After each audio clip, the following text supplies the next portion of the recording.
Is Championship Saturday here in Berlin. If you weren't here yesterday, what were you thinking?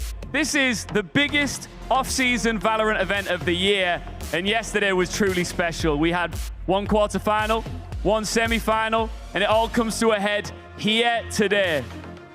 The teams are getting ready for that first semi. Plus, by the way, we got a live crowd. How's everybody doing?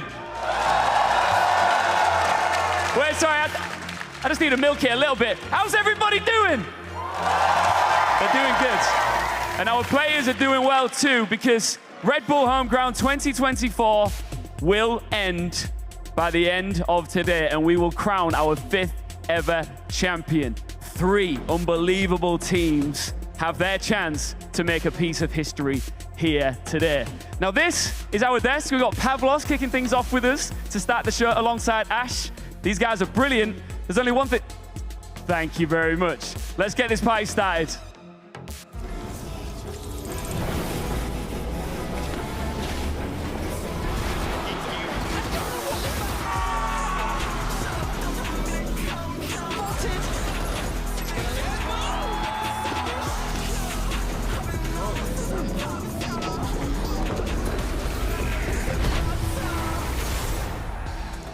Saturdays don't get much better. Red Bull Homeground continues its world tour. Welcome to Berlin, Germany. It feels like a good day to crown our 5th champion, don't you think? My name's Ian Chambers on the desk right now with Ash and Pavlos to kick things off.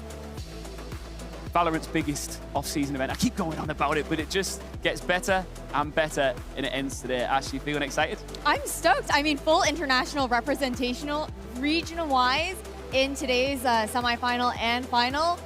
You couldn't ask for more. You really couldn't. I feel like the storylines have all zoned into today. Everything's been lining up towards today. And sure, we've had the crowd for yesterday as well, but this tournament's been going on for a few more days than that, right? And the teams that we've got are the best that the offseason can offer so far, and I'm super excited to see what the results will be from today. Me too, and I think everybody here in this jam-packed arena is as well. Big shout out to AOC, to Blacklight, and to Jeep, who are our official partners this year. I think there's a Jeep somewhere here in the building, if I can see it somewhere. There it is, over in the distance. Look at that thing of beauty. Ash, you drive that, right? I'm more of a passenger princess myself. I don't think you want me to drive without my license. Oh, no, yeah, better not. Better not. Fine, you can do the driving. We've had a phenomenal selection of teams join us for this process, but now we are down to the final 3. Let's just take a look at some of the teams that were part of the Swiss round tournament. And this is our 3 remaining selection. We've got Cloud9, T1, for Esports. Pavlos, it's a phenomenal selection to end the day. It is, and Ash hit that point earlier as well. The fact that we've got 3 different regions being represented in the final day. Every single region that did participate to this tournament is here to represent. This couldn't be even better. No, I'm super excited for it. It's also this opportunity for C9 to maybe even finally beat their curse of placing second. Let's take a look back actually now at how this bracket all unfolded. It all started earlier this week, but let's just look at yesterday right now. We started off with some sad news really, that Team Heretics couldn't compete due to an illness in the camp, which meant that Foot got the gimme straight into the semi-finals. They're right now on the stage just making their final preparations. We saw G2 versus Fnatic in a champs rematch where the NA team took their revenge, but they couldn't carry that form into their semi-final with a Cloud9 that looks like they will refuse to settle for second place ever again. Let's start off right now, Pavlos, by taking a look back at that G2 win over Fnatic. Yeah, well, that match, I think everybody were expecting to be a great game, right? You've obviously got 2 regions clashing, a big organizational rivalry, and things got started out really strong on Bind. Things got very close, things got very dicey. It was exciting seeing some of these new players compete on the stage with the likes of Kayak, Sayonara, but it was Jorgamo's show. It was him that stepped up, G2 took over, and on that second and final map, it just became evident that they were the better team. Yeah, it was quite the stomp, quite the roll on our second map, but it's not even just Jogamo making a splash. It was Leaf the entire time, so consistent within his performance yesterday as far as finding those openings for his team. Heartbreaking though there for Fnatic, but at the very least, those rookie players, they did get the nerves on the stage out of the way. Yeah, so the home crown favorites didn't quite make it out of that bracket. Couldn't be defending their title as they were the victors in the previous Red Bull home grounds over in Tokyo. So yeah, they got knocked out from the quarterfinals. G2 got the step up to play in the Americas semi-final. Next, we saw Cloud9 display dominance in our first semi-final with some serious pop-off performances from two of their stars. Yeah, I think when you look over towards that matchup, it was a bit of a toss-up, maybe leaning a little bit heavier into the side of G2 on paper, but C9 looked electric in the server. Oxy was absolutely lights out, and a big part of that player is just the energy that he gets to bring to that stage. 100%, and I feel Cloud9 is one of those teams that never really reached great heights in Valorant yet. And I feel like with this roster, there's something special about it. Sure, in the offseason, Cloud9 just do better. I don't know, is it an offseason buff? Could be. But still, they showed a really great showing all across this tournament, whether that was before this matchup against U2, whether that was within it itself. But they definitely showed their superiority and their hunger to actually avenge their two-time finalists, now being three-time finalists, to finally grab a Red Bull Home Grounds Cup under their trophy room. Yeah, they absolutely love a Red Bull home ground grand final. And they are looking absolutely dangerous coming into this Friday. And that brings us now to today's bracket, a semi-final and a grand final to close out this tournament. It's going to be a lot of fun, Ash.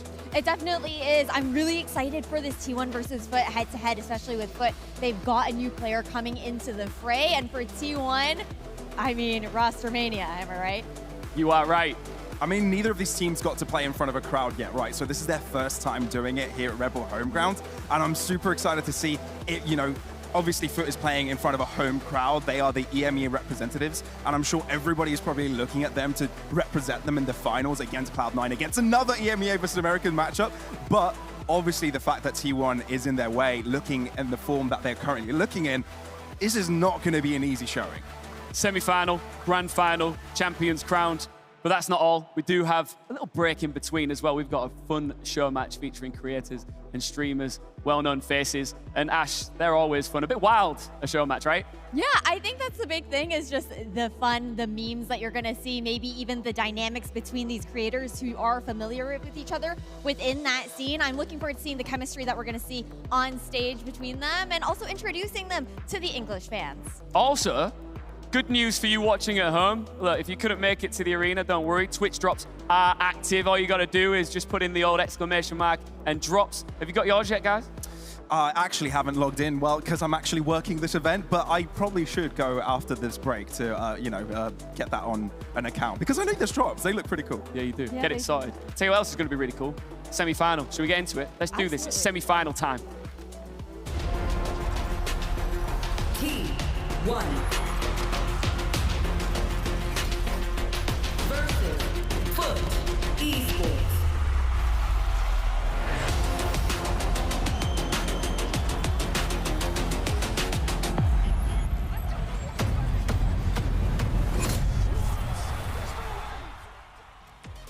Two teams we are yet to see perform in front of the live crowd here in Berlin, T1 and Foot. Let's just quickly check. Any Foot fans in the building? Any T1 fans in the building? Oh, I'm surprised. Yeah, I'm very surprised. Honestly, T1 fans are everywhere, right? They're not only a storied organization across Valorant, but across esports as a whole. So, yeah, a lot of fans out there. Well, let's take a look at this T1 roster, shall we?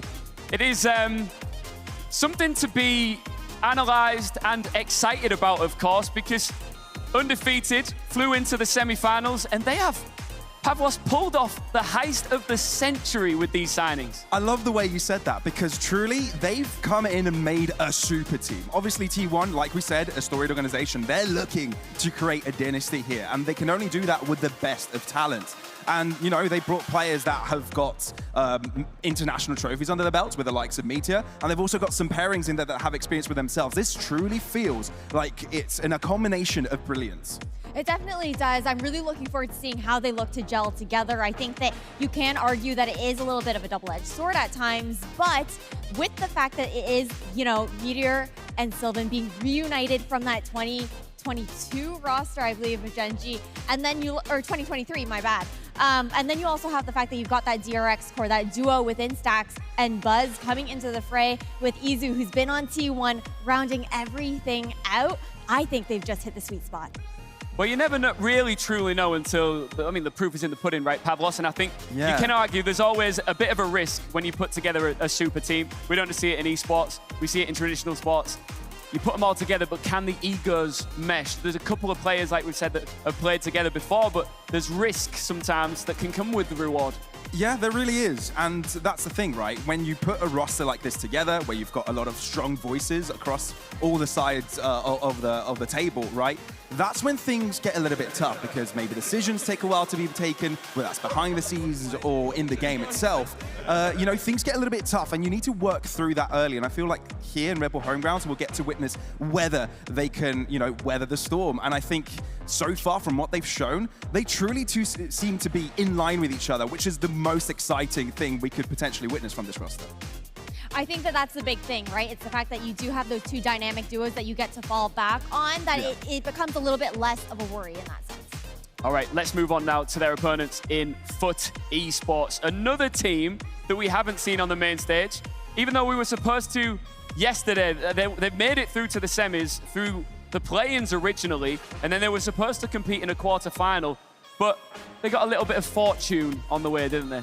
Yeah, that they did. I think it is too bad that, Heretics did have to forfeit that matchup yesterday, but for FUT, a little bit of fortune, like you were saying there, Ian, considering the fact that that team has never taken a map off of that iteration of the Heretics roster, now cementing them back in the spot that we saw them last year, back into the semifinal where they did fall last time around, and this time looking to break through to Grands. Yeah, this time last year, roughly, it was Red Bull Homeground in Japan. CNED was a part of this roster back then. He's no longer anymore, but what a legend. Really, truly is a legend. And his existence basically coined the term Turkish Jet. And for that reason, that region ever since has been coined to be one of the best mechanically when it comes to this game, and why FUT has gone so far. Sure, you can attribute that to many players. CNED has only joined in last year, but the legacy of Turkey is evident, and CNED is one of the first players to actually put that region into the spotlight. But him leaving is a tough situation. The game's changed. He no longer has the impact he used to have. He never has that, top fragging across the entire tournament like he did when he became the first world champion. But that's when you need to realize you either adapt or die. And I think Zeus is one of those new hot prospects that could potentially take the scene by storm. I think what's really interesting, though, is maybe you would anticipate bringing in a duelist that has a little bit more depth in that agent selection, but it remains pretty similar with those Jet and Raze picks that you can expect out from Zeus to what CNED would be playing. However, he does manage to mix things up within Neon, something that CNED wasn't able to do, though that is something that's, might fall off a little bit later with the Neon nerfs coming in. So I'm curious to see if that young blood energy is going to be enough to change the identity and shift it a little bit more here for FUT. Yeah, Zeus has been tipped off as a young Turkish prodigy. Will he live up to the label that's been placed upon him? Now, these two have faced off earlier on in this tournament, Swiss round 1. That was, of course, a best-of-1 scenario. T1 took it. Different ball game and a best-of-3. Definitely. I think you got the opportunity to fix a lot of those mistakes, come back, find your momentum back into a series there as well. And it was a close affair regardless. I think that was a, 13-7 win there for T1. And on a set, the Turkish map there as well. I feel like T1's got to feel confident about that. That's true. And, even a lot of players, people say, sure, it is a Turkish map, FUT be leading away from it. But obviously, yeah, it's quite of a statement peak here from T1. And, T1 made a lot more changes than FUT did coming into the season. So for them to pull off such good explosivity, such good coordination right off the rip, I think that's really impressive. FUT, they've made a change to their duo list, but aside from that, they still are pretty much the powerhouse they were before. So yeah, like we said, it's still a best-of-3. They'll have to prove themselves today that they can withstand the pressure of a best-of-1. So I'm excited about this one. This is lining up to be quite an exciting one, and given the fact that we've got to see these two teams go toe-to-toe, there might be some, some turmoil between the two as well. Look, we've teed this up very nicely, but what we can do right now is hear from the teams themselves. T1, FUT, here they are. Yani diğer takımlara sadece aslında hala rekabetçi olduğumuzu göstermek isteriz. Bu her uluslararası turnuva için geçerli. Ama tabii ki olabildiğince sezon öncesi iyi gözükmek bizim için hem kendi mental açımızdan hem de karşı rakibe biraz gözdağı vermek gibi olur.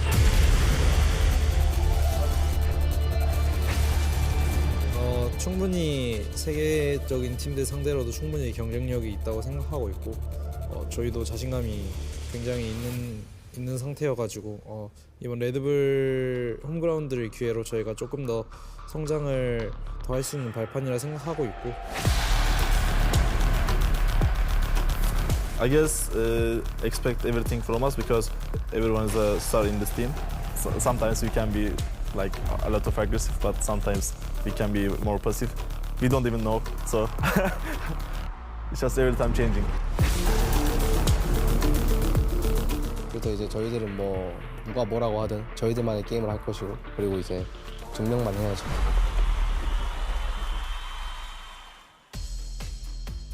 I'm sorry, but those visuals are just so sexy when they've got the big screen behind them, right? Looks so cool. Looks so I cool. love it. I think those are the best intros I've ever seen. Yeah, Yeah. me too. Yeah. No, they're Me too. sick. I love them. Whenever I see the T1 logo, right, I just think of legacy in esports, especially amongst different titles, League of Legends in particular. Do you think there's legacy to live up to for this team in Valorant, especially now that it's a super team? I think so, 100%. Given the fact that T1 has had strong performances generally, it hasn't just been enough. Good performances, getting third places in Pacific, getting into some internationals here and there. For an organization like this, that is nowhere near enough, Yeah. right? They want to have the top trophies. They want to be at the top. And that's the reason why we see sort of all of these players being picked up by T1, because they want the best of the best in every individual role. Put them together and you potentially have a recipe for success. And that's what T1 are looking for. I think what I also love, just to keep it a little bit lighter, is the fact that I feel like the aesthetic for these teams, the vibes that they bring to the table, translates across games too. It's the same kind of energy and presence that they're bringing to that stage. I love that consistency. Yeah, I mean, the issue is that when you've got Based. when you've got a player like Faker, you know, as part of your organization, it really sets a almost unreachable bar for everyone else who wants to wear the jersey, right? That's true. And to be fair, T1 have actually invested a lot into their academy, right? They've invested a lot into the young scene, and it feels like they're looking for that next Faker for Valorant, right? They're looking for the next youngest player. And this roster is actually quite young, right? The oldest player being 24. So there's still a lot of potential for these guys. But the fact that T1 Academy is going even further back, even to the younger ages, to the real grassroots, they're really looking for the next big thing. All right, we're getting there, ladies and gentlemen. This semi-final is not far off, just on the horizon. Let's get to map picks and bans, Ash.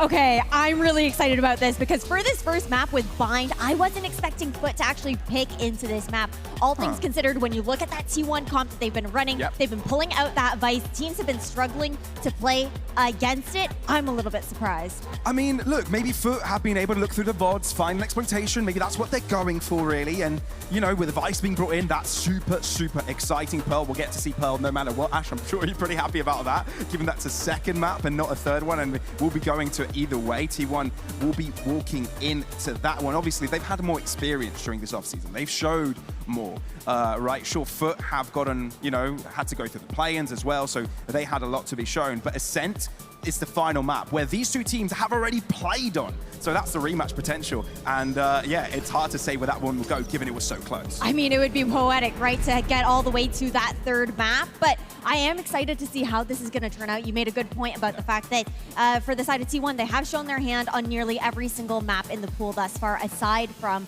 Abyss. At the very least for Foot, they've kept a couple of their cards a little bit closer to their heart. They had some trials that they were running. We saw a couple maps from them, but not necessarily all with this iteration of the roster. All right, plenty more to discuss, and the first map is coming shortly. We're going to go to a short break, and when we come back, we'll be bringing you right into our first semi-final here live at Red Bull Home Ground Berlin.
Welcome back to Red Bull Home Ground in Berlin. Berlin, I'm on the big screen. I'm talking to you, the crowd. You've been wonderful so far. Make some noise! Absolutely, they are ready for grand final Saturday. I'm Ian with Ash and Pavlos, and that semi-final, T1 and Foot, is just coming up. Before I get your predictions, one interesting stat here, Ash, is that Foot have been at every single Red Bull home ground. They are comfortable and confident here. That they are, and it's incredible to see how they've improved throughout the years as well, getting better finishes every single time. And a player specifically that I've got to have my eyes on, Cracks, has been present for 4 out of the 5 Red Bull home grounds. This one being his 4th, which is insane for him to continue to participate at that level. And even the core 3 of him, Mr. Fall and Ada Captain, being in 3 themselves, including this one as well. They've got something that it's got to be burning under them to try and take it home. And Pavlos, it's an old saying, players want to play, right? And despite the fact that they got through into this semi-final by maybe skipping a hurdle because of an illness with Team Heretics in the quarterfinals, part of them will have been disappointed to not flex on this stage. Well, they've got the chance to do it now, right? Now is the time to show what they've got, and obviously this is a full crowd. I thought yesterday was jam-packed. Today's even more. Like, there are people literally not being able to find a seat. Oh, no, there's still seats available, but there's still a lot of them still arriving, right? But this is epic, really, and this is a moment for Foot to show what they've got in front of a home crowd, and show. I think this is a moment for Zeus as well to show his explosivity. You know, be able to show how good he really is in a situation like this, and do it against a T1 that took them down earlier on in this tournament. Well, the atmosphere and the energy in this arena suggests that the crowd is ready to bring out our 2 semi-finalists. Let's bring them out right now.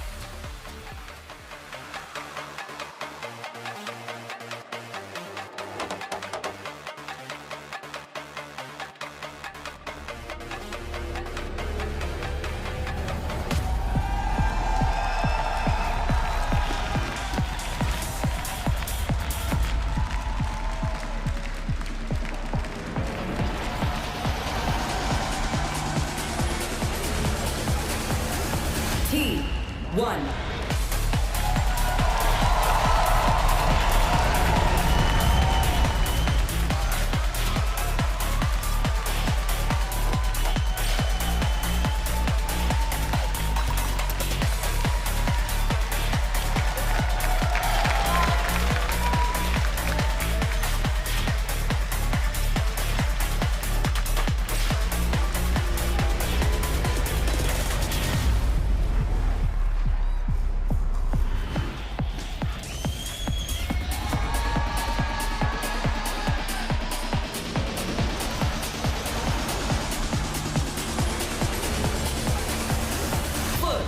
Esports.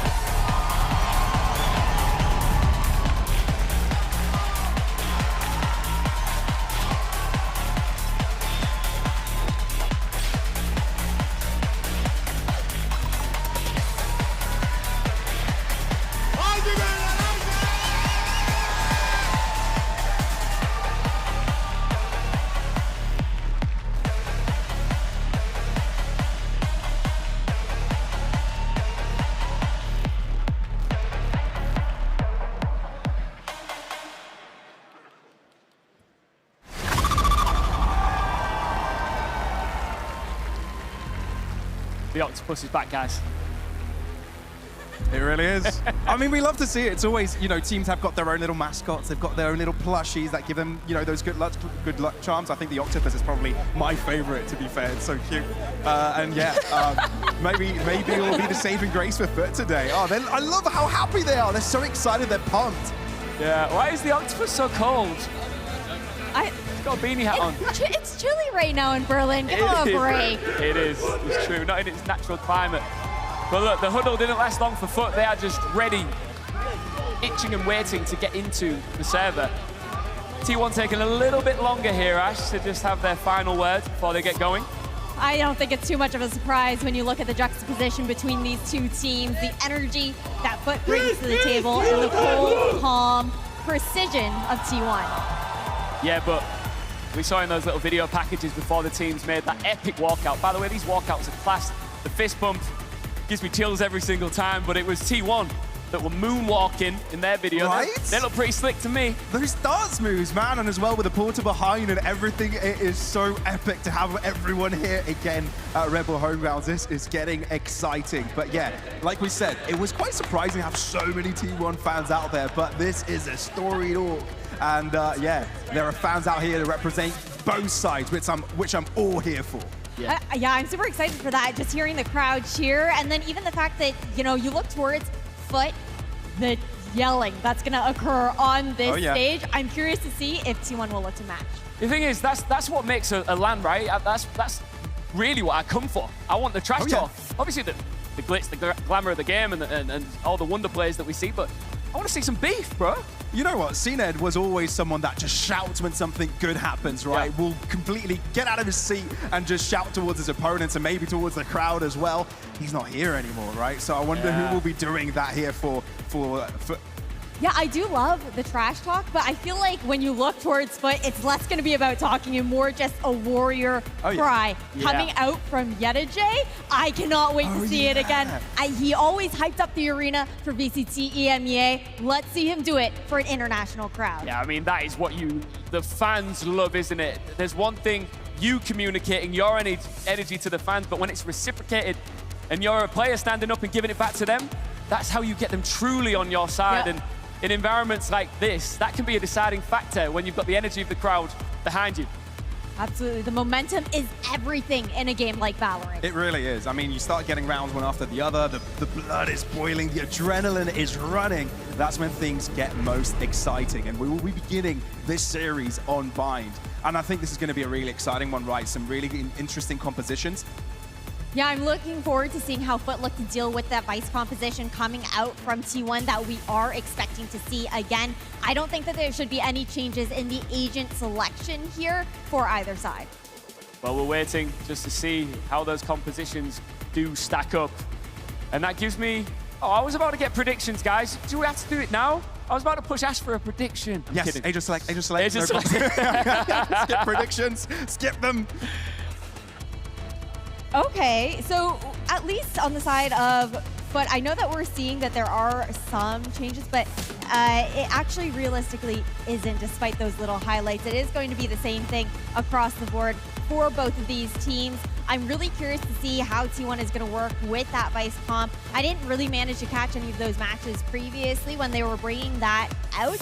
But what I love about it is that for Meteor, it's going to kind of enable him to take more of those engagements on his own, right? Get a little bit of information with that flash, the Rose going out, and then also just enabling him to take those fights. 100%. I think it's going to be really interesting. For Foot, I don't think they've gotten against a composition like this before, right? So this is also, well, at least on an official matchup. It will be interesting to see how they do deal with this. Obviously, their composition is more cookie cutter, right? It's more normal and something we are very much used to. So yeah, we'll see how these two different playstyles fare against each other. Now, Foot will definitely, with all the utility they have to throw into aggressive stances, whether that's retake or takes, will dictate the pace of the game.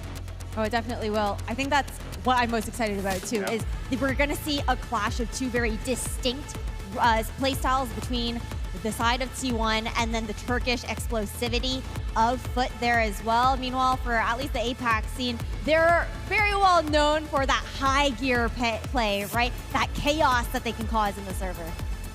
I think if Foot do make it here into the grand final, what an achievement it would be and what a run, especially considering they made it here through the play-ins. Could really present quite the Cinderella story. It really could, and I think that's what Foot are looking for here, right? Obviously, they got a bit of a bye coming into the semi-finals, given there was a forfeit on the other end, so they really need to prove that they're here for a reason. You're right. And for that reason, that's why they're going to be giving it their all here today. They want to enter the final and be that fight against Cloud9, and I think they've got a real chance to do that. Obviously, every year Foot are looking for an improvement. Every year they're looking to put this team, this organization, on a higher step.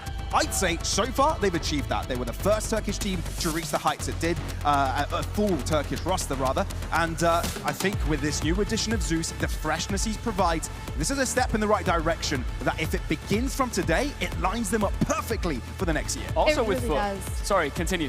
I was just going to say it really sets the tone overall there, right, Ian? Yeah, it does. And look, Mr. Fallon, staple of this team, Pablos, he's been a vital part of not just this roster, but Turkish Valorant in general. 100%. And he's been really good implementing other new players into the roster as well. Many thought, okay, the 5-man that they had the previous year, making it into some international rosters, everybody thought, okay, it might be difficult bringing J and CNED. Obviously, those two players are insane. But he did it to perfection. He brought in a youngster, made him look pretty damn good with the roster, and now he's got the opportunity to do that again with the likes of Zeus. So, you know, Mr. Fallen is the reason why there is Turkish Brain paired with the Turkish aim. And yeah, this is the perfect combination, and Foot have it all. Yeah, and he's a diamond to be found within the Turkish scene as well, right? They're not known to bring out those IGLs, those callers. They're hard to find. And when it comes to him, he was a big part of why Foot looked so dynamic this past season in 2024. They were winning with comps that realistically at times they should not, on paper, have had as much success in, and it all came down to that brain. We've got so many talented fans out there. Look at all those pictures, those drawings. Great stuff. Oh yeah, we've got a talented fan base here. Yeah, Berlin's famous for its museums. We should get some of these hanging up somewhere. Oh, yeah. These fans are brilliant and they're loving every second of this. And the fans at home and here in the arena, you might be thinking, oh man, I want to one day become a pro player or at least play half as good as one against my friends. Well, we got some top tips for you from pro players across all of the teams involved here.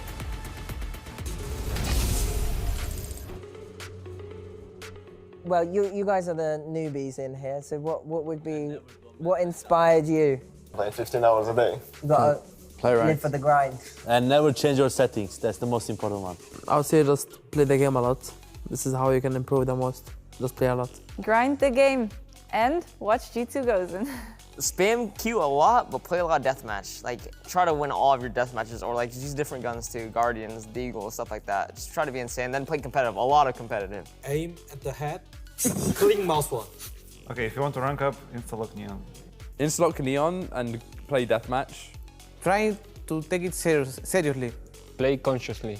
You can learn from ranked, from deathmatch, from everywhere. Watch Valent's warm-up routine. Oh. Yeah. And play a lot of ranked to grind.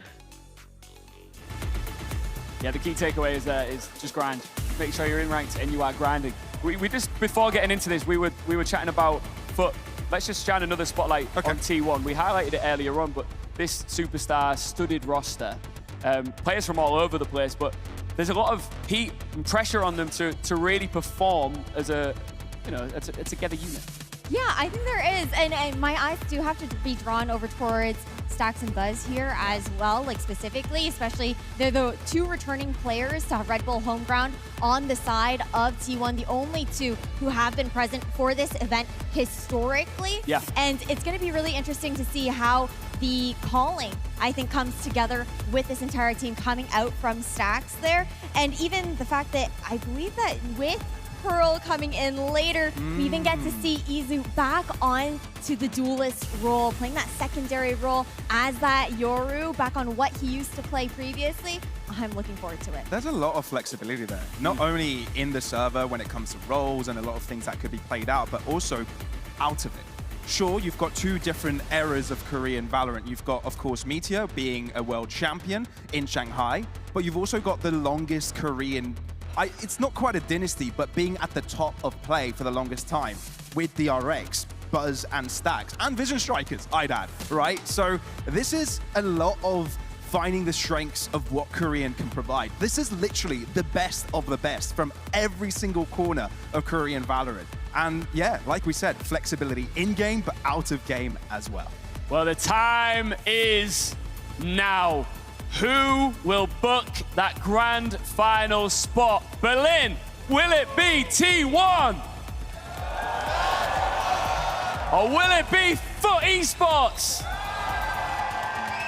Let's hope for a banger in Berlin. And there's no doubt about it, both of these teams are going to be wanting to get this done super quick in rapid succession, 2 maps back to back, because they've got a long day ahead of them, whoever manages to pull this off. That's very true, right? We saw yesterday that G2 had to go through 2 consecutive series, and that maybe took a toll of them, right? When going up against Cloud9, a really difficult matchup, and when you're not at the heat of play, when you're not, you know, at the early stages, you're nice warmed up, you get to start feel a little bit tired. That's when things get difficult. And given that the final today is a best of 5, if this is a 3-mapper, if this is a long one, and you end up going fully to the 5 maps of the final as well, that's when things start to get a little bit troubling. Yeah, ideally for either side, they're going to want to make it a decisive series for this initial best of 3, but you also have the opportunity to carry that momentum forward into the best of 5 as well. And one thing that's got to be playing on your mind, but I'm sure it doesn't for these ferocious competitors, is that there is a dragon waiting for you in that grand final, because Cloud9 were just absolutely ferocious yesterday. They're on a tear, and I'm sure either of these two are looking forward to playing against them. Last second predictions, who are you going for this series? T1. I've got to go with my Korean brothers on this one. I'm half Korean, I can't not go for him. Right. And I've always loved these players. I'm splitting this, going for this is going to be a difficult matchup. They've reached really big heights. I'm sure they're here for revenge. Talk is done, time for action. Let's get into this semi-final for Red Bull Homeground 2024. T1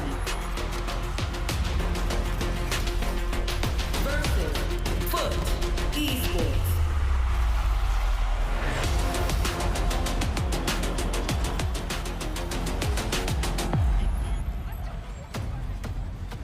Time to get rock and rolling. It's T1 versus Foot.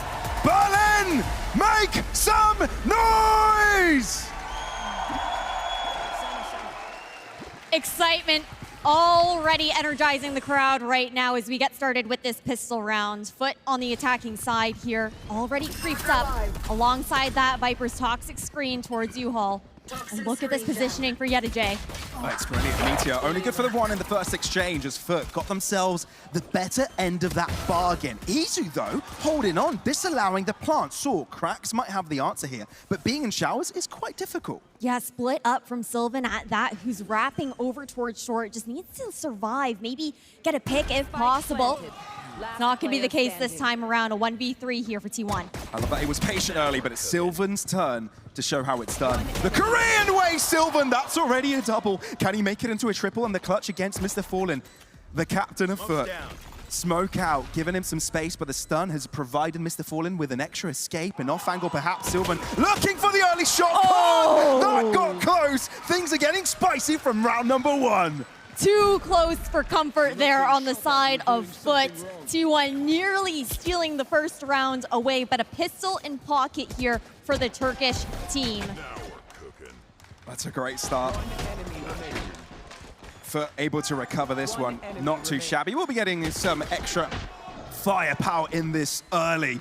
Oh man, the energy. The energy. We're all here for it. I mean, we know how excited things can get when Foot are playing on stage. A round 1 warrior cry already coming out from Yedajay. His voice is going to be gone by the end of the day. Yeah. Let's be real on that one. But you love to see that kind of energy immediately being brought over to the stage. The Arc Rose spotted.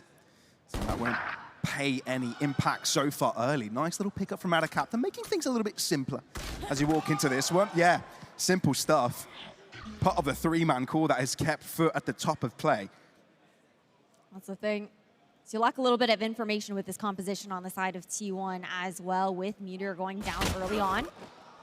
But the walk-up is actually rewarded here for T1, managing to take out Mr. Fallen. Thing is, Stax is on an island here in U-Haul, separated from the rest of his team. How much realistically damage can T1 find here? Stax being very patient in taking any exchange. Oh, and the paint tools are going to make his situation a lot more tough. Zeus is quick to find blood. And Yedajay holding the right angle for Izu. Yeah, it's a tough world for T1, only 1 collection, and that might be the most they could really hope for in this situation. Especially when you're telegraphing your opponents like that. It's looking clean by Foot. Only 1 casualty in round number 2. That's how you expect it to go, though, in a round of Valorant, right? Now, eyes are going to be over towards T1 once they've got that full loadout down. Both sides have been slowly cycling up into these ultimates here as well. It's definitely going to be that shift over towards the B side, where we're now seeing Meteor also moving over towards B previously. That utility had been present in showers. That Dark Rose for a little bit of information. Yeah, you mentioned Media might be going on a few journeys of his own, having a little bit more freedom to be a solo player, right, on this character. So we'll see if that actually makes any difference already as we enter T1's buy round. Foot, they're maneuvering quickly towards his left-hand side, though they have the possibility of using the TP if they need it. Izu is wary of this. He's cautious. And within the smoke, they'll be breaking out quickly. Paranoia out. Dizzy does its job to delay. Oh, quick bot shot through the smoke and allows Stacks to level things up early. They've got the numbers, but Foot are careful about it, Zeus. He's not going overzealous here. They got the pick, they've stabilized. Now they need to figure out what the next step is. That they do. Just slowing things down, though. A little bit of chip damage to be done through these smokes at the very least. No rotation to be pulled from that A site either. Foot have just cut noise. And that just causes so many question marks for T1. They're just wondering where on earth are Foot. That's why they've kept 2 players onto the A site. That's why the defenses are split in 2. Dagger broken, so you know there's some presence around. Hasn't caused T1 to rotate just yet. Stacks thinks he needs to peek out. He needs that info. Left. Izu has to do it all by himself. Try and delay, catches Yeruj off guard. 23 seconds. Foot actually under trouble here because T1 have already rotated over. Izu's got the cross line, doesn't check on time, but he knows he's got reinforcements in the like of Buzz. Little Bro getting the spike down. Buzz on sight. He's in trouble as Krax is able to lock him down. Zeus on the back line. Foot, that was clean.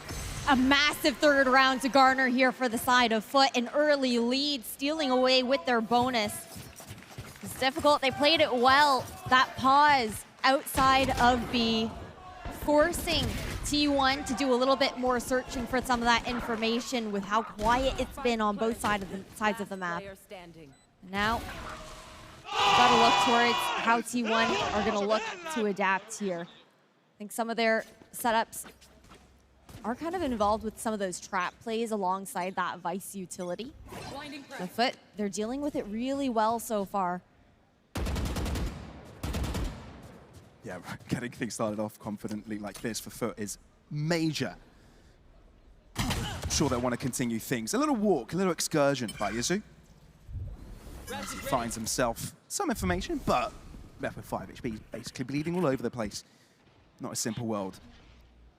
Yeah, Foot are notorious for streaks of rounds. When they've got momentum in their favor, that's when they work best. T1, they probably won't be able to interrupt this one, given their economical situation, but they'll try and find some damage. Yeah, it'll be tough for sure.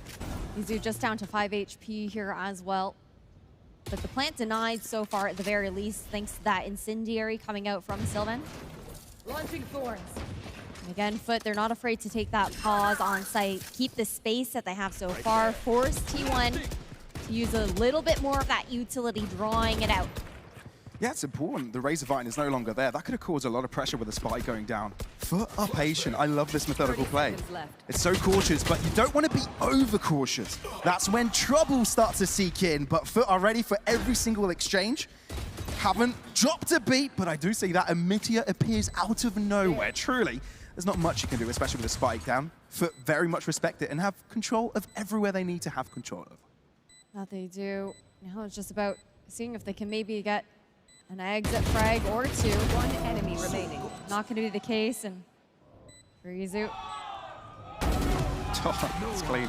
It's stupidly clean. Yeah, okay, we didn't expect T1 to have much of a chance, but Foot, the best start they could hope for.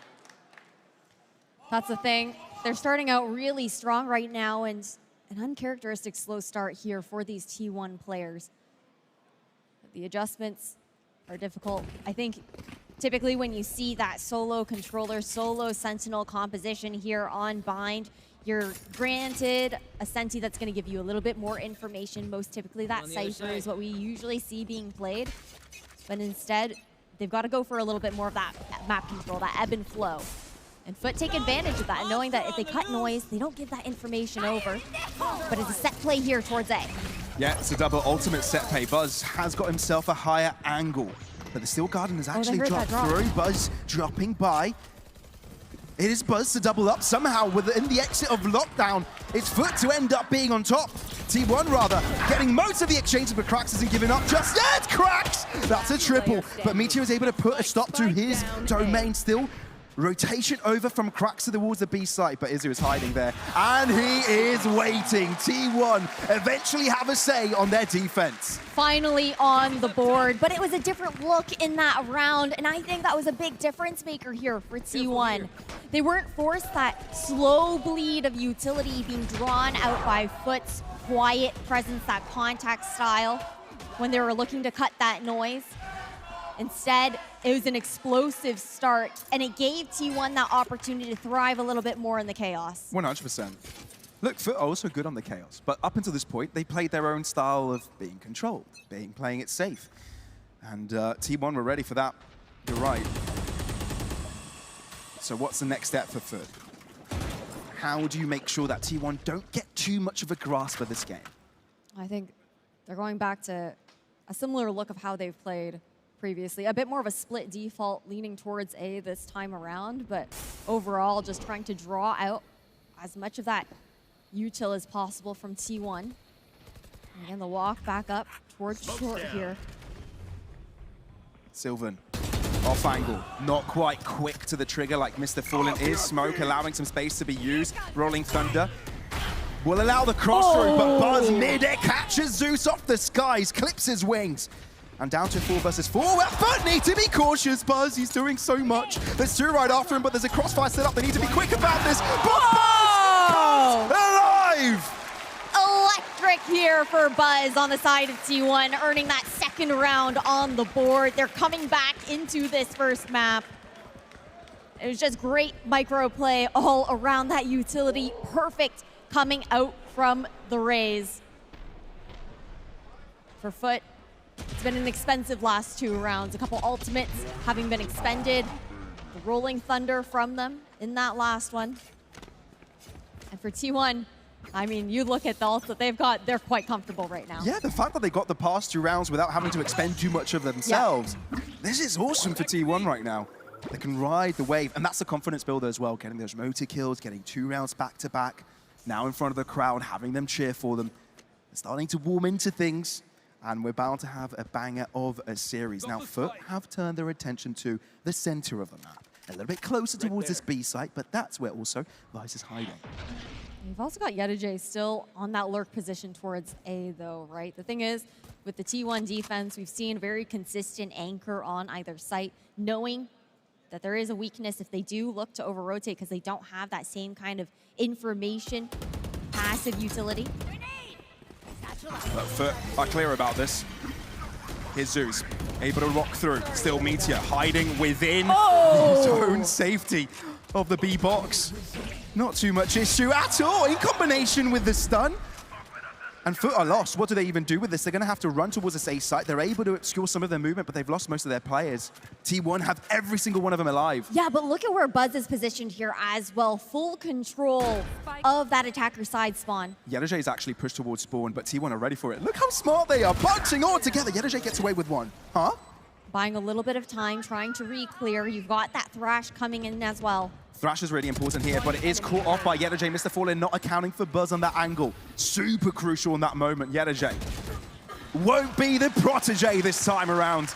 As T1 not only bounce back, but they're closing up the gap only headbutt distance from Foot. It was a nice idea there from Foot, right?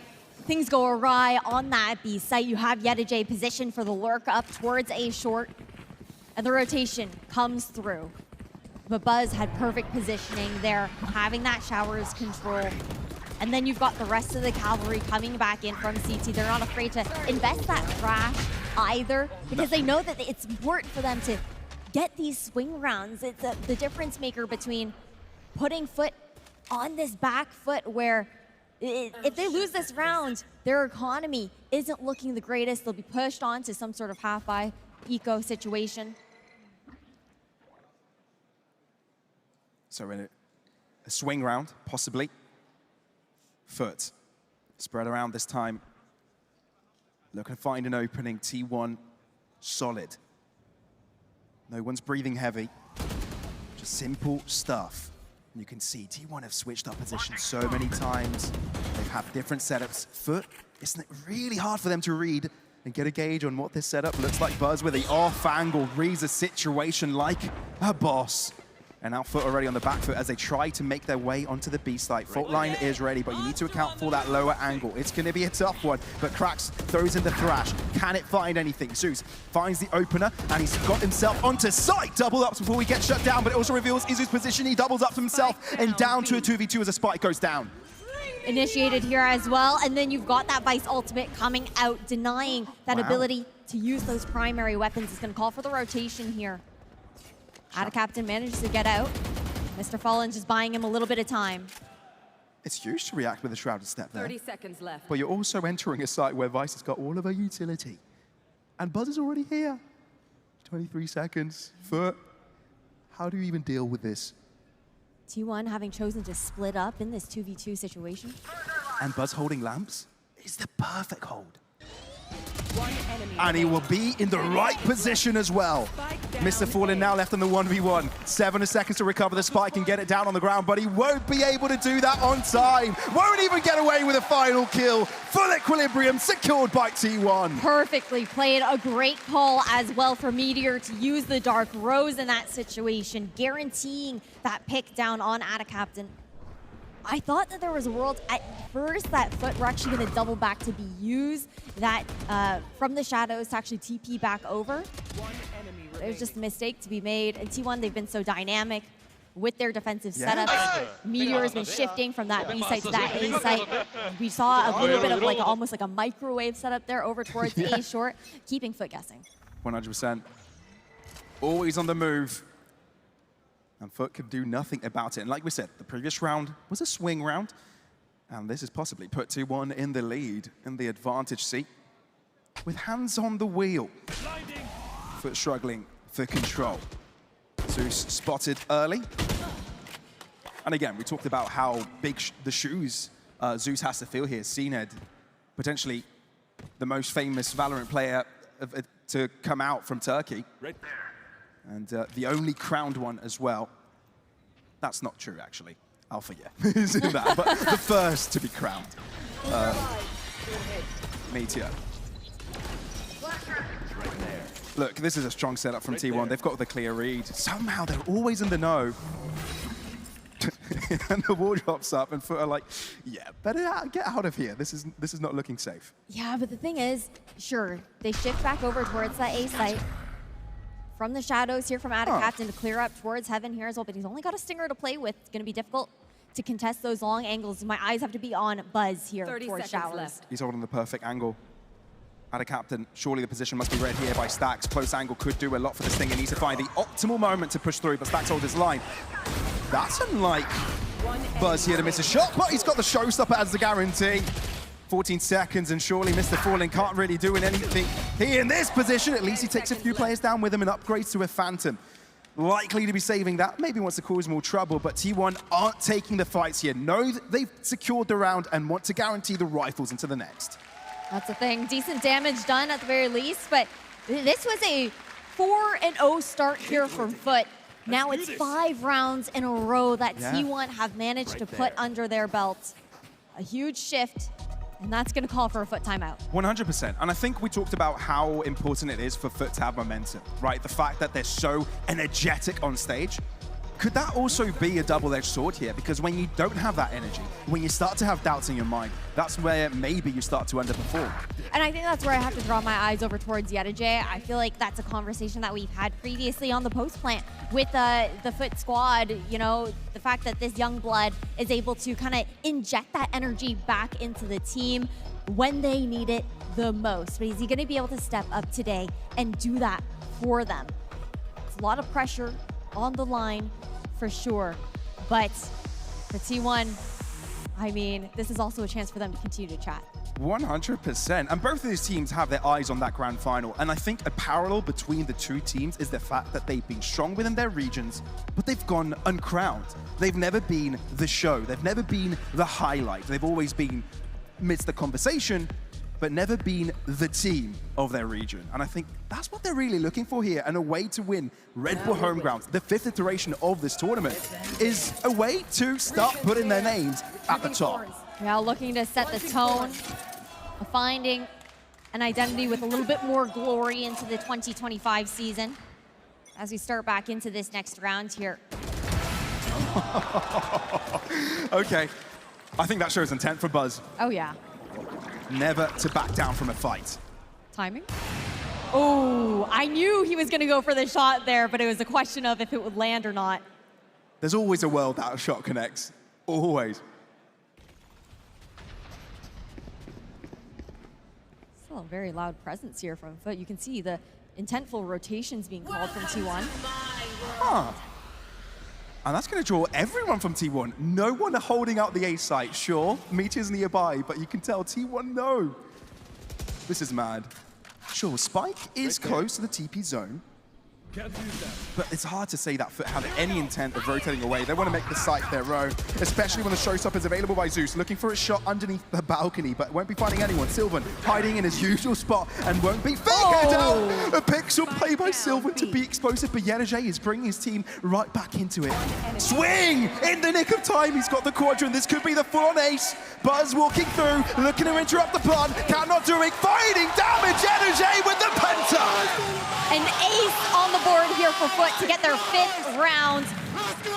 Incredible things, and that's the kind of play that this team needs to bring that momentum back into their favor. They stop the bleeding for now, but can they chain the next couple of rounds together before we swap sides?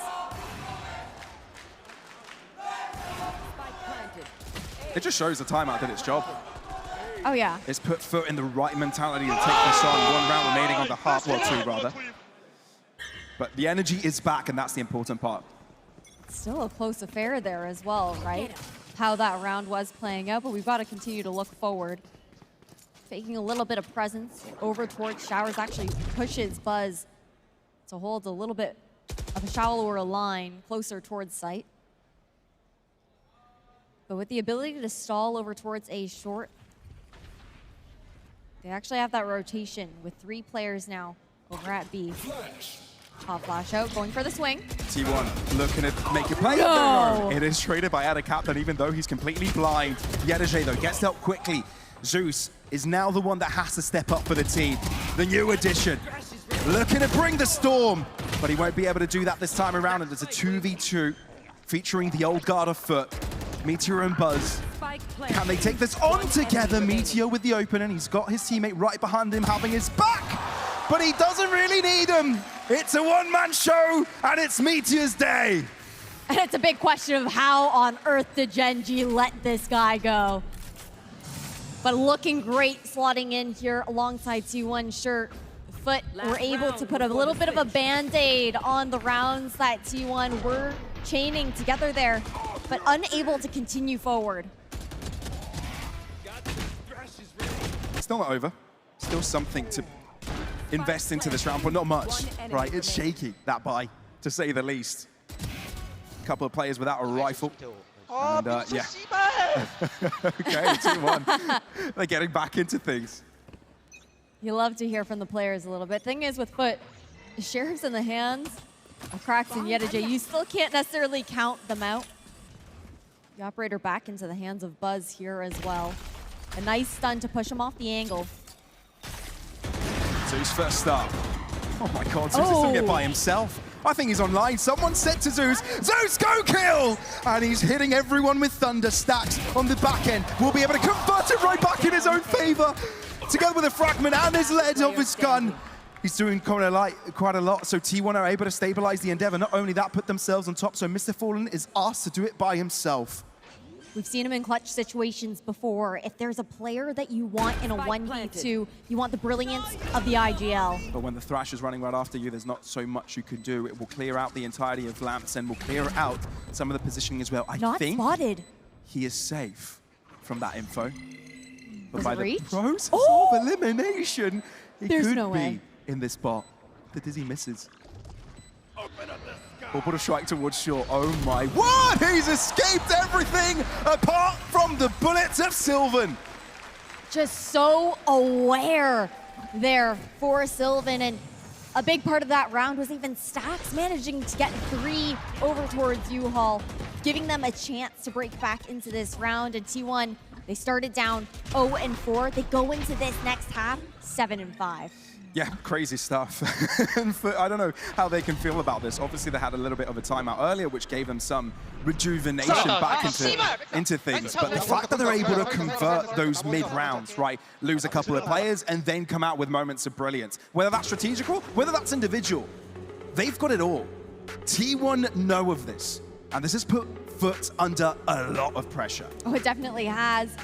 Your eyes also have to get drawn towards that head-to-head between the duelists, right? You've got Buzz, who is like a veteran duelist within the scene, right? He's been around for so long. He's so well known for his mechanics, for his play style. And then you've got this young gun in Zeus looking to step up to the plate. Last time they faced off, the experienced player in Buzz actually came out on top in those direct first engagements versus Zeus. But you can see Zeus has not come to play today either. He's looked electric, he's looked comfortable, and he looks confident right now still, regardless. It's always a big step entering on an international stage, right, after being competitive regionally. But Zeus seems to not be showing any of these issues right now. He's comfortable within his team. Mr. Fallen, Kraxen out of captain, have made him feel at home. And now coming into the second half of this series are looking to see if they can be in the conversation to win their own map pick buy. That's the thing. Again, this pick ban process was a little bit of a surprise, considering T1 have looked so good on Bind. Sure, some of those maps have been close affairs, but it's a very distinct playstyle you have to deal with. They've exploded onto the site. Yedoje struggling to find the first shots. He is able to find one eventually, and the fact that Foot had already plenty of players in this direction, it was good enough to stabilize. The spike will inevitably go down, and the post-plant positions will be hard for Foot to deal with. Yeah, equilibrium found here into a 3v3, but a crossfire to be held here towards CT. Paranoia onto the site, but it does leave Izu unscathed, and a captain struggling to find the shot, walking out of the smoke like headless chickens. It's T1 to put them all in the dirt. A lovely contact crossfire there coming out from T1. We saw Foot. They dealt with it well. You saw the utility that Mr. Fallen was throwing out towards the right side of the backside there, trying to deny the cross that was actually being held. And they take that opportunity to take the swing there on the side of T1, and for the rest of the frags, wait for them to funnel on through that pistol round. Massive here for T1 to start it off in the second half. Absolutely. They can just take it on from here, seal the deal. Sure, they've got a long way to go.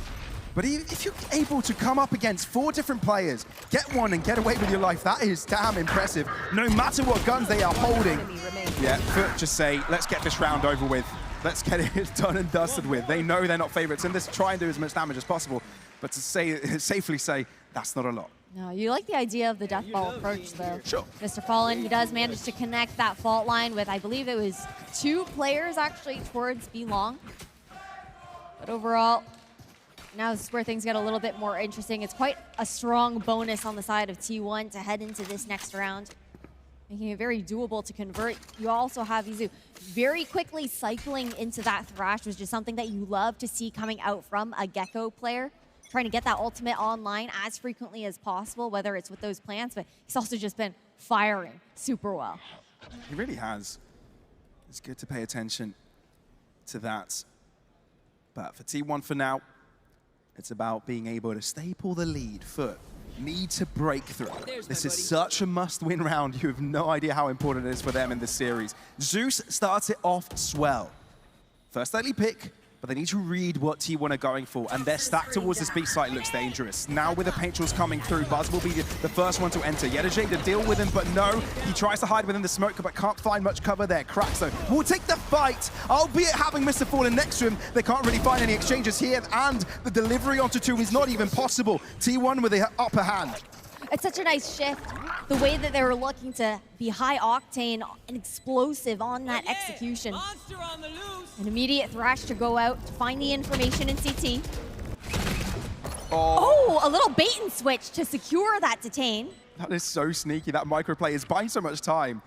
And they're not going for the kill. They know there's no risk to be taken here. They know Zeus will be covering that angle, so why take that risk? The line is held, and Stax and Izu deliver. Not only is it double digits, but it's double the amount of rounds Foot have so far. This is a mountain for the Turkish team to climb. It's a bit of an eye for an eye, right? You get the bonus round for Foot in that first half, and T1 are more than happy to do it right back. But played in such a stunning way here for the bonus there on T1. You can see it in the replay. Is the fact that the Thrash just jiggles the corner, knowing that they're trying to span it down, thinking, oh, okay, they're turning it around just so they can pick it back up later. Mind games.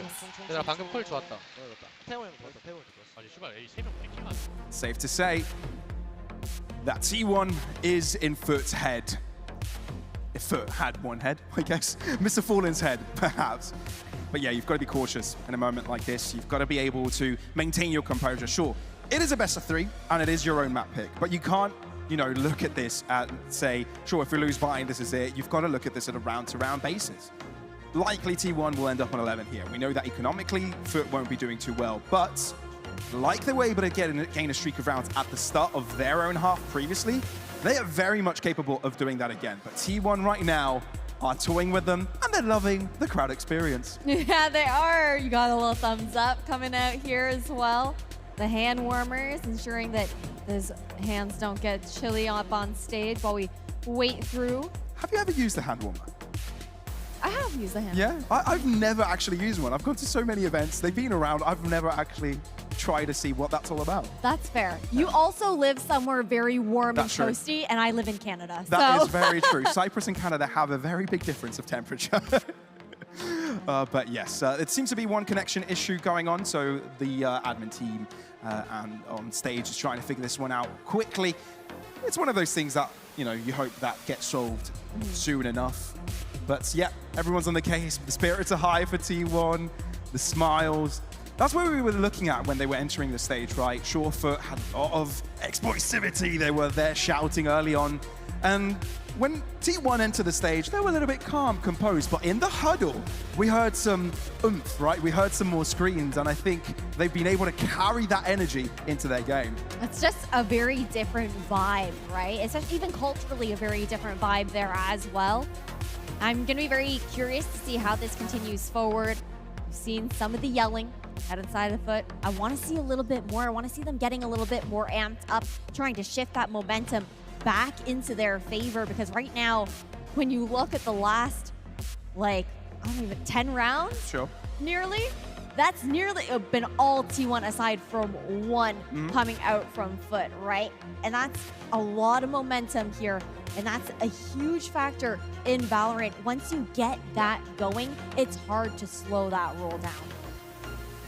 That makes complete sense. Look, T1, they've got a lot of new pieces to the puzzle. I've actually got a conversation for you here, Ash. A little bit of a question. Which one of the players, these new additions are you most excited for? Because there's so many coming from all specs of the Korean scene in Valorant, whether that's DRX, Gen G. You know, there's a lot to be excited about. I think it's pretty undeniable that I feel like, oh, that's actually hard. I think Meteor, for me, is the most exciting one. Sure. Especially seeing him pulling out the Vice, just getting a little bit creative here with that Sentinel role. And I think everyone was very surprised to see that this roster swap coming in on through with how good Gen G looked this past year.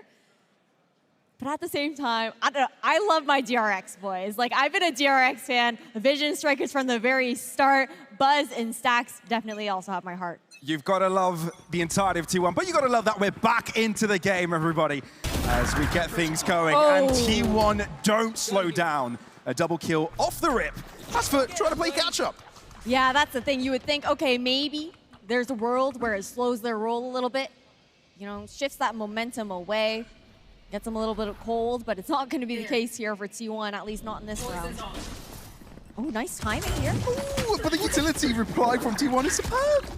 Think you've got an inkling, think you've got a bit of a gap to work with, think again. I mean, it's just so well read, right? They know that, okay, we've gone for a bit of that information towards showers. They're going to hear us walking away after we tap on that spike, and that ebb and flow back on forward. And now it's down to cracks in a 1v5 Not really much you can do here. Nothing at all. Not a single casualty. A complete flawless run from T1 as they've got 6 rounds of difference between themselves and Foot. It's insane so far. And a timeout to be called here from Foot. There's no surprise. Yep. And they're the only ones who've used a timeout so far, actually. Both being expended here on the side of Foot. Earlier on, the first one was called when T1 found that opportunity to catch up against them. T1 are just chilling, though. That is so true. And you're right, in that timeout that was pulled, Foot did get that next round under their belt. But it wasn't really a succession of rounds that followed. I'm wondering here if this is enough for Foot. This is a difficult scenario to be in.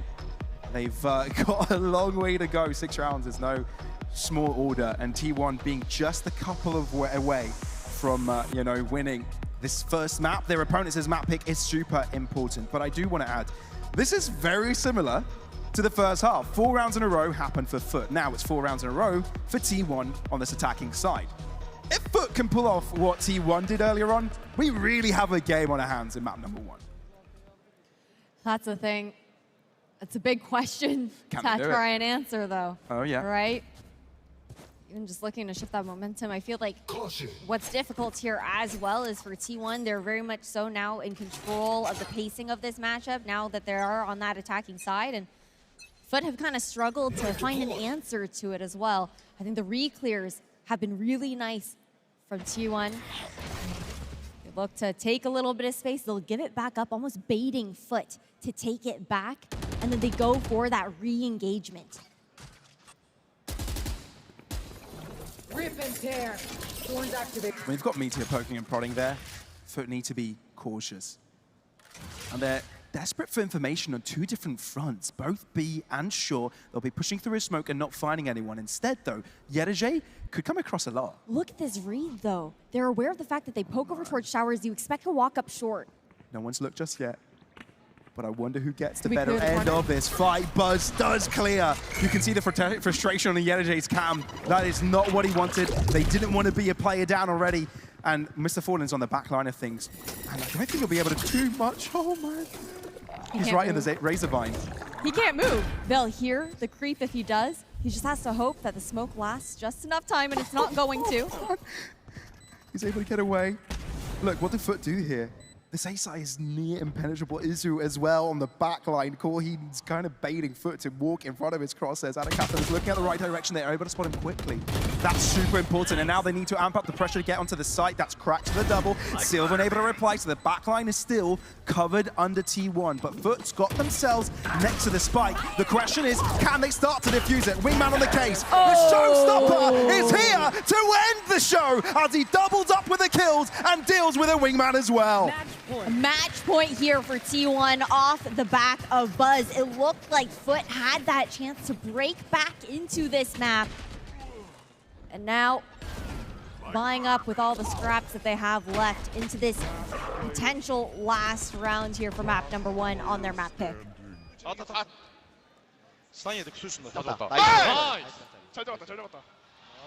Yeah, there's a clear difference right now between T1 and Foot. The mentality, can it be brought back? Thrash out. Circling around. T1 have actually circumnavigated that threat. Yerajay, though, triples up. That's exactly what they needed. Foot needed a Hail Mary, and they brought it. But what do you do with this? They've got no space control. They've handed the entire B site over to T1. Right now, it's going to be a question of how T1 looks to take space on this site. You've got Sylvan searching for that information over towards Elbow. And they're looking for this double push, but it's all about time. They don't expect Izu in that close corner tucked. Now grouped up here in defender side spawn. And there's always the guarantee of the orbital strike, right? Yep. With the fact that Sylvan has that one online, it's a 2v2 with a spike down Foot. Need to bait it out and then go for the spike defusal, and I think they're letting this clock run dry. There's not much time to get on it. Wingman will be dealt with due to the orbital strike, but it is diffused halfway. That's a saving grace, but you need to find his kills. And T1 unbudging. They're not moving. They're not giving Foot what they want. They're not giving Foot what they need. Instead, they take what's rightfully theirs and close out Vine in a 13-5 fashion. T1 looking clinical once they found their groove. A stark difference before that 4-0 start that we found for the side of Foot, and T1 ripping it right back. T1 are gunning for that Cloud9 Grand Final. They take Foot's map pick in bind, and this Turkish team needs to dig deep if they want to keep their dreams alive here in Berlin. 13-5 is the score. They looked clinical, efficient, and just truly ready for this stage, right? Truly. This was a brilliant showing by T1. There's no doubt about it. And sure, Foot did have a great start, but there was some mental resilience there from T1, a resilience that Foot couldn't show or get anywhere near to, right? The streak of rounds full at the start and then being able to bounce back and provide 5 of your own, there's no doubt that destroyed Foot from the get-go. That game was lost from the first 9 rounds. So what do you do after that? You know, you've got a break, thankfully, for Foot to be able to bring back your thoughts and get yourself into a safe zone. But man, that is scary stuff. T1 aren't here to just play. I think that was a really big thing, right? Was that shift in energy on the stage. We saw Foot starting off with a lot of yelling. You know, Yedijay being his typical self up there, and then the frustration starts to seep on in. And for T1, I just gotta say, the reads from Stacks were incredible. The calling for those re-clears, they baited Foot out perfectly. It felt like they were in their heads. It does make it even more impressive as well that they managed to dig deep after going behind so early on and then take such dominating control, especially on attack. They were just so controlling of the pace, and Foot just couldn't find the answers. They were omnipresent. They were everywhere. They were maneuvering as a unit, and they knew exactly what was going at all times. They were in Mr. Fallen's head. Yeah, they really were. It was just the expectation of the awareness of knowing where Foot was going to look to position themselves in response to the pressure that they themselves as T1 were placing on other areas of the map, knowing that ebb and flow, that play style coming out from Foot. You couldn't have asked for a better Valorant, honestly. It's a real blink and you miss it sort of map there, and Foot have really quickly got to regroup. You just mentioned there, they've got a moment of peace behind the scenes. Do they have the right people in the camp right now to bring that energy, to bring that, I guess, reassurance that this is not over? Yes, that was our map pick done, but when we get back on Pearl, we've got to find something. I think they do. Foot notoriously have been able to come through some reverse sweeps before, and this is a best of 3, so 2 maps are only required for a reverse sweep of such kind. And yeah, we need to see a lot more from them. The thing is, even if we see more from them, I don't even know if that's enough. Yeah. T1 are just so clean, just so smooth, that might not even be an issue. Sure, Foot can't afford to think like that. Foot can't think, okay, even if we play our best right now, T1 can win. They just need to think about themselves and not really put too much attention to the other side. But it's really hard to take a match on like this when you're losing all your 1v1s. Shout out to the MVP Buzz as well. Yeah, that's the thing. Buzz had a bit of a slower start, and then once he got online, it felt like there was no stopping him. His Raze utility was perfect throughout this match, but I also have to give kudos to Zeus for stepping up to the plate here for Foot. No, they didn't find the result that they wanted, but I want to say, mechanically at the very least, it was still a great debut for him on stage. You impressed with Zeus? Very impressed. Very, very impressed. Well, not for Zeus. I'm impressed by T1. Zeus has shown a strong presence. The thing is, he's got to do a lot more, right? The fact that Zeus comes into this roster, he's not just here to frag, he's here to do more than that, go that extra step. And that's what's really interesting about the situation. Sure, I might be asking a little bit too much from Zeus, right? He's still young. Yeah. It's still one of his first international appearances and amongst the first on stage as well. So I might be a little bit too critical here, but that's what really people are asking for coming to T1. That being said though, he's aware of the shoes he has to fill. Yeah. Really is. He definitely is. I think that you also have to give him a bone, though, as far as the fact that, at least with what we were seeing on stage, the way that he was playing in the server, it didn't feel like his confidence as a player, as an individual, was taking a hit. And I think that says a lot about how he will continue to grow and develop as a player. I'm sure the Foot players and Foot fans watching at home will be hoping and praying that they bounce back on this second map, and it will be with you very shortly after this break.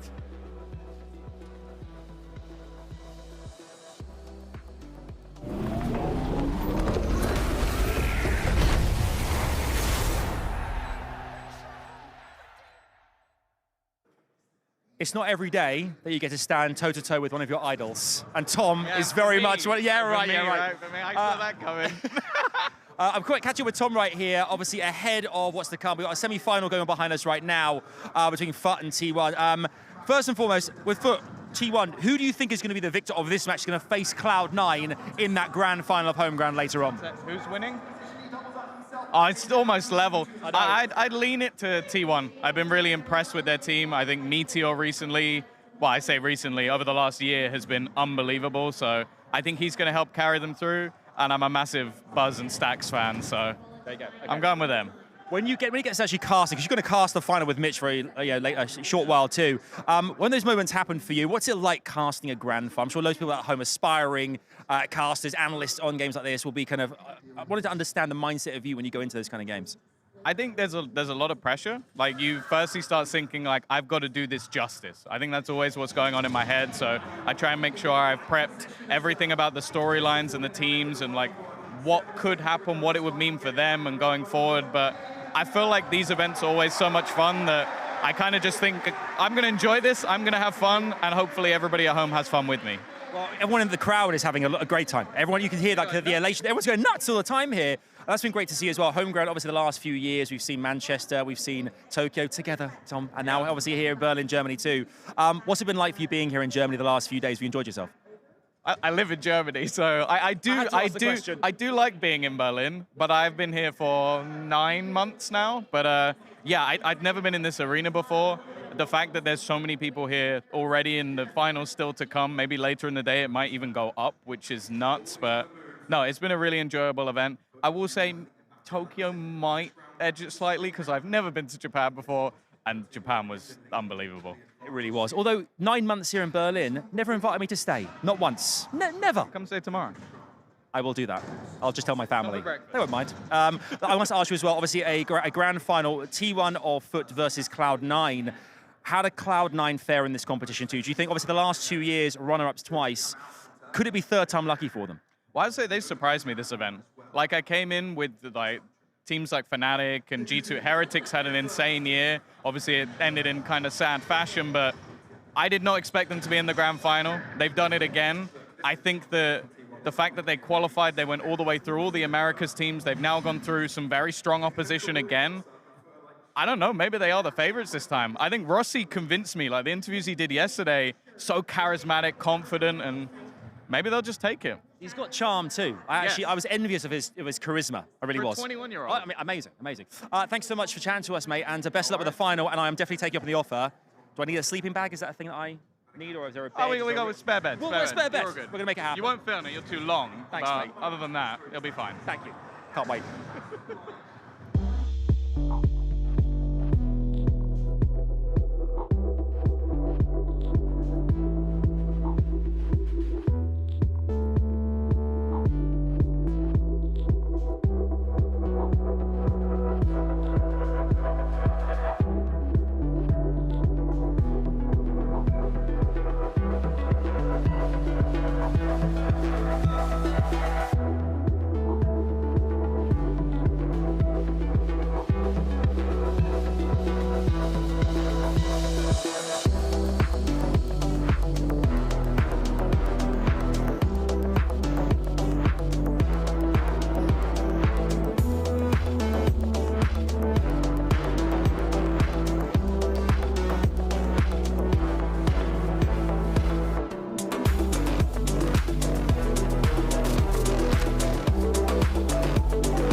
you join us one map into our semi-final in this chilly Saturday in Berlin.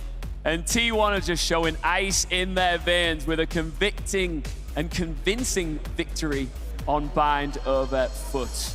We will roll very shortly into T1's map pick Pearl very soon. But right now we are on the desk with Ash and Pavlos to talk through a little bit about what just happened and to look ahead to Pearl. How big of a gulf in quality do you think was on display in that first map, Pav? I think Foot can do a lot better than what they just shown us, right? This is clearly not Foot at the top of their game. Sure, that's expected. They're playing in front of a crowd. They're playing, you know, with new additions that have big shoes to fill. So there's pressure from all ends, but you know, we expect a lot more at the same time. Yeah, and I think that it's also the fact that T1 just had such great reads on this map and Bind coming out up against Foot. But overall, you hit it right on the head there, Pavlos. For Foot, this is nowhere near the ceiling that we've seen from this team over the 2024 season. We've heard from individual players as well that they've never just been satisfied with the results that they've been finding. They're always looking to hit a new top. But we've got to also celebrate T1's performance as well, right? They were absolutely insane in their first match. And yeah, if they're playing that well, it's hard to be on your best form if you're Foot, if they're just punishing you on every single end. Well, you are joining us live in Killjoy's lab. And Killjoy is currently working away over there. Oh, hello. Live in action, Pav. What was she building? I don't know. Is this kind of like... it's a Reaver Phantom. It's a Reaver Phantom. I'm kind of wondering, are they going to change her kit? Is she building a new ability? You know, she's got the turret, she's got the alarm, but I'm wondering if she's building anything else there. Brilliant. Let's hear it for Killjoy. She's cooking. She is. Yeah, How good just is this? wondering, how can we upgrade the Phantom? It's going to be pretty strong upcoming patch. So I'm just wondering, you know, maybe she's thinking, maybe I should be using this a little bit more now. Maybe. How good is this crowd, by the way? Oh, they're phenomenal. I mean, you heard the cheering throughout the T1 versus Foot matchup there on Bind. I'm sure that the energy is going to continue to get more electric throughout the day. But I just love the fact that, you know, they're so emotive, right? You can just feel the energy right now in the stadium. Yeah, I mean, we celebrated Zeus on Foot as, I guess, the next Turkish megastar, potentially. And you mentioned that he put in a decent shift there on map 1 on Bind, but it wasn't enough. How much support does he need from the rest of his team? I think it's a little bit difficult. We did see great support plays coming out from Mr. Fallen, coming out from Cracks there as well. It just was the fact that the pieces of the puzzle weren't quite fitting together. There were great openings that they were able to find to help him make that space, but it was the counters that Pavlos was talking about coming out from T1, just shutting all of those opportunities down. It's really interesting to me because this past year, was the year of the rookies. This is when all the new kids came to play. This is when they just showed the world what they were made of and took the world by storm. Thing is, can something like this be replicated again? Because you've already had a lot of newcomers come to play, whether that was in the likes of Heretics, in the likes of KC, in the likes of maybe Foot. Sure, Yedajay was part of that conversation. But now that shock is no longer there. People are expecting a different level of performance. So it's not like Zeus is coming in during this rookie era where there's no heat on his shoulders. There's a lot expected now. The anticipation has already been built up. Yeah. So, you know, it's not as easy for him to enter a roster like this like it potentially could have been if it would have been last year. All right, we're getting into Agent Select as both teams have locked in their compositions. Oh, okay. Another Vice to come out, this time on the side of Foot. This is what we expected from T1, right? I'm really excited to see Izu on that Yoru role here, getting a little bit back to his duelist roots. But for Foot, this is a team that we have not seen on Pearl since Champs 2023. And they're coming out with an incredibly different look. Last time around, Ada Captain was playing the Brimstone. Yeah, that's very true. So this is a completely different look. I mean, look, but both of these teams haven't played it in Red Bull home ground so far. But exactly, Foot haven't shown it for even longer. So, I mean, I'm just wondering, what on earth have they just cooked up? And is this really the flip they needed to be able to convert their opponents in map pick? Can this catch T1 by surprise? I'm very curious to see how Mr. Fallen's also going to handle the Vice here as well, because you've got that double Sentinel, you've got Yedajay that you can fall back on. He's always old reliable. His ability to anchor sites is sublime alongside those lurk opportunities. So I'm curious to see if Mr. Fallen maybe takes a bit more of a proactive approach. All right, will T1 tear into that grand final in 2 quick maps? Or will Foot find something on Pearl? Our semi-final continues here, live in Berlin.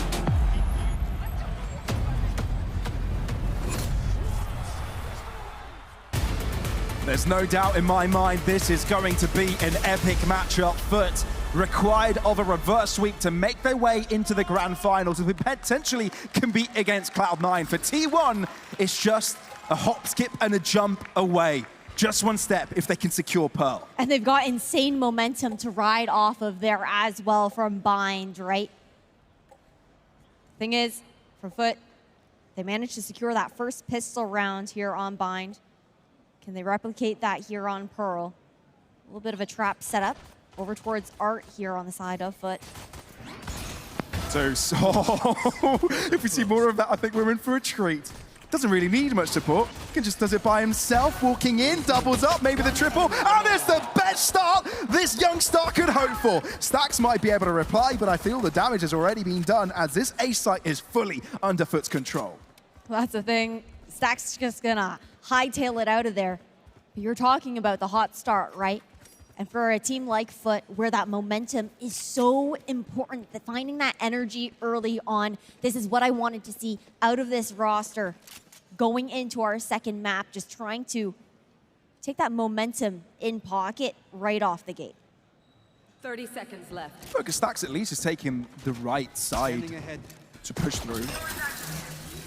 And that's a spike plant, which is already better than what they were looking at for before. Ada Captain will end up with a kill, so there's no reply here from T1.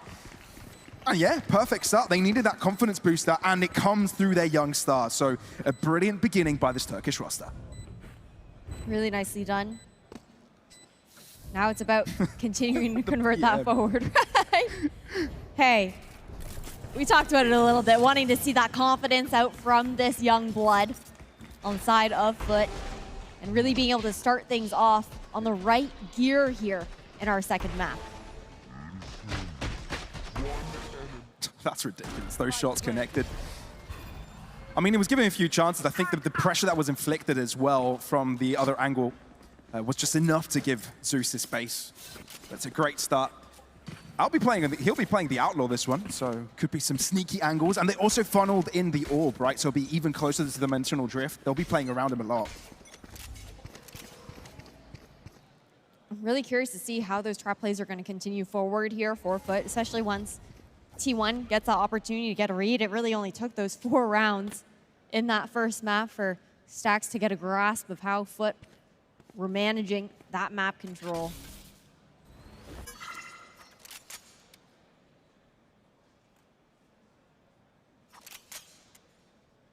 Foot don't want to be overstepping, right? They don't want to show their hands too early. T1 alerting their presence via the alarm bot. Yedige is actually the first one to take damage. These marshals could do quite a bit, especially with the Blood Key onto Buzz if he can get close by. Ada Captain, he just denies a cross. No one shall pass while he holds that line. That's the thing. You can see that Foot have done their homework, right? Sure, Meteor might be able to recover that spike, but this round's just about done and dusted. And it's that setup. You had those microwave mollies over toward the backside of Halls from Yedige, aware of the fact that Buzz was going to try and get up close and personal. 30 seconds left. It's always a little bit exciting when you start seeing someone pop off, even though there's pretty much no way he gets back in. Able to connect with a crazy monster shots. Meteor, what was that? That was gross. Damn. That's just showing intent, right? That's just showing that don't disrespect us. This is just the start of the game. We're coming for you with these guns. I mean, you would have thought, you know, second round looked like it was going to be a flawless with that 5v1, turns it into a 3v1. You're not able to steal it away, but doing a little bit of damage at the very least. But again, there does seem to be that general awareness of Foot and how they are very intentfully setting up the defense there, understanding how they're going to be sending Buzz in to create a lot of that space. looking to take those chances to divide him up from the team, melt him if given the opportunity to.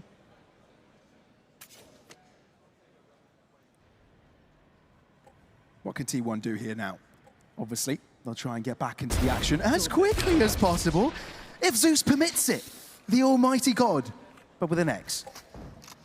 Still, T1 are not going to give up on this. Buzz has upgraded to a Guardian.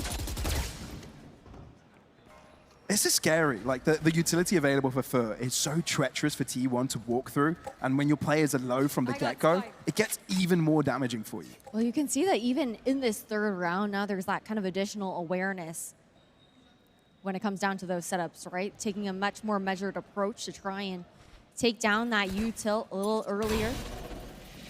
That's both Nanos gone now, aware here for the side of T1. They can push forward a little bit more safely. But look at the positioning here from Foot. With this arc control in hand, they have a chance to also collapse. Crackstone might be stuck in place. He'll move back to join his teammate to the back of sight. Stun coming through from Buzz as he tries to break through. Touches for the spike to might give the illusion of safety for Foot to walk in together, but they are going to be grouping up, waiting for the extra player while Yedaje is on the back line trying to catch them off guard. Stack's not looking in the right direction, but now he is. Yedaje with a better gun and from this distance. Stack's not expecting to find any presence, and it's Yedaje to win that 1v1. Does that draw enough pressure towards the other side? It does. Krax is getting back into things. Foot shouldn't be winning things so easily. They've got the lesser guns in the situation, and Sylvan's left all by himself up against the 3. Foot needed that, and it's clean. Looking like a repeat of Bind with these bonus rounds being stolen away. Foot starting off 3-0. It's insane though. Again, that collapse play out from Foot allowing T1 to secure that plant before a quick flood comes on through, and a big part of that round was just Yedaje opening things up on that flank, being able to take Stacks down.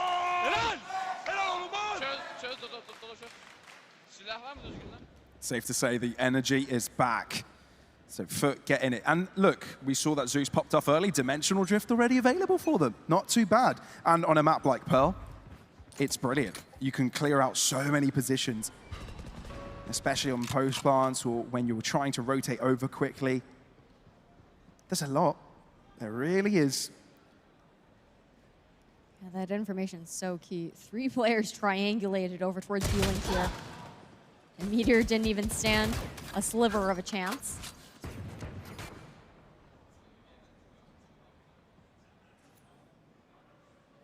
T1 aren't out of the conversation. It's still early doors, of course.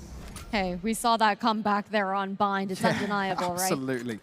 That was a 4-0 start for Foot. Pearl, it's going to be a really interesting one. Like, we're still witnessing what Foot are cooking up. Still early doors. They haven't shown all their hands. The setups look clean so far. They do, and that Shock Dart actually just narrowly misses the initial Nano Swarm there towards that generator plant. Yedaje with a higher angle.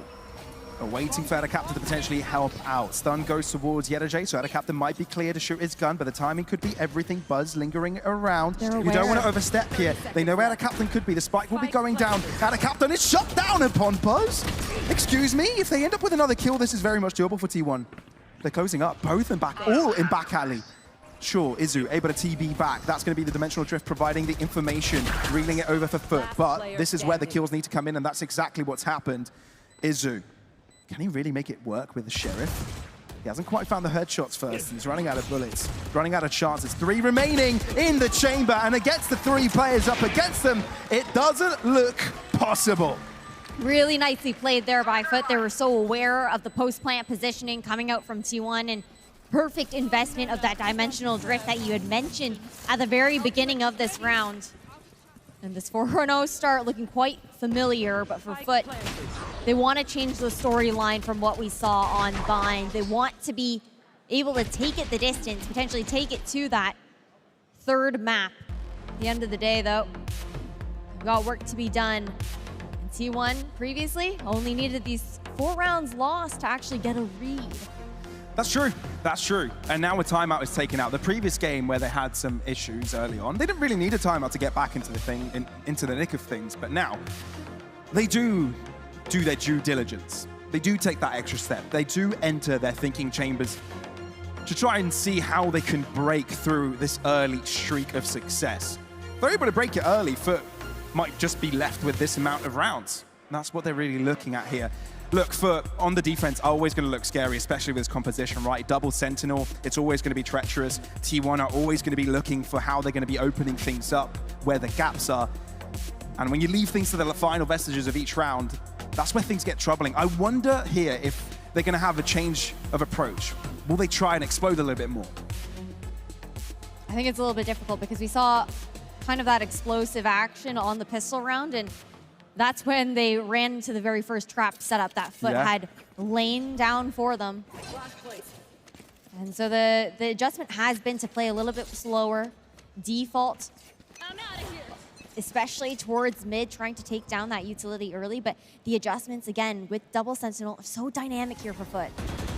They've shown their cards, though. Zeus is able to drop back, but Ada Captain stuck around. That's the thing. The fact that you have that TP back, they might not expect a second player pushed up. Oh, no, they do. Izu's looking for him. But it's a matter of who finds that first shot. It's Ada Captain to find it. He's even got his own piece of utility to help him escape.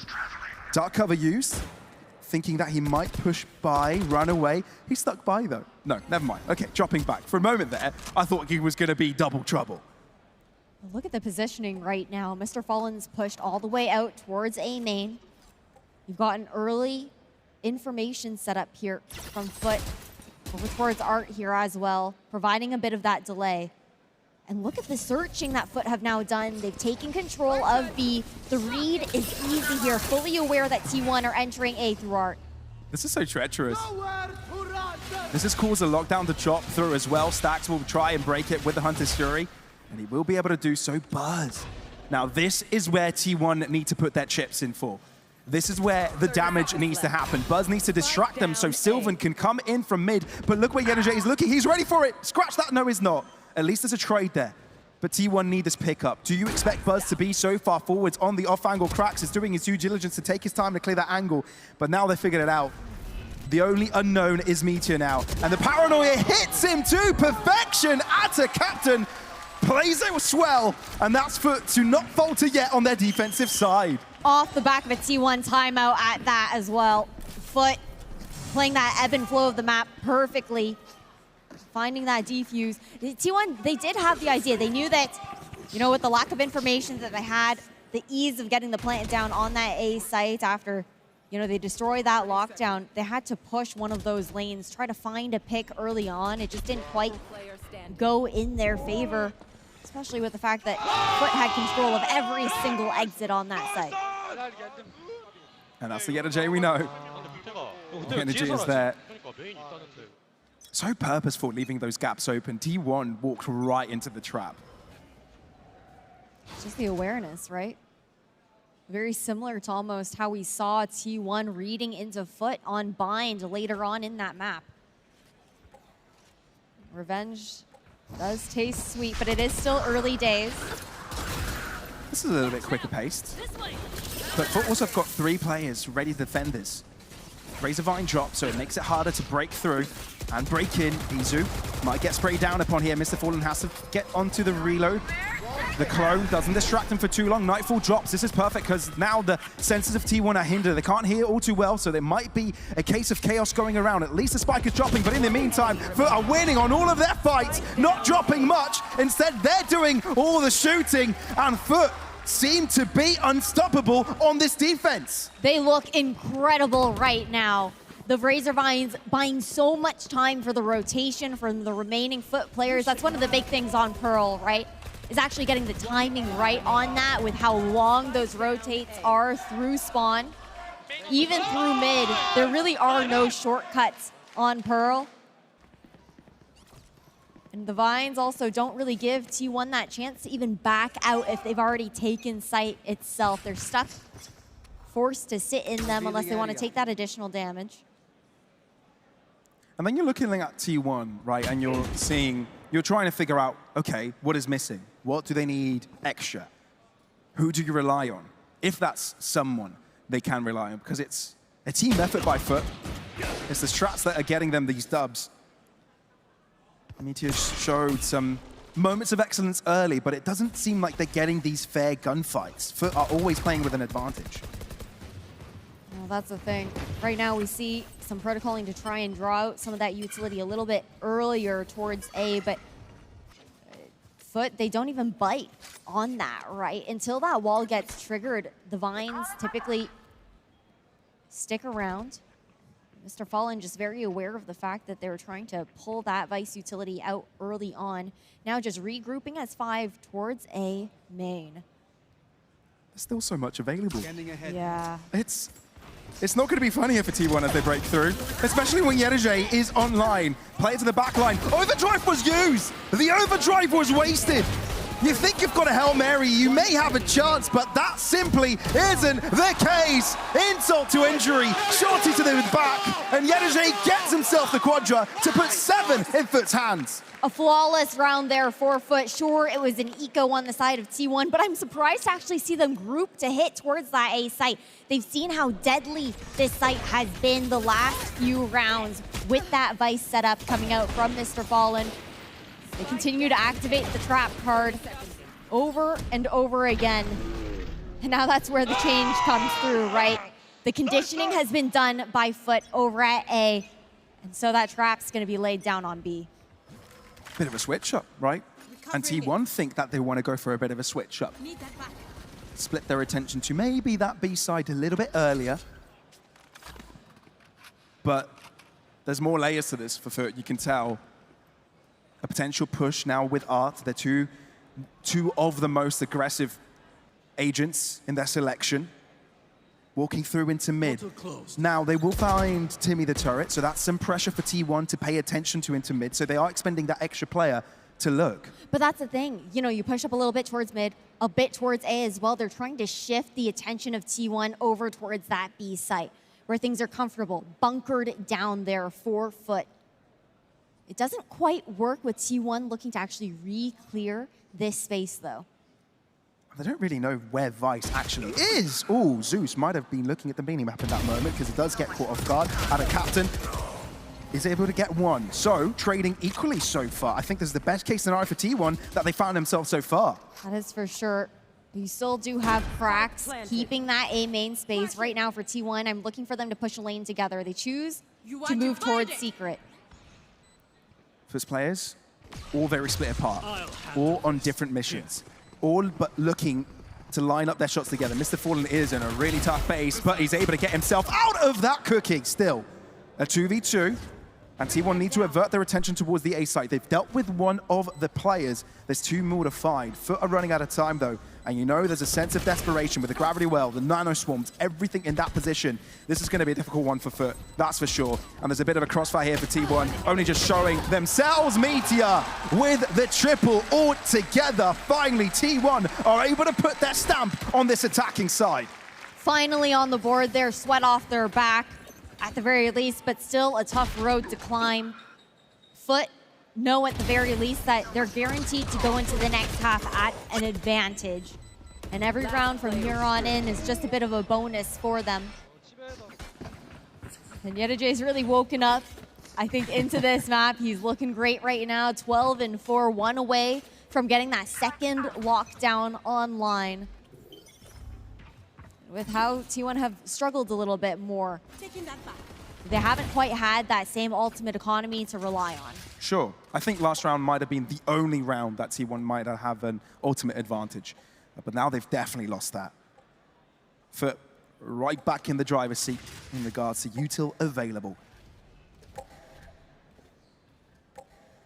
I like the mid control, the angle that T1 have taken the last 2 rounds.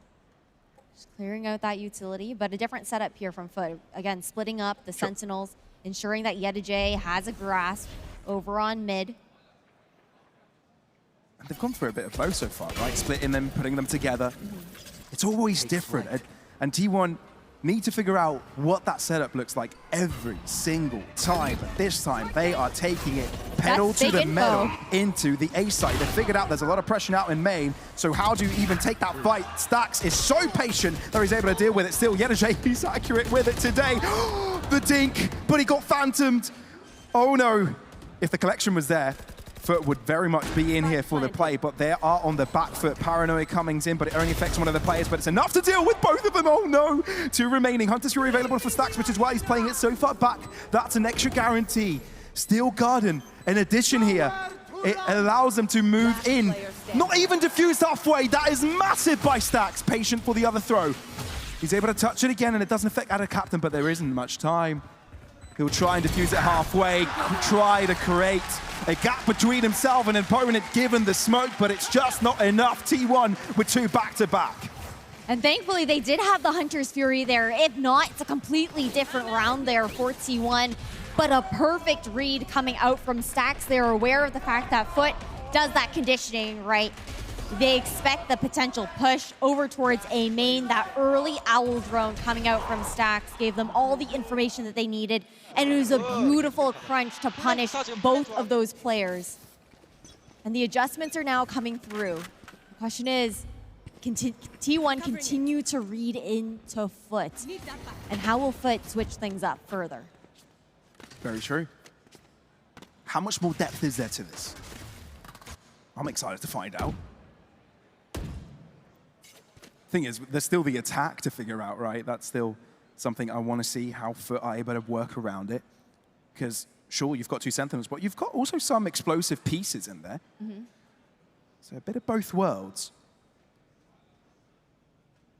That's the thing, right? You know, Ada Captain's always more than happy to be a second entry alongside Zeus, with that Paranoia helping create some space. Walking into the high-low setup. Oh, there's no reply to it at all. Foot are determined to make that angle their own. And let me tell you, they were very successful in doing it. Just fully holding the line alongside that turret. Sure, Stax turns it into a 1v4, but it's tall order for him.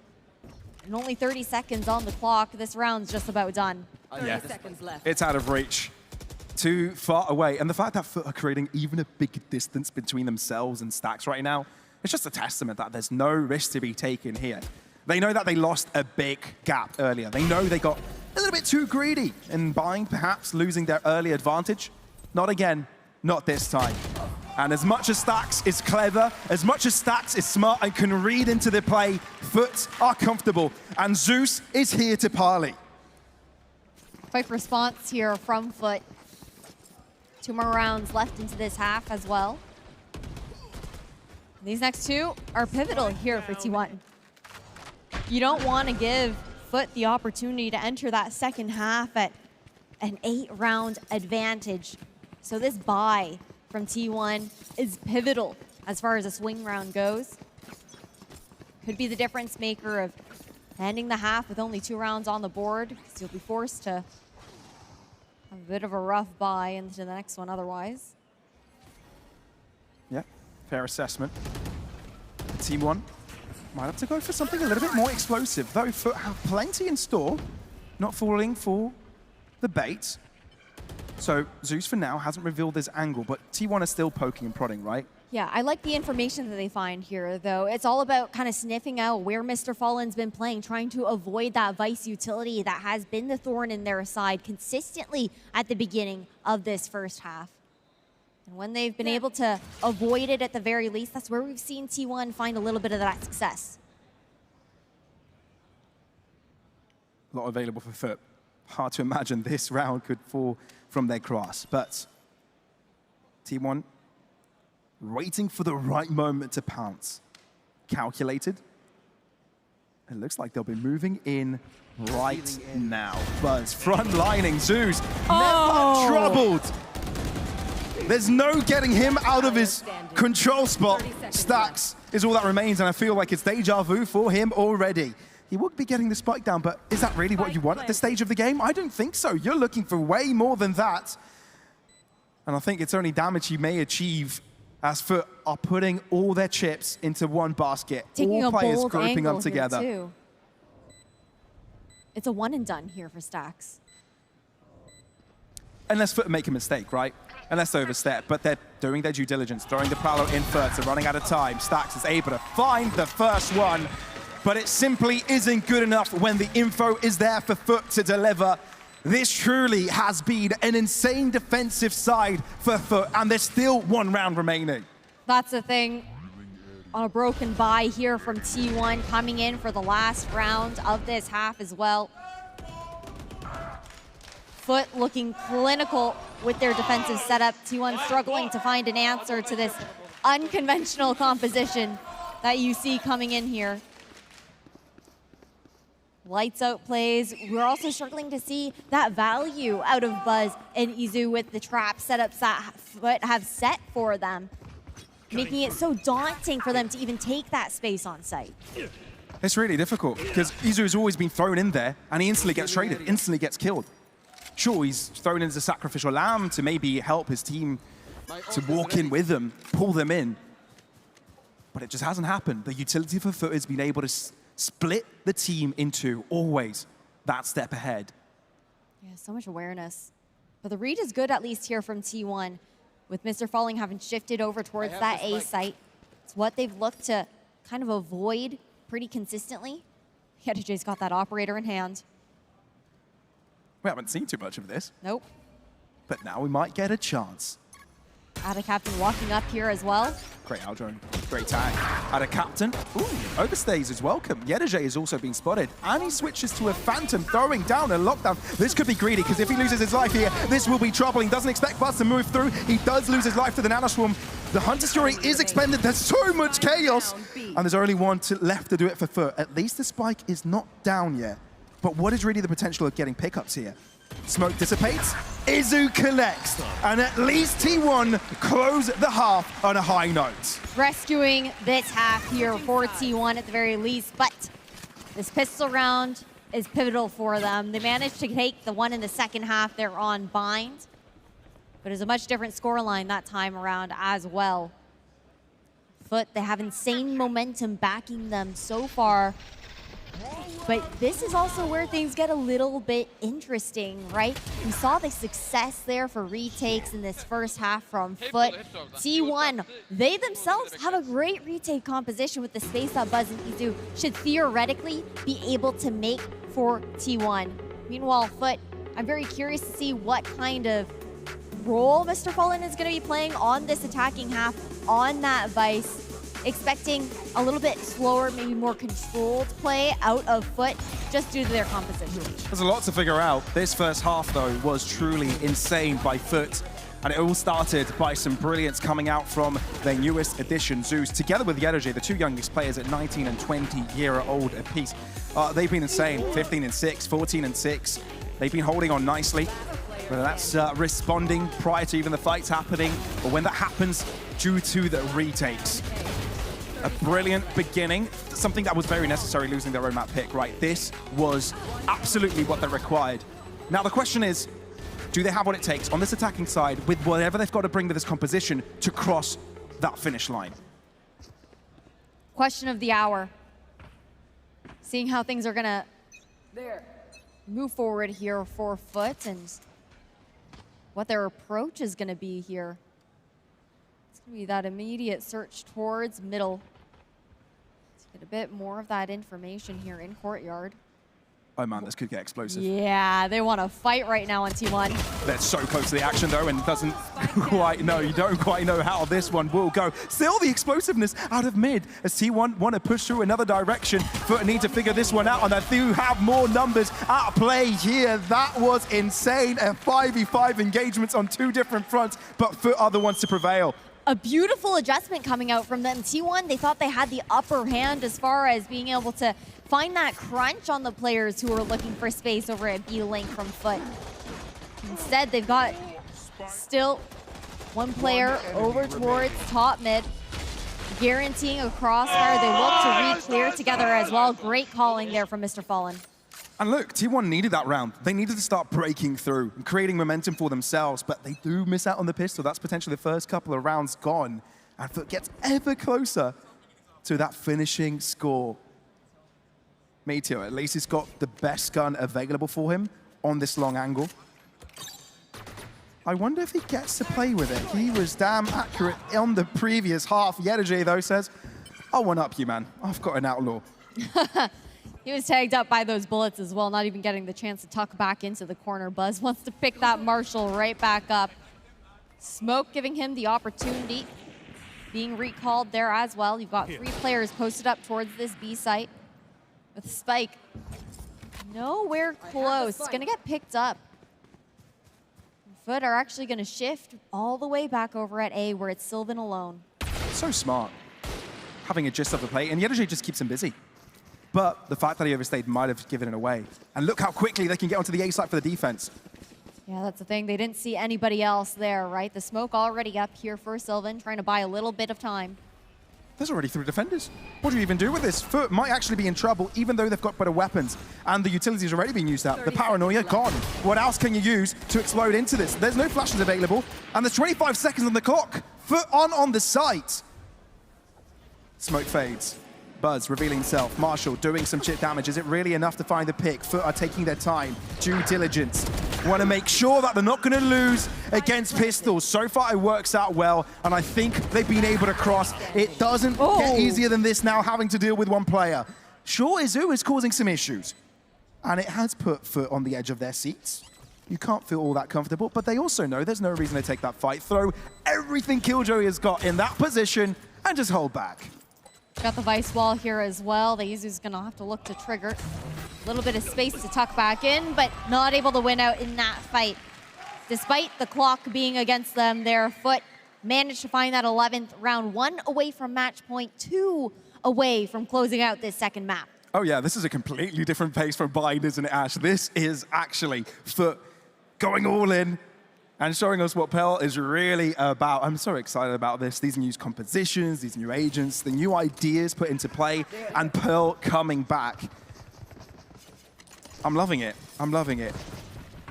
This truly is what we're here for. The thing is, T1 probably aren't loving it as much. Sure, they've got the comfort already having a map, and they can reset into Ascent, but they surely want to do a little bit more damage on a map like this, even if they do go down.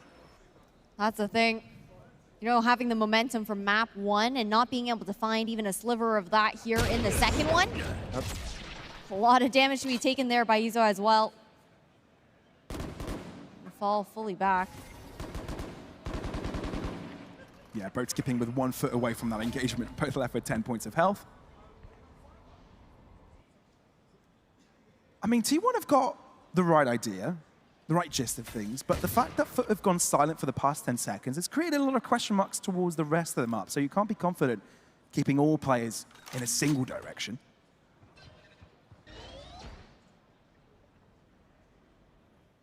Oh, creep up here towards an A split. Meteor's moved up in a sneaky angle. He's pinged where the potential compact will come through. It's Zeus that opens things up instead. Still 2 more to deal with on site, but Prowler is able to seek Buzz up. And the lead from Mr. Fallen Sheriff does find its mark. This is a bonus round. T1 should have the upper hand with the Vandals, but it doesn't truly seem to be the case. Foot, not only have they an amazing setup on the defense, they know exactly how to take on the attack. And this round surely will put them on a 12th, on a match point, on their opponent's map pick, no less. Okay, doing it right back to them, right? Defeating an opportunity of a flawless round here. Izu's just looking to do a little bit of damage, try to get that Dimensional Drift online. And it's not going to be the case. Match point here for Foot. And that attacking round, Pavlos, looked very, very reminiscent of the defense retakes that we saw coming out from Foot. The collapse onto that A site. This is clinical. Foot innovating right now on Pearl. Best case scenario for Foot right now. They've got everything they need at their disposal. Full set of guns, 2 very high impact ultimates. This could be it. T1 might be in trouble. Maybe? Might? They definitely are.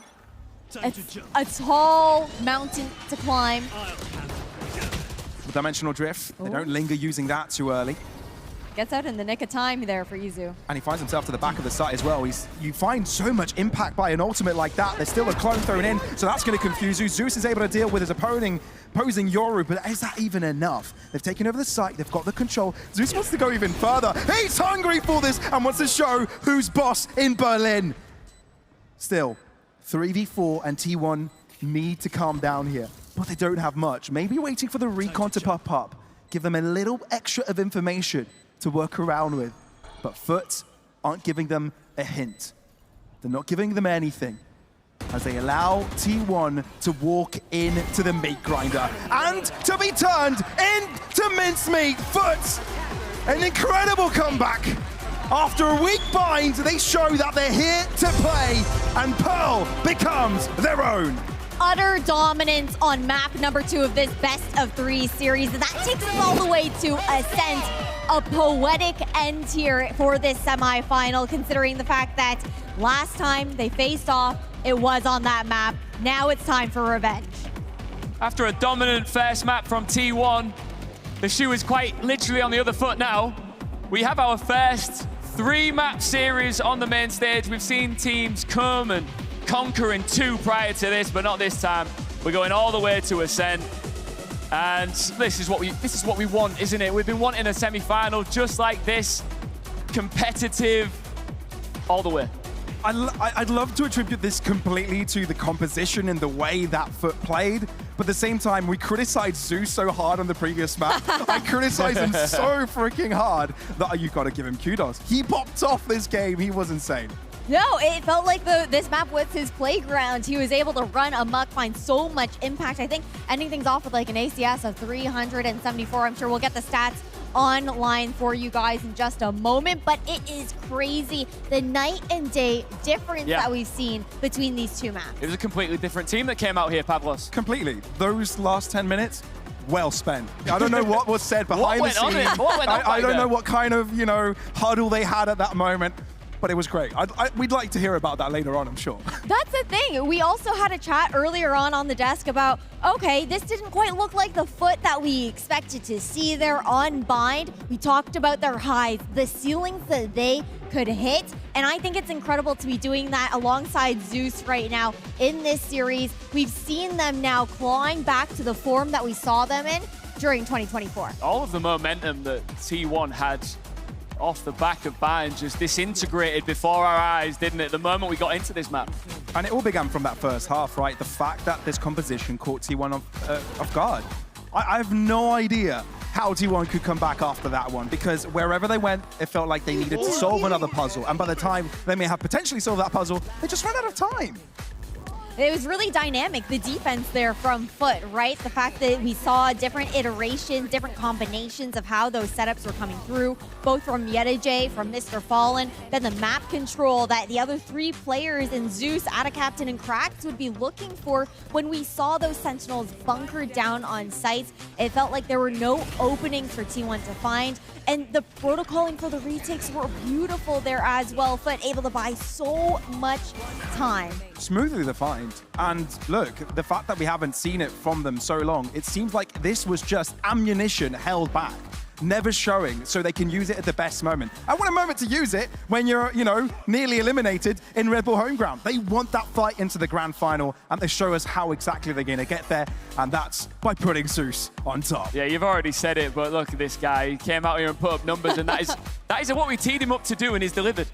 Yeah, that it is. 374 ACS, like I was talking about, 22 and 9 there as well. But then you look down the line, 18 and 6 for YetaJ, 14 and 5 there for Mr. Fallen. It felt like all of those shots were connecting. There were even times where, the sprays through the smoke were extremely lucky. Really great job doing the tracing those bullet tracers there as well. Yeah. But it was just electric. It felt like every single part of the puzzle fit here. Yeah. And I'm glad that we saw this, right? Very easily after losing your first map, your own map pick. Maybe you'll start, thinking inwards and getting in your own head.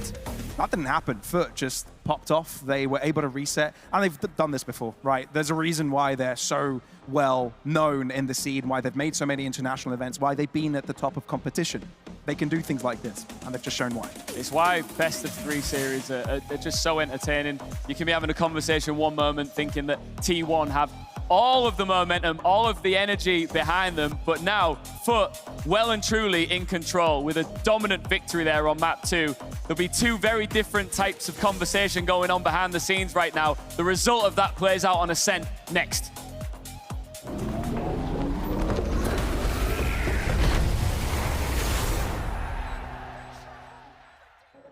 I am very happy to be joined right now at Red Bull Homeground by Tarek, who joins us here on the show. I mean, it's great to have you here. I mean, how's your experience been here at Homeground? I mean, you've got the best seat in the house. Look at this behind us. Yeah, it's been awesome. The crowd has been turning up a lot, so I want to give a special shout out to them. The energy has been ecstatic throughout both days here. But yeah, I'm having a great time.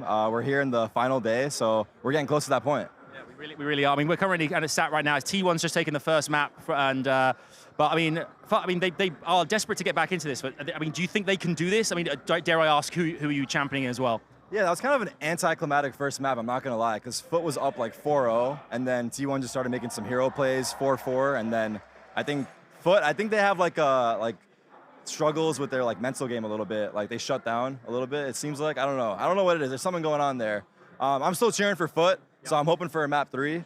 But T1 looked poised to win it at this point, considering it is their map pick. We want to see that they go all the distance, because I think the last few games we've seen has been a 2-0. You want to see a bit more entertainment in this thing and drama.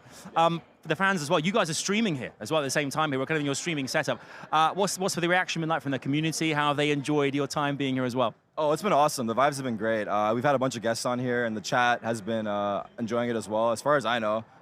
So yeah, we're just happy to be here. It's also kind of cool because we're in Berlin, and I don't really get to go overseas as much, unless it's for a Valorant event, really.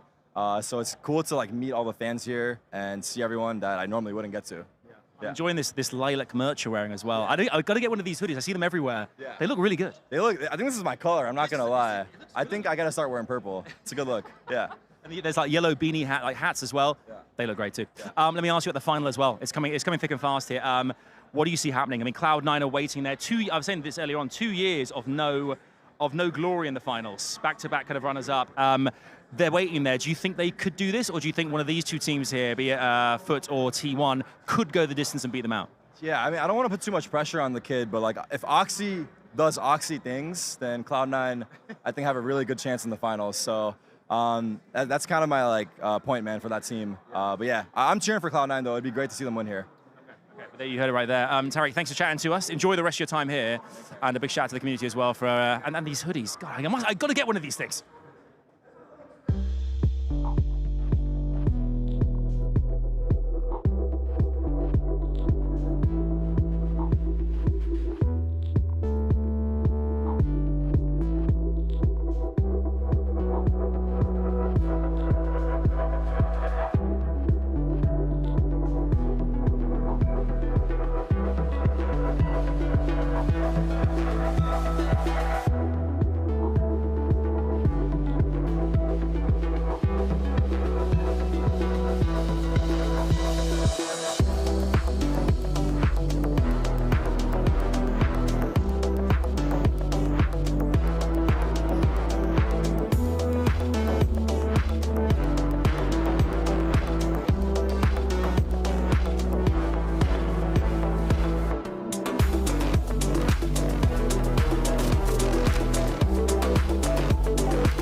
T1 and Foot are both just one map away from a dust-up in the grand final with Cloud9 later today. Which of them will take it?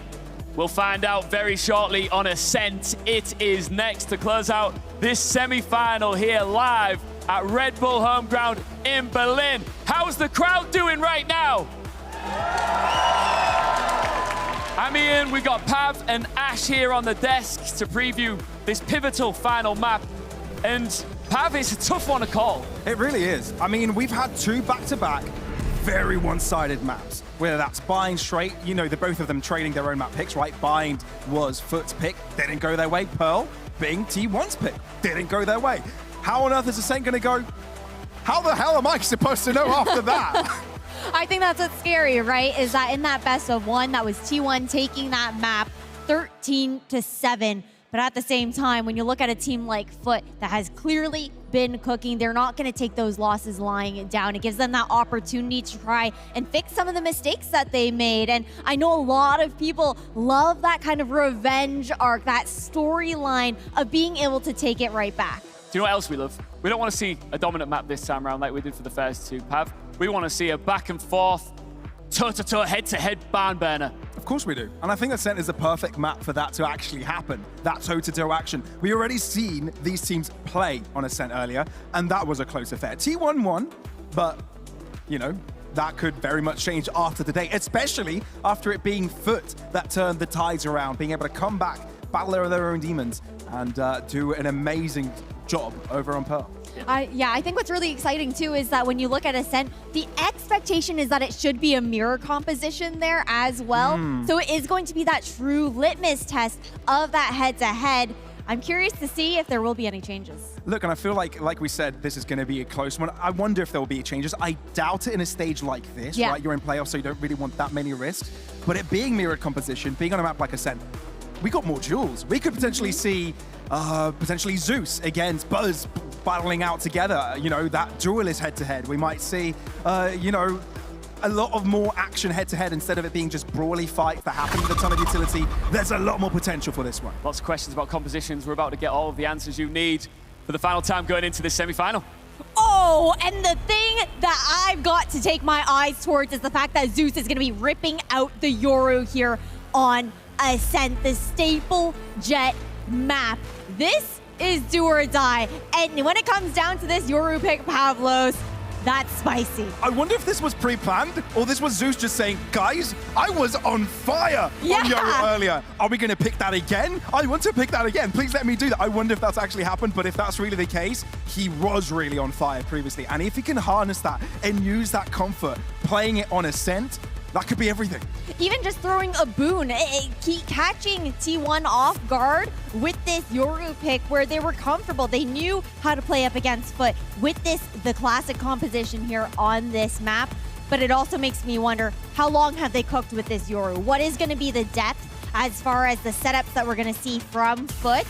Or is it a little bit of a Hail Mary, throwing a wrench in things? Who knows? Well, you love that. You love that from Zeus, because if you've got that level of confidence in yourself, you're saying, look, I was the right man for the job. I'm not just here to play, I'm here to trailblaze. And the time is now. Two teams who've been dominant on stage here today, but only one can take a crack at Cloud9 and our Red Bull home ground trophy. Who's got the guts? Is it T1 or Foot? Berlin, Germany, make some noise! Berlin's ready. I'm ready. Are you ready? I'm more than ready. I'm stoked to see what they're going to bring to the table here, with Foot starting out on the attacking side first. When it came down to Pearl, Pavlos, for T1, they were only able to find 4 first bloods total, 2 divvied up between Buzz and Izu. And it's a strong start here for Foot, taking out Buzz down early. Well, Foot have already circumnavigated over to this B site, looking to break through with 2 defenders hiding out on site. Nano swarms will be popped early, so Foot won't fall victims to that. They do take their time as well, but they do stick to their guns. No movement, no hanging around, they're dropping right into this site. Izzy already dealt with a Meteor in a quick fashion as well. Foot have completely taken over of round number 1. That's the thing, the pistol rounds have looked so good for Foot. They've gotten 3 out of the 4 that we'd seen so far. It looks like they're looking to add a 4th to their tally here as well. But it's a bit too difficult to ask for Sylvan to clutch this. It's a tall order. And that's just an understatement. The highest order. And Foot close out round number 1 of Ascent, hoping that they can continue the streak. They look so good right now on those pistols. 4 out of 5 that we've seen so far now going into the way of Foot. If you're T1 here, how do you come back from the previous game, right? Because obviously you had a very strong bind, you had confidence going your way, but Pearl went completely wrong. How do you come back from that? I do want to give them the fact that at the very least, you know, Foot, I think just went in with a game plan on Pearl. It was really difficult to try and break through, make those adjustments on the fly when you're caught off guard like that. And it's a little bit more of a gimmicky composition there as well. This is much more standard Valorant, where you're not going to see the same level of trap plays out of Foot at the very least. And starting out on defense first here as well, especially on a map like Ascent, has got to feel a bit more comfortable. Well, they've made the right call to place most of the defenders here, but Foot has been so good to funnel them out into the open. Easy pickings, no problem whatsoever. Boom goes the Dynamite, and they've got 2 players ahead of T1. And look, just to continue the conversation about T1 coming back from this, Foot also had to come back from a devastating early 13-5 blow on bind. Now, if T1 can go back into, you know, their own prep room and say that Foot have done it, we can as well. There's a very real possibility. T1 are back in this and, you know, press the reset button and we're in for a retreat for Ascent. But for now, it's been Foot. Nothing else but Foot. And with Yedajay finding a clean pickup and stacks, puts a very quick end to this round, leaving us to T1's bye round. It's going to be really interesting to see how the approach to Ascent continues to develop with Zeus on this Yoru. And you can hear the crowd chanting here, backing Foot at the moment with that energy, trying to push that momentum forward again. Even Tariq had talked about it in his interview there that we saw on broadcast, the fact that it seems like Foot is a bit of that emotional team. This is something that we've known for a while. And then it comes down to that mental game. So going into this last map with a strong start, important. Super vital. And for T1, they'll need as much support as they can get. I think the crowd has realized it. You need some backing here. Obviously, you're on enemy ground. This is EMEA. This is Berlin, the heart of Valorant in Europe. And I think the battle may have just begun. Battle of the fans in the crowd right now, going for a shouting match. And to me, my ears, it sounds like Turkey's coming out on top. It's close. It's close. It's really close. Oh, it's never gonna end though. It's never gonna end. Foot fans have got lungs for days, you know. They've got a rep for Yedajay, you know, crying up on stage there with that warrior scream. Yeah. Unlimited passion. Exactly. It's a passionate country. It really is. Passionate area of the world. And they'll definitely come here to support. Great start from Foot. They're able to continue the momentum from the previous match. But now they've got to continue, right? This is a bye round. A reason why Foot were able to gain so many consecutive rounds, I think you could say the same thing about T1 over on Bind, is that they were able to convert these bonus rounds as well, right?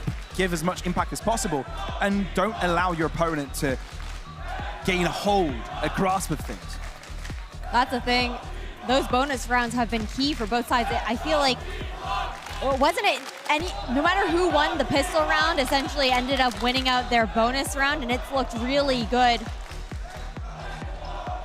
Okay, taking the chance to get these chants down in the crowd with this tech pause looming over us right now. You love to see the fans showing as much support as possible. Oh yeah, crowd is full today here at the Treptow Arena at Red Bull home ground number 5, the fifth iteration of this tournament. Year after year, getting better and better. And finally, it's time to get into round number 3. Can T1 bounce back here, or can Foot continue the streak they've accumulated since Pearl? I think considering how Pearl went, it's going to be pretty imperative for T1 to find their anti-eco round. Looking at Foot as well, it's a generally decent bonus that they have coming in. Of course, you see them saving up into that operator for round number 4, but it all starts here for T1.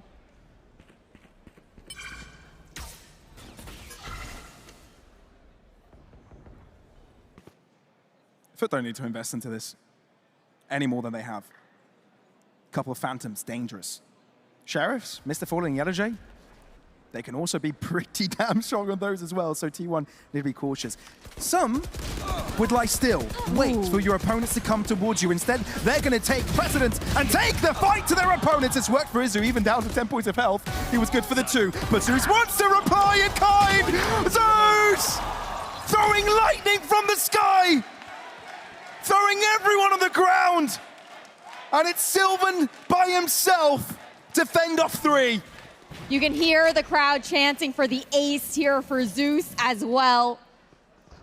The thing is, he's more likely to meet the other players on foot on this B site first. I mean, the fact that everyone is low could make this fathomable, but really? Not going to be happening this time around. The bonus again, assisting with a streak. 3-0, T1 look lost. And they are in dire need of something magical. Just one away from that dimensional drift here for Zeus. Okay, I think he heard you talking smack earlier, pal.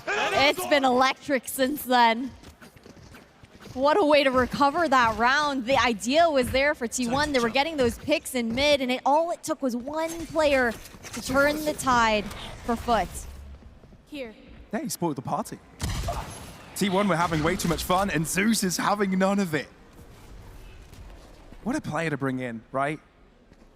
Being unstoppable in Challengers Turkey. Sure, they didn't manage to win it in the end, not get the qualification to Ascension. He was really close twice, right? Whether that was play-ins, whether that was during the regular season, but essentially didn't get to have a say on the big stage. But now, this is his chance. And the all-Turkish team in Foot. Time to jump. And he's making his stand. Dimensional Drift already available for him, and this is just round number 5. Hasn't really found anyone near tree, so he's going to be doing his Lurking Judy out on the site. Find himself to the backside. Good throw with a flash. Mr. Fallen finding the right momentum to end up on the back line. There's no breathing for T1. Oxygen out of their lungs, forced out by Foot. 4 consecutive streak. T1 with nothing. Oh, a flawless round there for Foot once again, and right now, the utility coming out from Zeus is looking stunning as far as how he's able to isolate these players on site. That time around, it was Sylvan.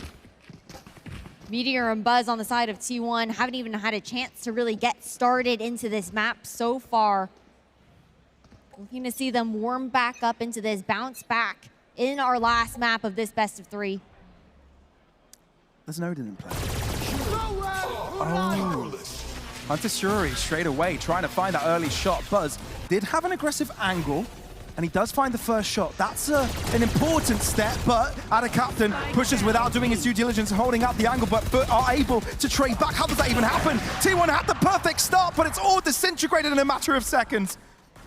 And a big part of that is due to Zeus, the fact that he's even able to get into that position in the first place. Great cover from Sylvan at the very least, saving Buzz.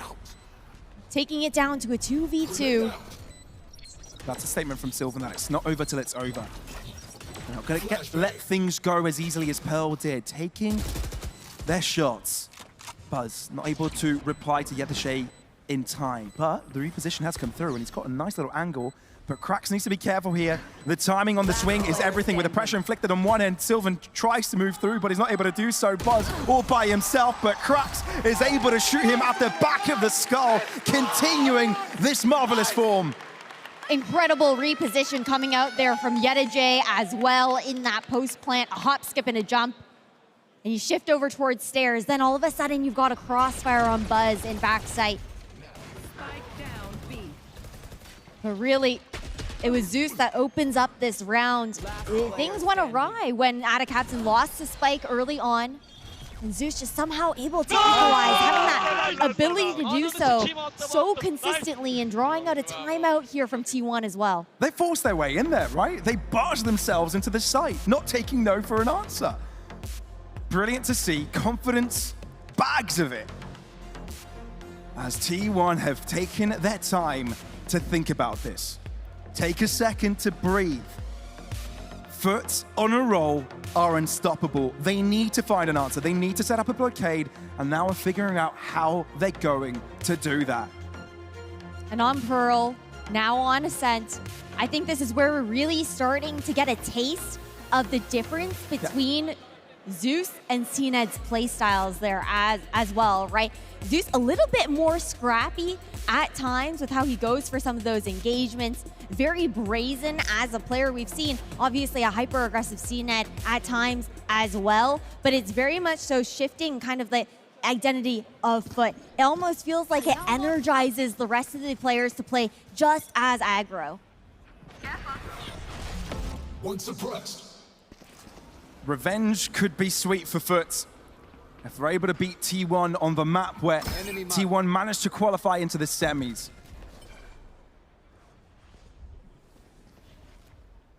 I think the finals already visible. Here. Far away, but visible. And Foot know of this, and they're marching towards it. T1, they've got something to work with. In the right positions, they've got guns that can do quite a bit. Foot being cautious though. And the time that T1 take the time out, they themselves can recollect themselves, go about what they want to do next. 20 points of health on Zeus, that's going to hinder his confidence. Or does it? No. He does take a step forward. Trying to figure out what the setup is like. And if they do end up towards that A site, I think they're going to be in trouble. That's the thing. We've got a melting pot over towards Switch and default plant there on A. But I like this mid split coming out from Foot. 30 seconds left. Izu holding the right line, switches to the Sheriff, and it's good enough. Foot going to be in trouble. Somehow the lesser weapons are getting the job done. Adacaptan needs to be careful here because at the same time, he may be able to get the orb and get the hell out of there. Ult into the A site, but he still has full plays to deal with. That could upgrade their guns. That's the thing. Killjoy set up here as well. Limits the amount of spots that you look to plant. You also get to regroup and take a couple of these weapons, and Meteor's so close. This is risky by Meteor. If he goes in for the fight too early and loses his life, that makes it a little bit more easy for Adacaptan, but he is buying time. He's not taking the fight. He is just being a nuisance, not allowing Adacaptan to settle in for a second. And T1 show their mark on Ascent. Finally able to stop the bleeding, a thrifty round. And all that thanks to Izu's positioning over towards B main at that. Mr. Fallen creeping up alone with that spike made all of the difference. The smallest of mistakes there for Foot to lose that and allow T1 to try and collapse on the players trying to come out towards mid. Fans showing their support here.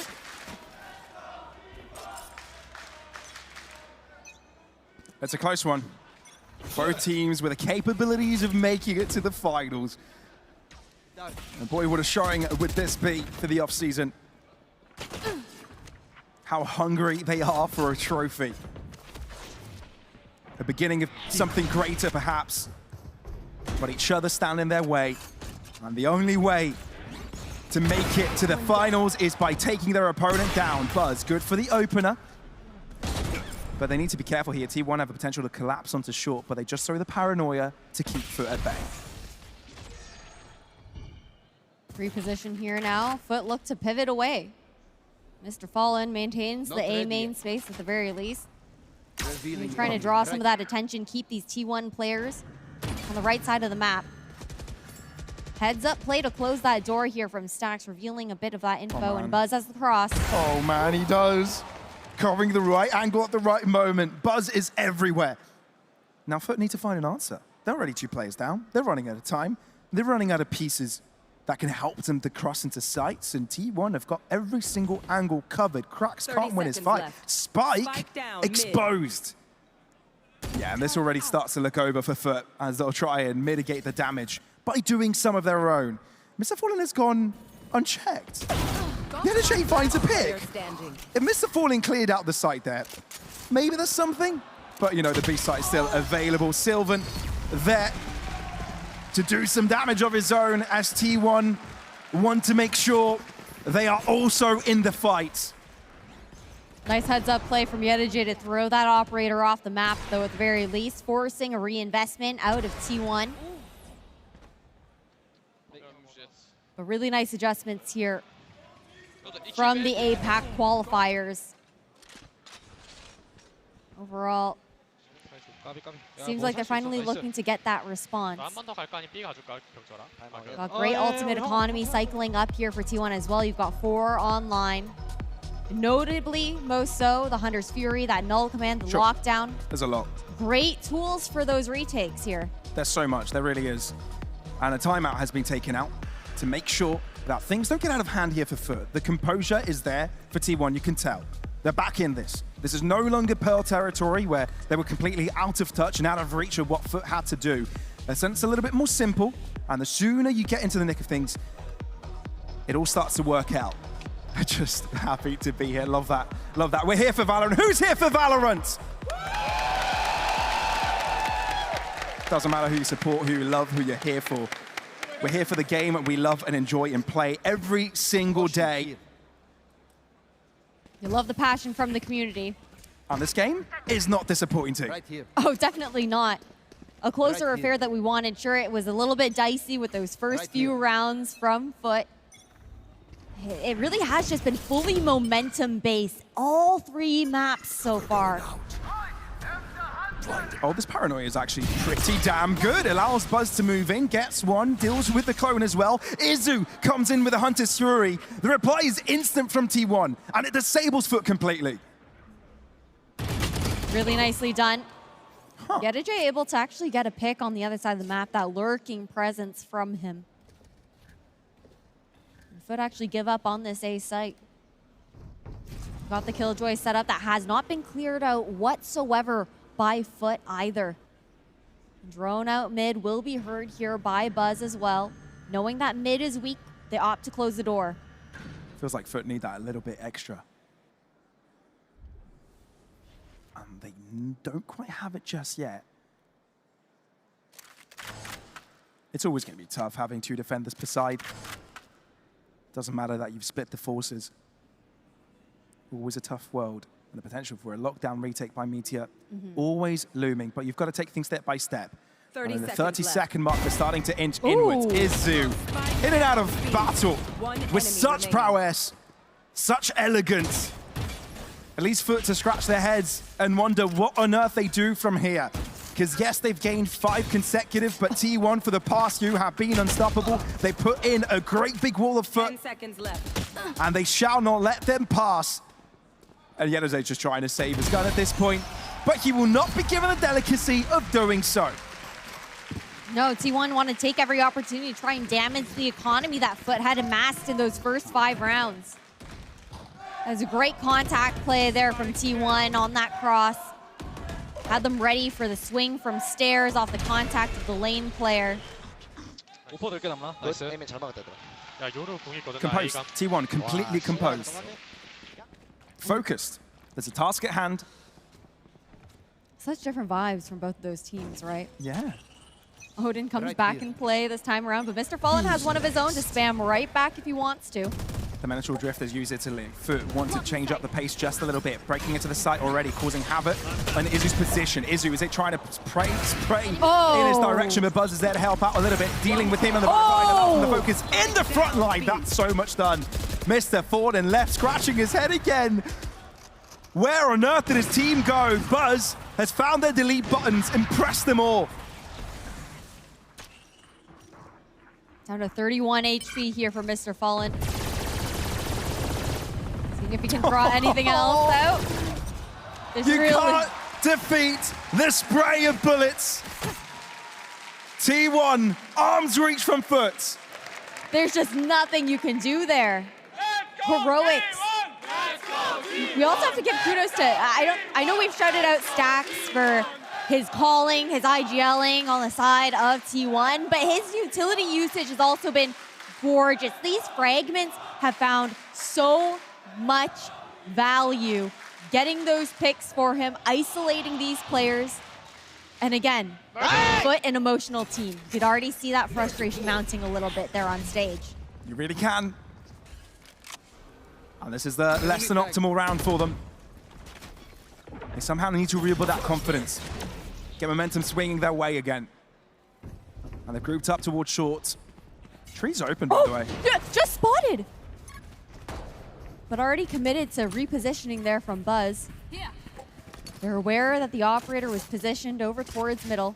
They're taking this chance to push up. This is quick maneuvering. Quick footwork here from Foot to try and make their way into the B site. They've been able to catch T1 off guard. Buzz, that's a pickup, sure. But how much damage can Izzy do? How much delaying power does he really have? Meters already on the flight. Doesn't matter, that Foot are quick on their feet. T1 are even faster. And are there to defend and completely equalize the game. An eye for an eye, 5 rounds for 5 rounds. And you can hear the crowd now behind them, Pavlos. Where do you see things like this? Where do you see momentum swings like this? Bind 13-5. Pearl 13-3. And now streaks on ascent begin again, but things are close. This is where momentum can swing once again, as both teams have guns, both teams have ults, and this could determine who can gain the lead into halftime. And that's exactly what we wanted here for this third map, a closer affair, but again, a continuous momentum game. Lockdown hasn't been destroyed. Buzz, that's the first time he's gone for a first shot and it hasn't connected. Cracks can also be brought back into life, but not crossed into sight just yet. But they've done the first necessary steps. Cracks eventually does fall, no resurrection there. But for are low. A couple of their players softened up. Lockdown available for them as well. Hunter's Fury, before the setup is even permitted. As well, the lockdown meteor has to drop. But the lockdown stays. It's a gamble you have to take, which forces 3 other players to the back of the site. Could be a read for T1 to move into. But Yedaje is there for the guarantee. Foot have got more players to solve this problem. And Buzz with an operator, this is too hard of an ask. They've got money. I wouldn't be surprised if Buzz ends up going for this, but might opt to save this big gun of his. Foot, what an attempt. It's insane, right? I think also Yedaje continuously being that looming presence towards B main, knowing that that wraparound could have happened. There just wasn't time generally to even try to go for that 1v3. Foot really needed this. They really, really needed this. It's been a 5-round drought, but it just rained. Use everything you have. 1 round left into this half here. And now the Foot fans start to speak up once again, driving the momentum for the Turkish team.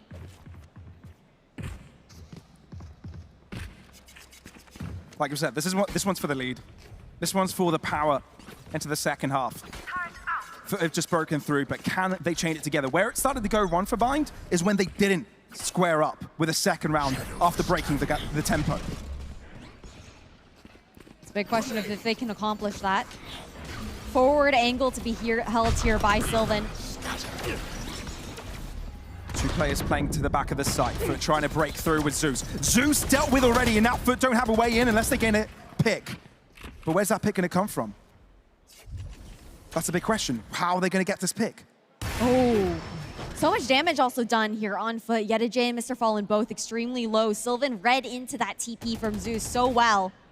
And they used everything to support Zeus in that instance. Cracks no longer has any flashes. Mr. Fallen is still waiting for his recon bolt to come through. Right here. Foot are running out of gas, running out of steam, And T1, all they have to do is hold their lines. That's the thing, all three players grouped outside A main here for Foot. They have no control on the remainder of the map. No information to be had. Desperate pot shots, really, with the Odin. Real desperate shots. 30 seconds left. T1 know that they don't really have to budge. With this advantage in numbers, the crossfires that they get to hold here, it's all about buying as much time as possible with the clock ticking down. T1 haven't budged, like you said. Holding the lines. 13 seconds. Foot need to make a move. Buzz knows of it. It's the last round of the half, so they've got to give it all. T1, this is the best way to end off the half without dropping a single player. 12-run streak, disallowing Foot to gain any further tempo. And they move on to the attacking side with complete belief they can get into the finals against Cloud9. Fully equalized here into the second half. For Foot, again, it's about breaking back in. You mentioned the difference in being able to actually chain rounds together and just getting one in a sea of T1 rounds. Although the scoreline looks deceiving at 6-6, the momentum still riding on the side of T1 with how they've made this comeback. That's concern. There's always going to be concern in moments like this. For Foot, what's happened? They've had some early good momentum. They've struggled with answers. For T1, now they're on the attacking side. And now they're the ones that have to produce tempo and plays that Foot need to counteract. This is as close as it could be. A third map, a decider, the one which dictates who will make their way into the final.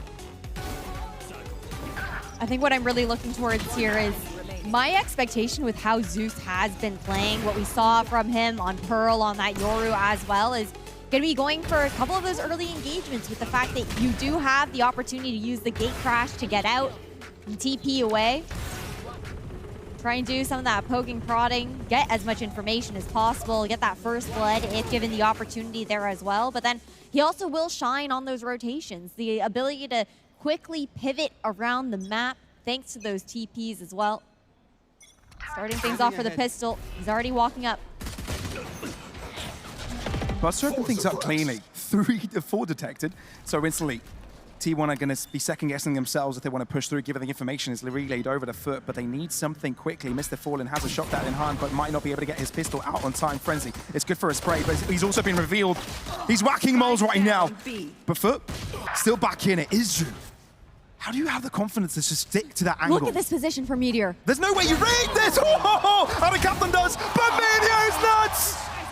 What a shot from Meteor on both of those players. Absolutely insane playing into Sabrosa. The lurking presence, that he knew that these players were coming around. They destroyed the turret towards top mid. The mechanics, though, were stunning. That was intergalactic. That was maniacal. That was a statement. T1 doesn't go down without a fight. That they don't. I like the ideas coming out from T1 as well. That lurk smoke that they had put out over towards lane on B, and now into this round. It's the anti-eco here. Already a decent amount of damage to be done. You see Sylvan actually swapping guns as well.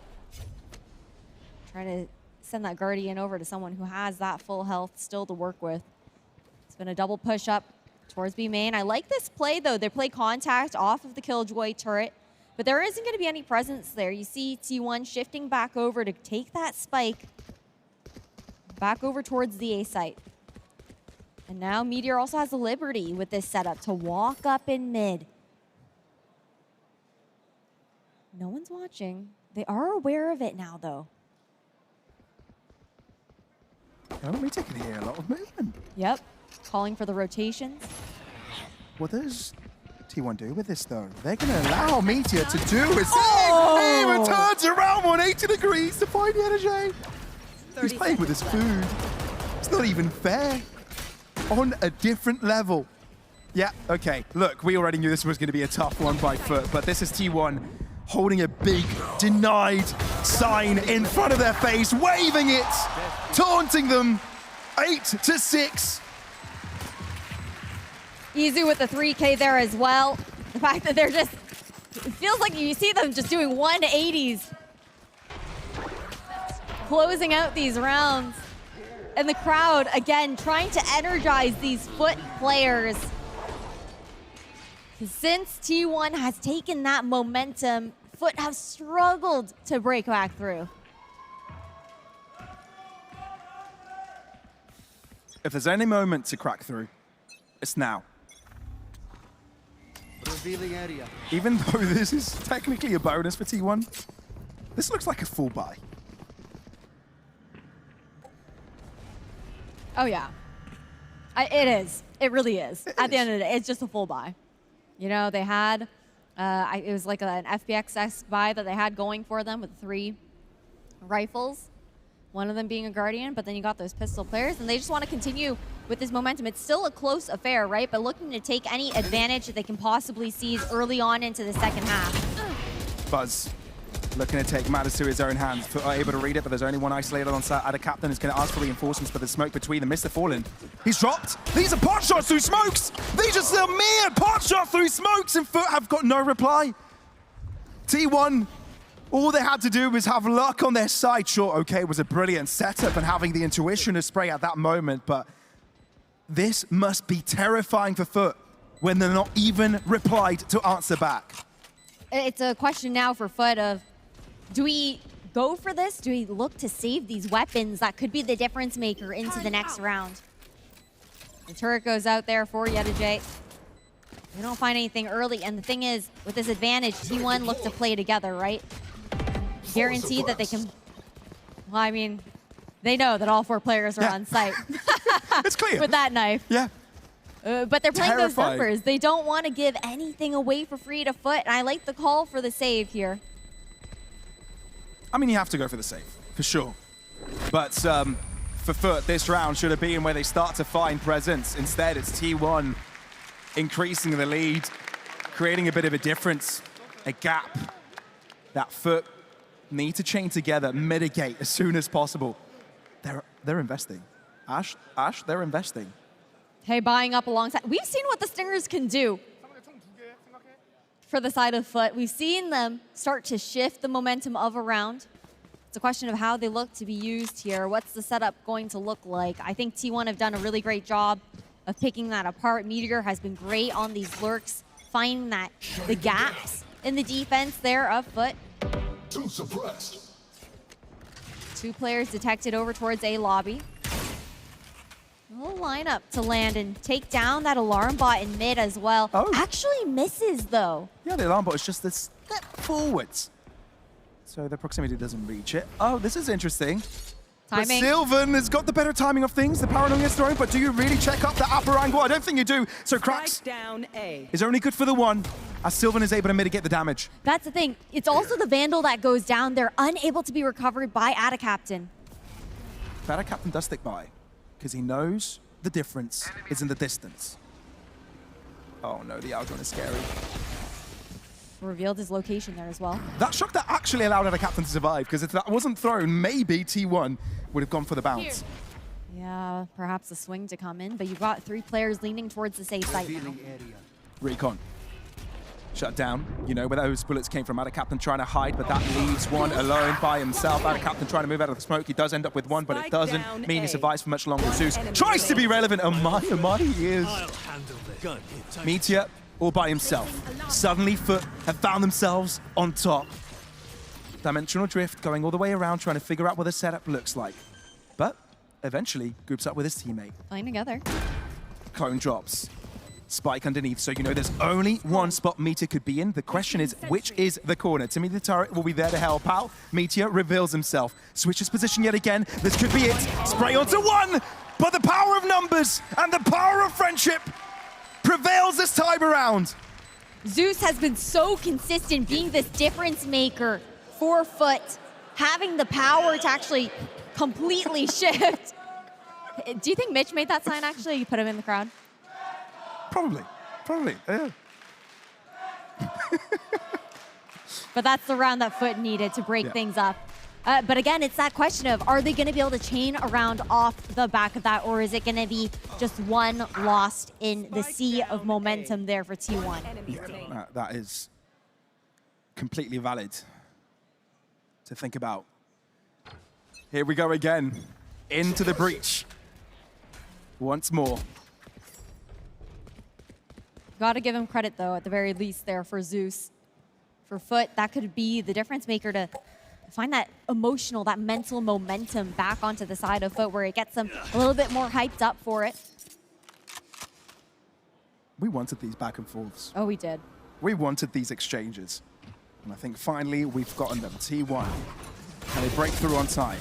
Team of the Turret can't do all that match within the Cloud Burst. Breakaway, allowing the rest of the team to follow up. Yedeje yet to be spotted to the back line. He's got reinforcements. There's 3 players around, but this lockdown is going to be damaging. They need to go for the fight. T1 know of this, so they've set out their crossfires. Timing? Here comes the exit. Krax is able to win it. Lockdown no longer there, which means Foot are still in the fight. No, the lockdown is there. 2 of them in place. Can they get the kills? Buzz is able to find one. Yedeje is hiding. And the captain is there to help him alive. Buzz with 4, looking for the ace. And the captain denies it. It's down to a 1v2. T1 still have the upper hand, but my oh my. 15 HP. Was that crazy? This is tough. Might be out of reach, but this could be a miracle, but it isn't. It's T1 on double digits. How do you break down that round? It feels nearly impossible at times. You know, I think I'll need a big telestrator to actually go through everything that happened there, but there is also a lot of luck on the side of Foot in some of those moments. Sure, T1, they run away with it, but they were just moments where you have your head in your hands, looking at how they've just passed each other like ships in the night. But that was economy breaking for Foot.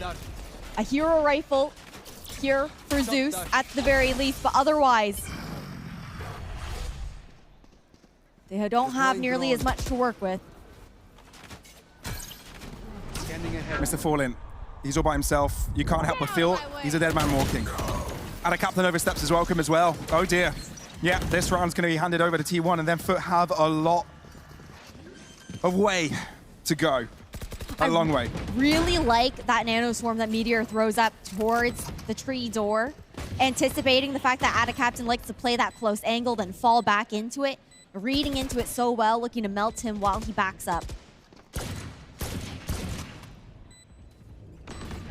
It's about damage. Always is. But Zeus also has to carry this weapon into the next round. Not even gonna get the chance to do so. A flawless round here for T1, 11-7. All I'm saying, last time we saw these two teams face off, it was that 13-7 win for T1. No, you haven't. Oh, you've called upon the 13-7. Oh, this really could be.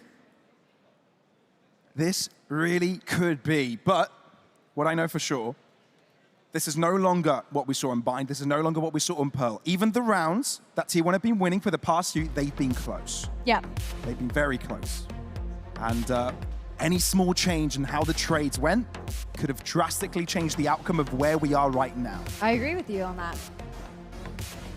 Despite the scoreline, despite the rounds that we've seen, the momentum there for T1, it doesn't necessarily tell the whole story. But now a timeout to be called here by Foot, the second one. They've used up all of theirs for this map now. Last time we saw them pull one out here on Ascent, Foot didn't actually manage to cement the win after that timeout. And this is a big make or break for them. Investment into this, they'll have nothing to work with. No, they won't. So this truly could be the final stand.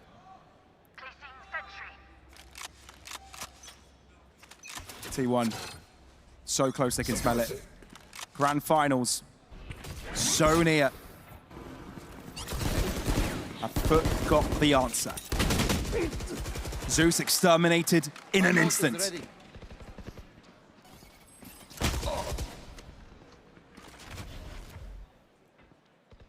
Slow and steady by T1. Doing the exploring. Mid crossed over. Yedajay in line, not now. His lineup is broken. Only teammate the turret and Yedajay to hold the line for now as a cross comes in. Mr. Fallen will be crucial in assisting, but Yedajay holds his silence, but it doesn't pay off. Instead, head ripped to shreds and foot on the back foot. Ada Captain cracks, they're too far from one another to play this one together, but at least Ada Kaplan has given away the information of where Stax is. So Crux is going to desperately try and deal with him before they can cross onto site. There's no taking a step back now. They need to go for it. Crux is low though. He did succeed with getting the first pick, but they need to take it the extra step, the extra mile. T1. They're not going to move inwards. Oh, Buzzmite. Oh, Buzzmite. Oh, man, Foot.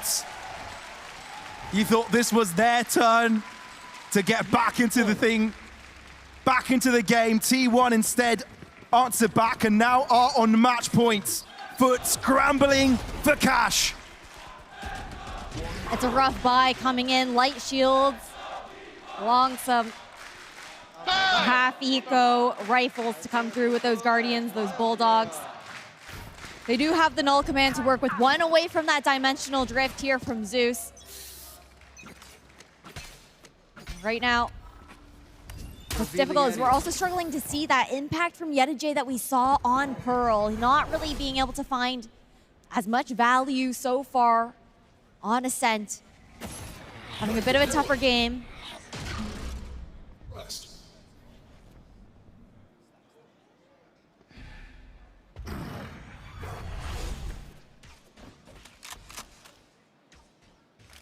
Foot. You're scared to make a mistake in situations like this. Right here. You know getting caught could be the end of a round. Zeus experienced it the round before. You can't feel comfortable at all. This is one of the worst moments you can experience. Sort of a helpless feeling.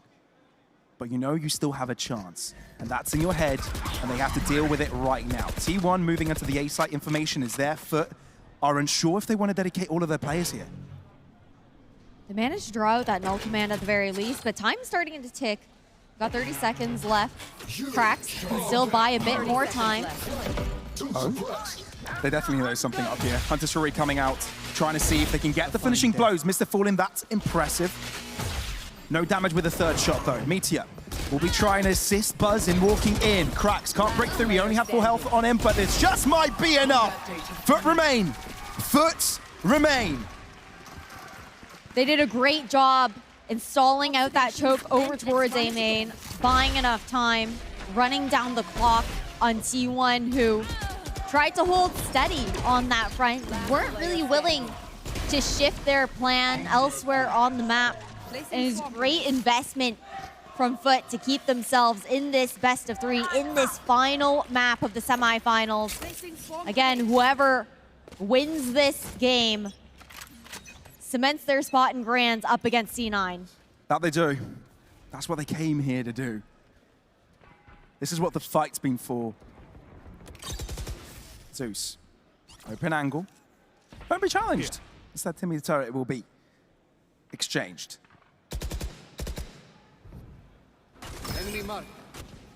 It's also the pressure of closing up the game, right? Yep. It's not just for trying to play catch-up. T1 also don't want to let go of the momentum they've built. Shifting their approach a little bit here on the attack as well. A bit more measured.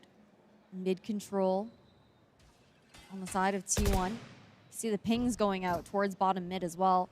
Looks like they want to actually split over towards B, but there isn't that B main presence either. Zeus is fully walked up there.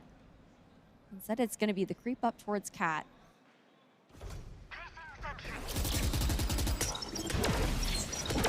Slight exploration. Chips' damage dealt on either side, but T1 take this moment, 35-second mark to break through in mid. It's a bit of an obfuscation of what they're really going for. Wait, that's a spike in the ground, 30 seconds remaining, and T1 need to make a move. They do have Sylvan on A main. An extra piece to this puzzle. Somehow Meteor has appeared to the back of the B site. He's going to break off all the rotations, but that's a prerequisite if T1 are able to make it into this A site. And they can only make that if it's a 1v3 to be won. But he's running out of time and running out of space, and there's no one there to help him. T1 might have fumbled the back a little bit there, just too much happening at once, but Foot are able to come out on top and stay strong in belief that they can come back and take things to OT. The idea was there, right? A perfect position for Meteor, but it all hinged on the fact that the rest of T1 had to actually break through, get that plant down on A. And they're letting the clock work against them in these rounds, taking a little bit too long to actually push onto those sites. It's been a very different approach. They've slowed things down.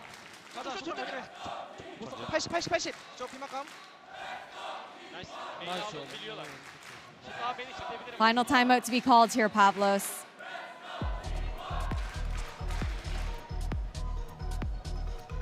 Like we said, it's not only the pressure to catch up, but the pressure to close out the game. Sure, 3 rounds without a mistake are required by Foot, which means there's 3 opportunities for T1 to close the game.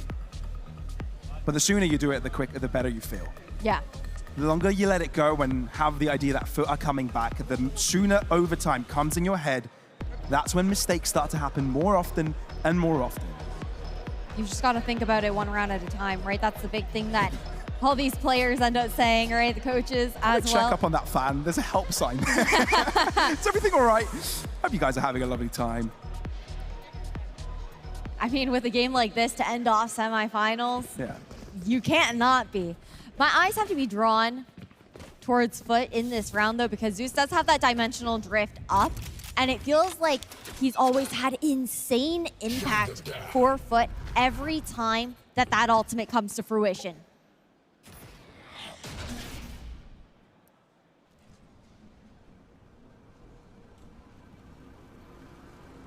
Well, simple game plan for T1. It's an A split. With less of the defenders available to them, Zeus is actually going to take the fight to them, wanting to destroy the lockdown and see if they don't find the 1 kill. But no counteraction to the KG ultimate. Had a captain getting away with his life, but T1 exchanged the space. That's the thing. Sure, might be able to secure this plant, but it should be a quick flood from Foot on the retake. It's a strong position for Buzz to hold, but he doesn't hold it for long. Yedajay has a lockdown of his own and will be using it instantly.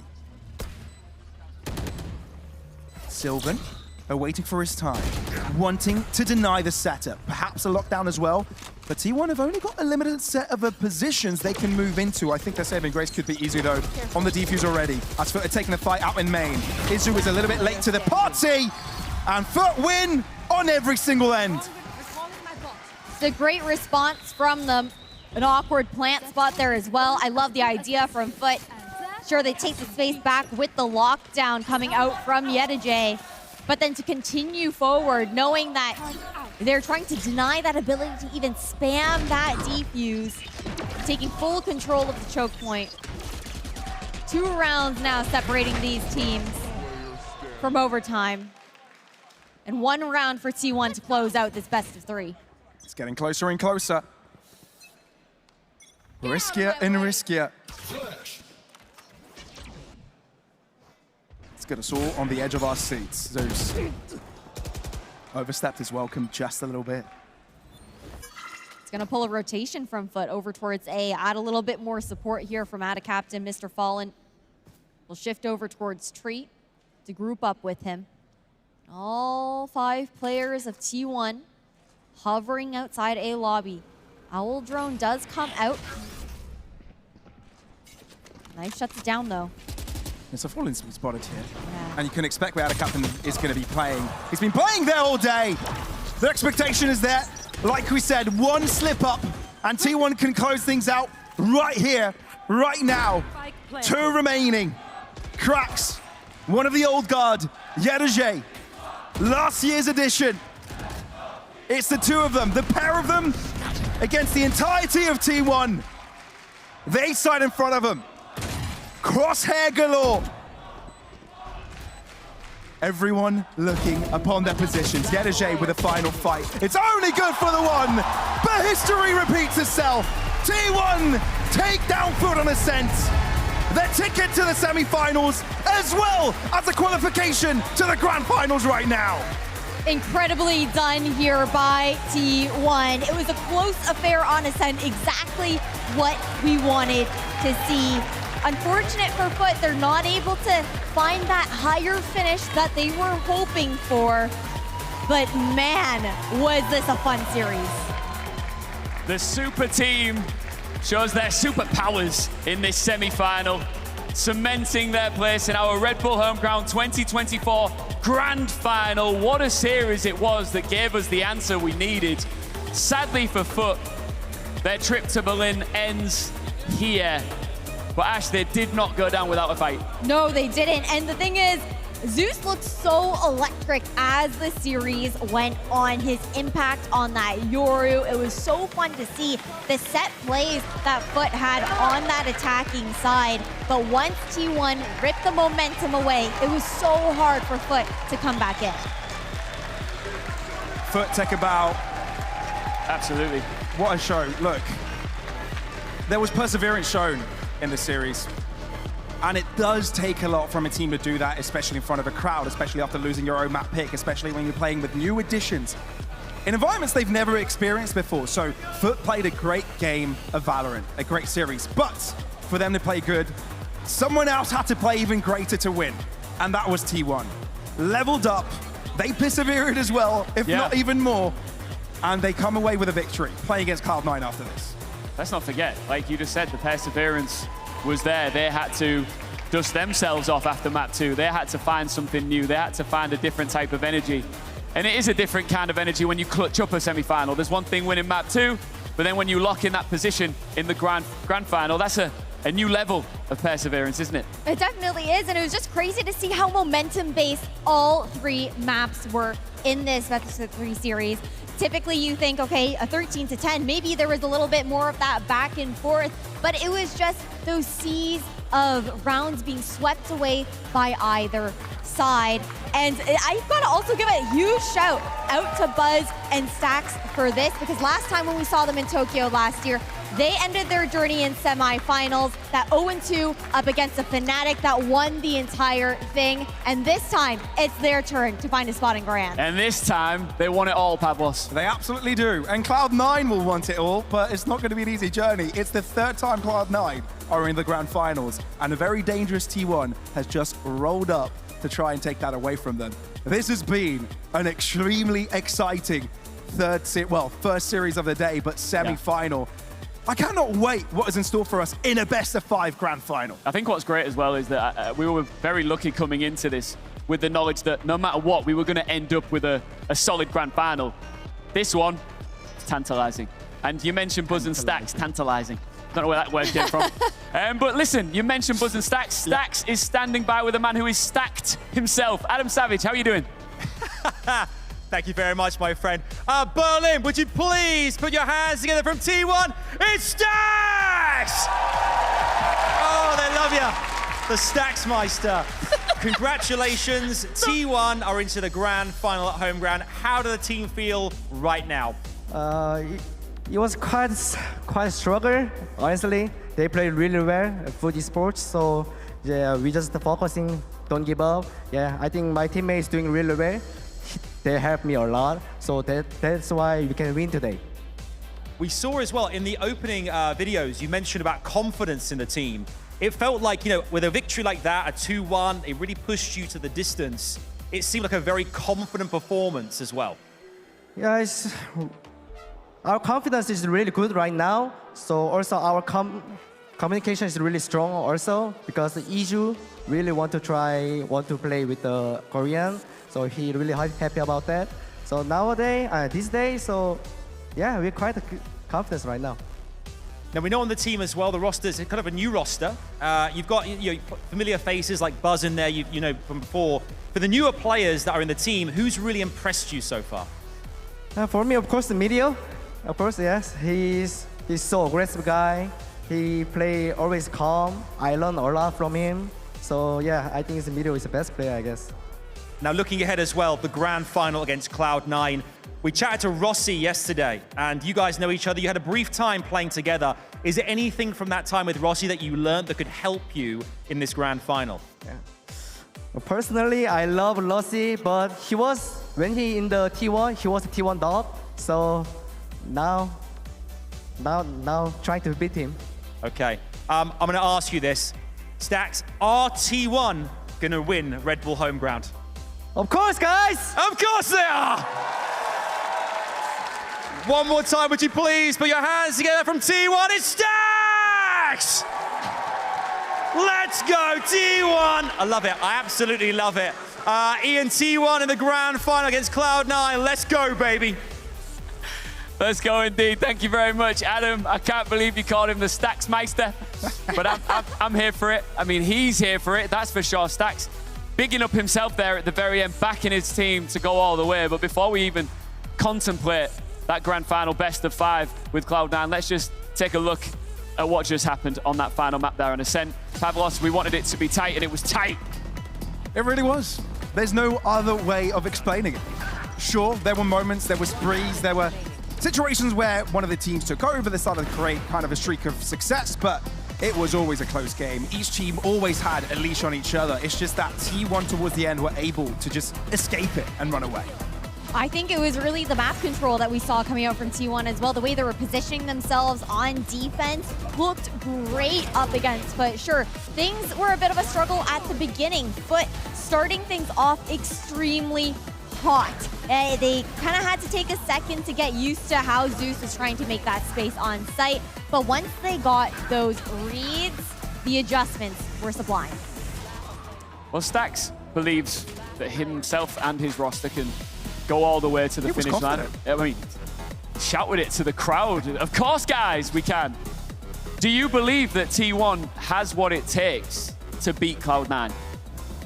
Look, it's always going to be a difficult situation when after a triple map of best of 3, with so much adrenaline going on, you have to play a best of 5 grand final, because after adrenaline, then comes the crash. And it's highlighted more in situations like this, where there's a crowd, where there's more energy involved. So T1 need to show they've got stamina here. They need to be doing like jumping jacks down there or doing laps of the crowd, right? Yeah, they've got to just keep something to keep the energy up. On the flip side, Cloud9 haven't exerted any energy yet. They're just sitting there, waiting, watching, ready to strike. What are your thoughts? Well, that's the thing. It's a bit of a trade-off, right? Sure, they're warming up backstage, getting ready for things. They've gotten to sit back, relax a little bit. Maybe somebody had some eyes on the match that just happened here on stage as well. But I know C9, they're going to be focused on playing their own game.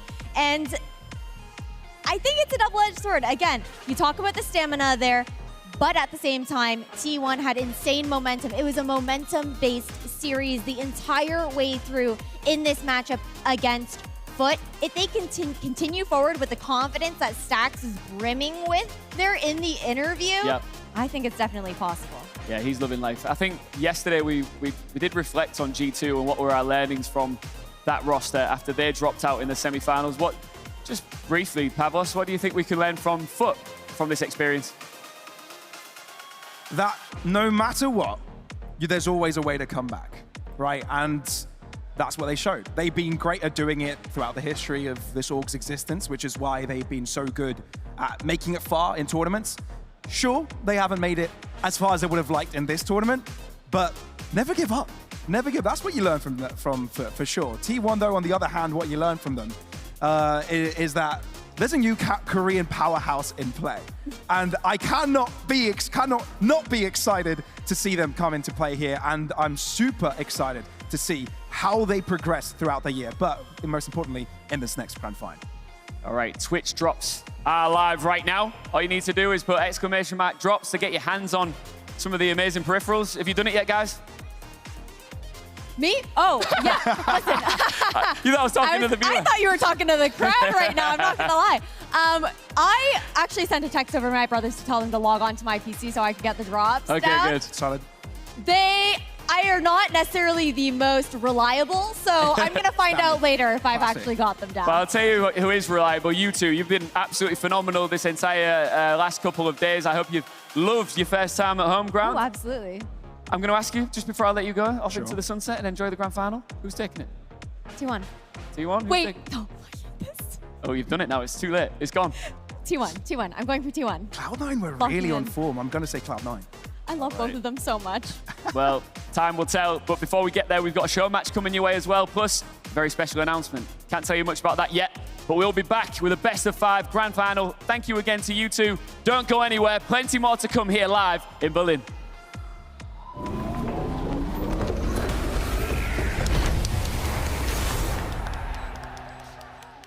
Aren't we doing the show match? I am delighted to be joined now by Maluna and Phoebe, who'll be casting the German show match later on. It's great to meet you both. Before we get into the nitty-gritty of that show match, tell me about your experience at Homegrown. How are you enjoying your time here so far? Yeah, it's very nice. The crowd is in a good mood. Everything is doing good here, I think. How do you feel about it? Yeah, I think the same way, and it's just a nice experience here, and I love it. Well, you guys have got the best seat in the house here. You're streaming here live, and you can see everything from here. I'm kind of jealous of where you're positioned. What's it been like? How are the community responding as well? Are they enjoying you guys, I guess, being here and experiencing it too? Yeah, being here at the show is it's very nice. You can experience the crowd and you can experience the live chat. And at the same time, there are also other streamers besides us. Tarek is streaming there. And it's a very nice experience to just experience it here live and also in the chat, yeah. Phoebe, you've been watching the games here, obviously with Maluna, and seeing exactly how things are unfolding. Have you been surprised by who's made it to the semi-finals and final, or do you think these are teams that you predicted would go all the way? So yesterday wasn't that exciting for my own experience. No! Scheiße, Digga. Nein! Mach du! Okay. Back to Maluna. Okay. Phoebe's having a moment. It's fine. Sorry.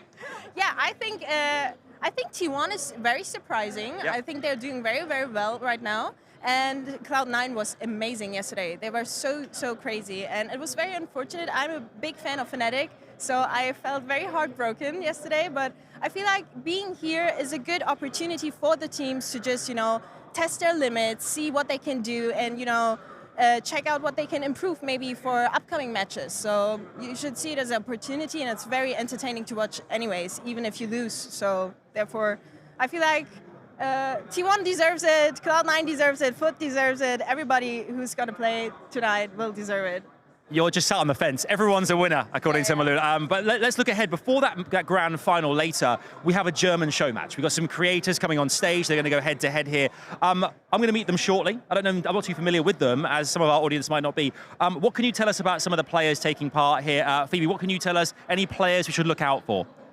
So we have two teams, Team Amma and Team Kuba. Kuba is the leader of the first team, and he's a good veteran player. Also was for a pro team. And Amar's a content creator, but also good in Valorant. And I think they both, and the whole team has a lot of personalities, which are pretty funny. And I hope that they show themselves a bit like they're in their own stream at home.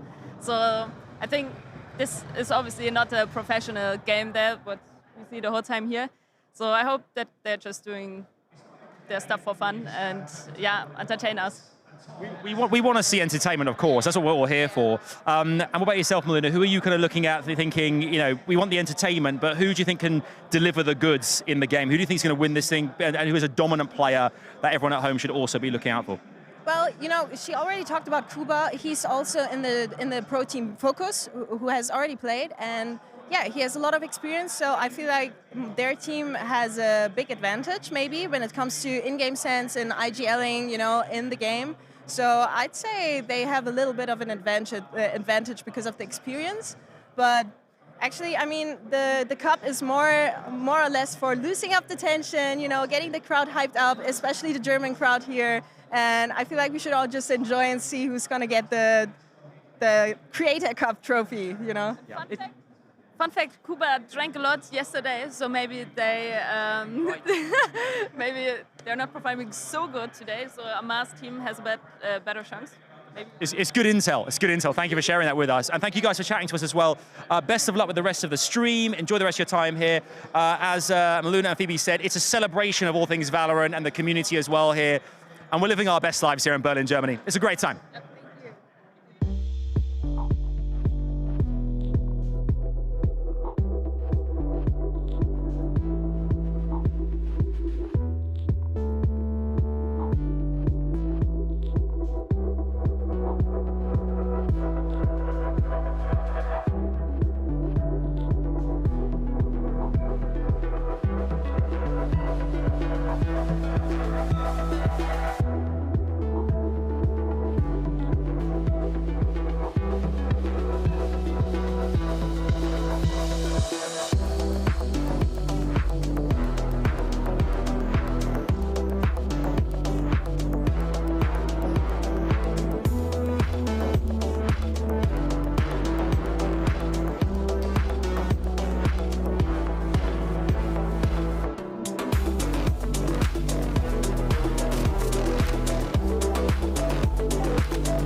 Nice round. Round. Oh my God, why'd you say nice? I don't know. Nice round. Round. Just like this. Oh, okay. Match point. Match point. Match point. Shopping face. Buy face. Yeah. Bye face. Tech pose. Pie face. Bye face. Bye face. Match ended. Wait, I always say it. Match gefunden. Yeah. When do you say it? I always say it. Match found? Oh. Match gefunden. Match found. Match found. Match gefunden. In water slang. In showers? Is it timeout? In queue. Actually insane, okay? Actually insane. In queue? Yeah. Q. What a long word for Q. In queue. No, I had the game in German. Past 2 weeks.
Hello there and welcome back into Red Bull home ground Berlin, Germany. Berlin, let me hear you!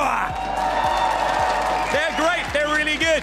Now our main course of our grand final is coming your way shortly, but first, something to whet your appetite. We have ourselves a show match where 10 creators here in Germany have come together to battle it out in a best of one for your viewing pleasure. Let's meet those team captains. First up, it's Team Amar. I'm coming around here to talk to Amar. Could we please make some noise for Amar, everyone? My guy. Amar, it's great to see you here. I mean, the crowd are behind you. What's it like being here right now with your team? How are you feeling going into this? Adam, I must admit, this crowd is crazy. Just make some noise for yourself. This is amazing.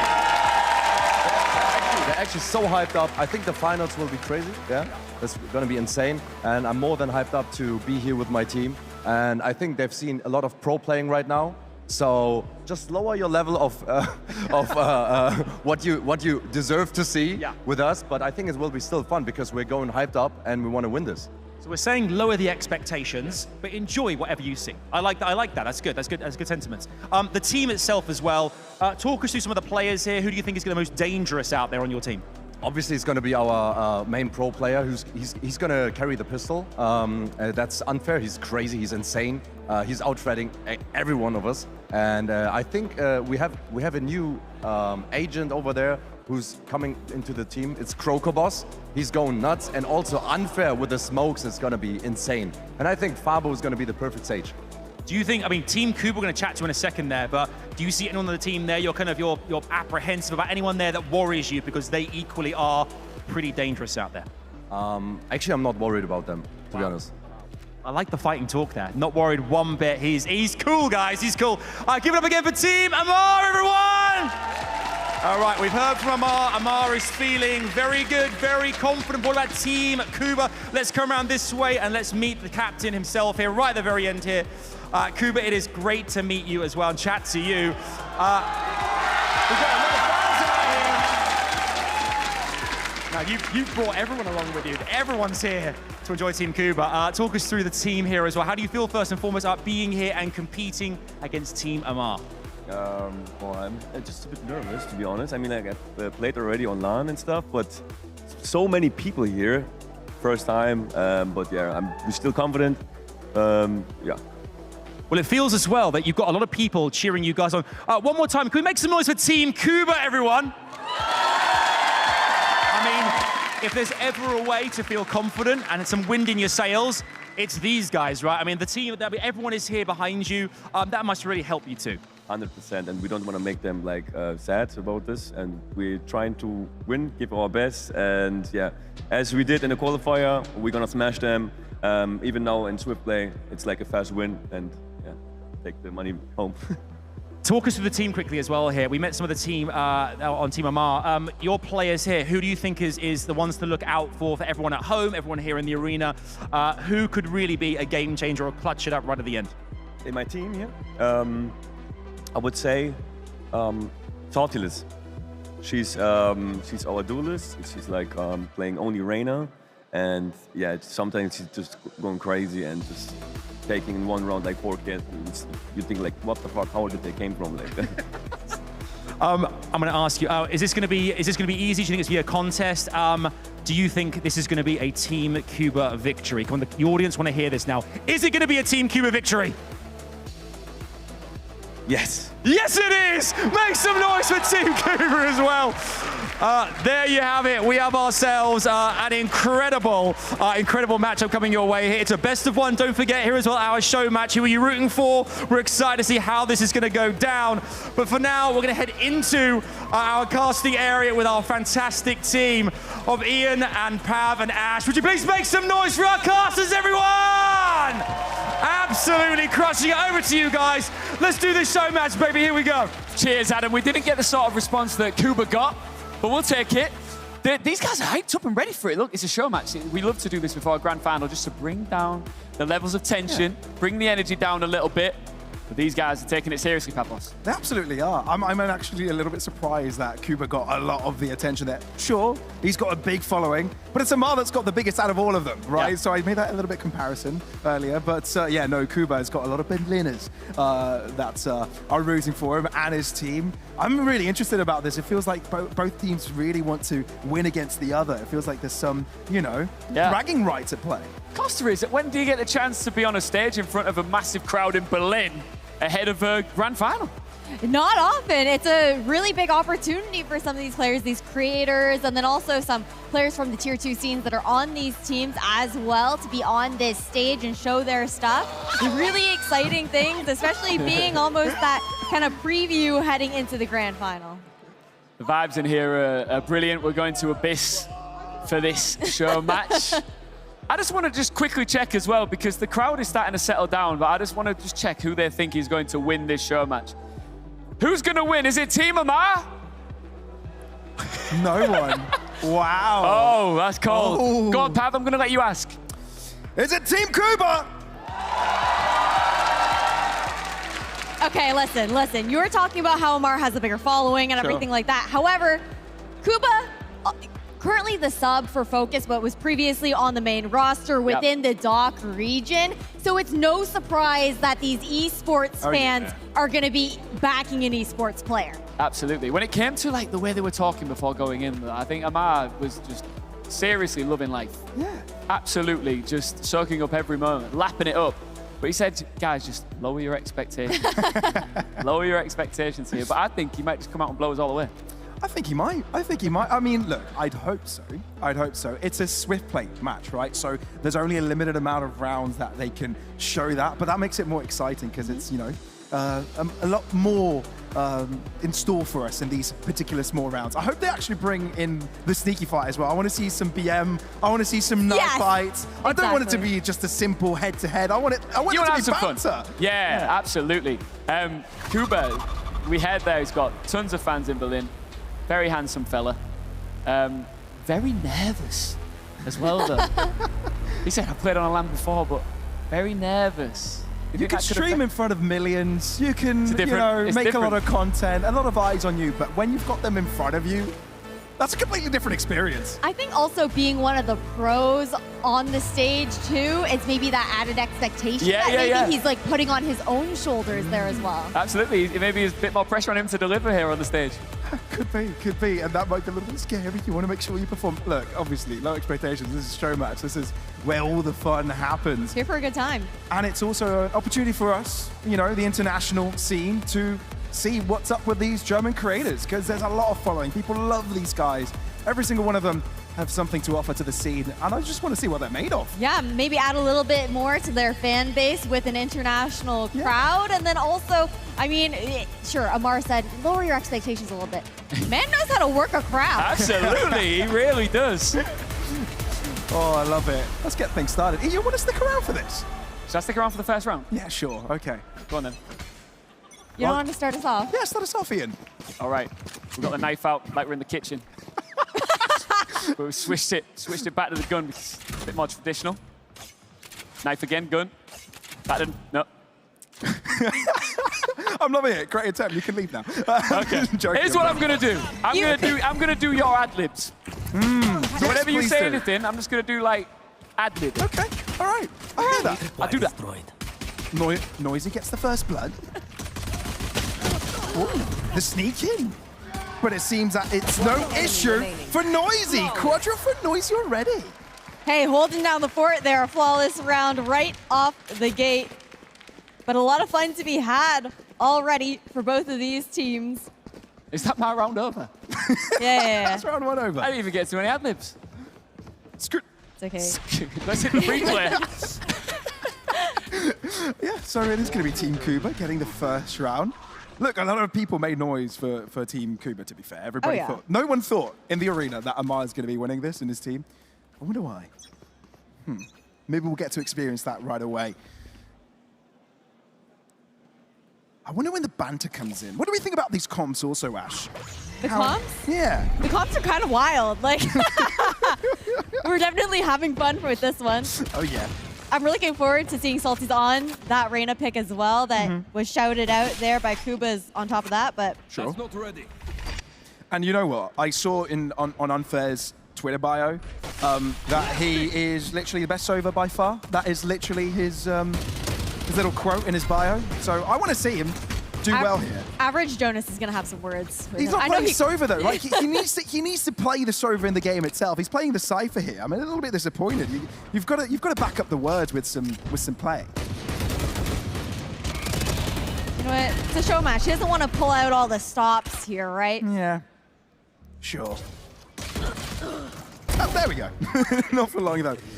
So it's going to be a simple round here for Team Kuba. Huh.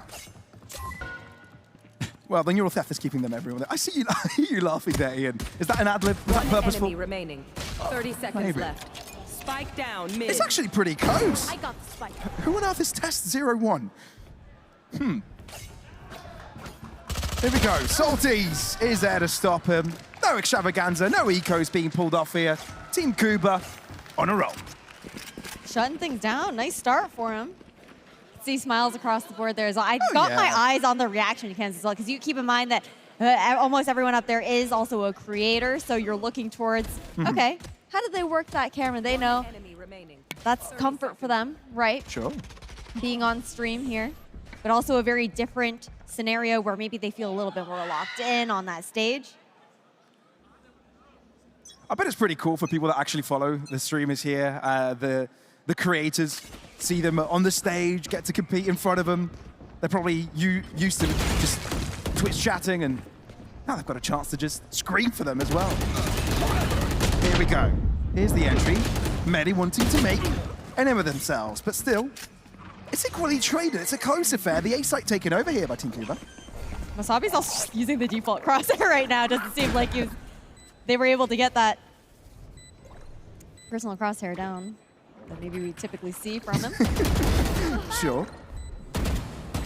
But Team Amar wanting to get revenge, maybe their first round on the board. Last player standing.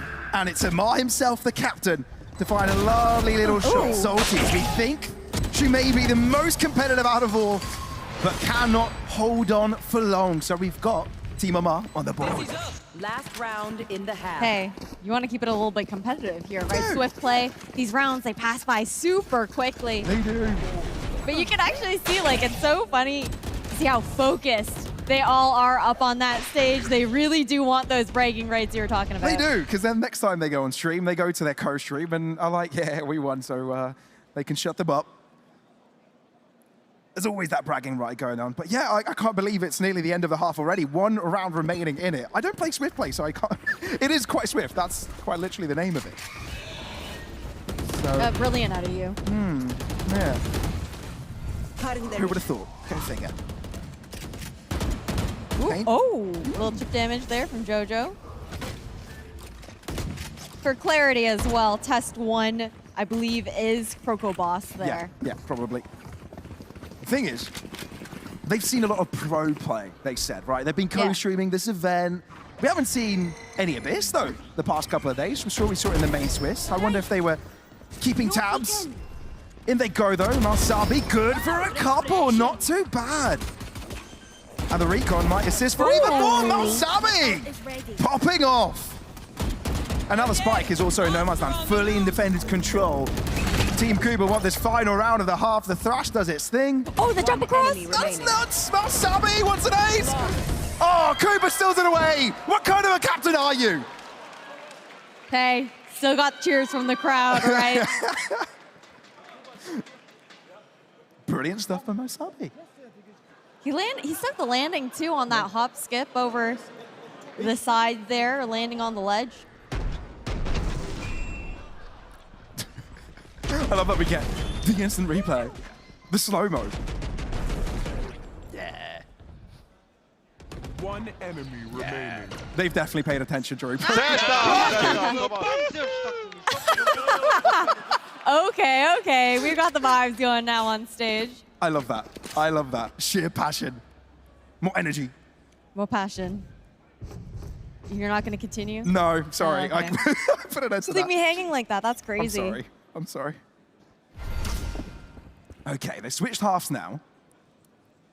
For a half only 4 rounds long, this is quite a good lead. Oh, yeah. Ooh, I haven't seen a knife kill that yet. No. I kind of want to see them go up in each other's faces. Maybe they can write in all chat, knife round. Maybe the last one, potentially. Spike down. Mid. Shots fired there for sure. But yeah, it would be fun to see, but also just knowing how seriously everyone is taking it up there. I don't know if they're even going to leave that up to chance. Yeah, no funny business, taking it. Maybe Noisy's thinking. It looks like Noisy might be thinking about it. Not going to be the case, really. Do we think Noisy can get an ace clutch here? Probably not when he's blind as a bat. With a dizzy goo all over his face. So there we go, keeping things together. Team Amar keeping pace. That's a good pistol round. Keeping it close for a Swifty here too, right? Yeah. A little 3-2. Last player. Yeah, that's a tough position. Not too much you can do. I had high hopes. I saw him like standing in the corner with his knife out, and I was like, is he going to go for it? Like, are we ratting here for a reason? Is it purposeful? I love that he was also disappointed by the end of things, as if he was supposed to end up with the 1v5 ace clutch. He really, truly believed he could have won that one, but no. That's not within realm of reason. But I like the energy. For sure. Got to respect it. Okay, they're ready for a pop here towards the A site. They're well coordinated, aren't they? They truly believe that they can close things out. Really setting up for this one. Absolutely. And Team Kuba maintain the lead here. Oh, there'll be equalization. Salty's finding a good shot. Can't quite dismiss on time. Though Fabo, the Reina nice on the dismiss. other end. Great to reply in kind. And it does seem Team Amar taking over here. Team Kuba, rather. Down A. Cypher v Cypher. It is. Yeah, a bit of a different caliber there as well, considering that Unfair is also a Doc Pro. But it's unfair to win it this time. Equalization. Yeah, this is close. This is what we wanted. They're giving us a show right now. That's why it's called a show match, Ash. Thank you. You're welcome. Low hanging fruit. Sorry, I had to. It's okay. I'll forgive you this time. But that's the one-time pass. Cool. All right, got it. I love the hype on the cams right there, too. The reactions are so good. Honestly, I kind of wish we got like a sneak preview into their comms during these matches. Like, that'd be cool. Yeah. Production, make it happen. Yeah, just totally putting them on the spot. We might have it on replays later. We might have that. That'd be cool. Possible. It's possible. Look at them go, though. We're so proud of them for actually taking this seriously. Like, he was like, yeah, I'm going to farm this orb right now. We're going to try and get this Hunter's Fury online for this round. We need it. All for the glory. We could put the spike down and then hold for it with a Hunter's Fury. High ground. Covered. A-site. Oh, rotation, a pivot. Yeah, fast thinking, quick thinking. Bait and switch coming over here. A little fake, but you look over to the side of Team. They're very wise to this gimmick. Let's see what Unfair Focus's creator can do here. Oh, nice little tuck. Okay. Gets away Shots, from the not quite there. No, not really. But, it's all right. You know, it's a pistol versus rifle. Yeah. You've got to take it easy. I know exactly. Nedi, though, on the other hand, did have the Vandal. And there weren't many guns to begin with on this side of things. No PK. It's an interesting buy. You had a Ghost and you had an Operator on one player, so. Yeah. It's a random Hail Mary. Oh, they're going to go for the save. Smart. A rare Swift play save right there. Where's Swift play save? Indeed. So they'll be holding over to the guns. Oh, yeah. Look, this is going to be, I think, Team Kuba taking the lead again. And correct me if I'm wrong, but if they collect the 5th round, is that the end of Swift play? That's it, right? Yeah.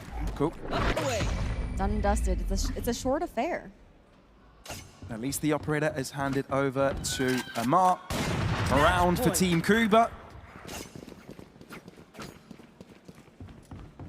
All right, who's taking it?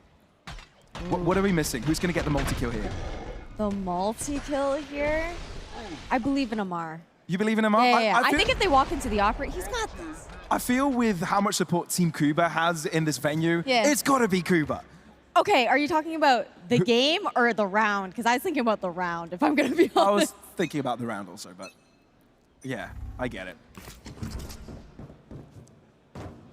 Take flight. Okay. Hunter's Fury finally available. Ooh, what if he gets multi-kill with this? Could be nice. Scanning ahead. Recon to the back of the site. Fabo playing it safe, but how safe can you play it when there's a barrage of players coming towards you? Calling for reinforcements. Quick on their feet, Team Amar. They've approached, but when they approach, that's when they get deleted. Team Kuba have got it all under lock and key, and it's Kuba that puts the spike down.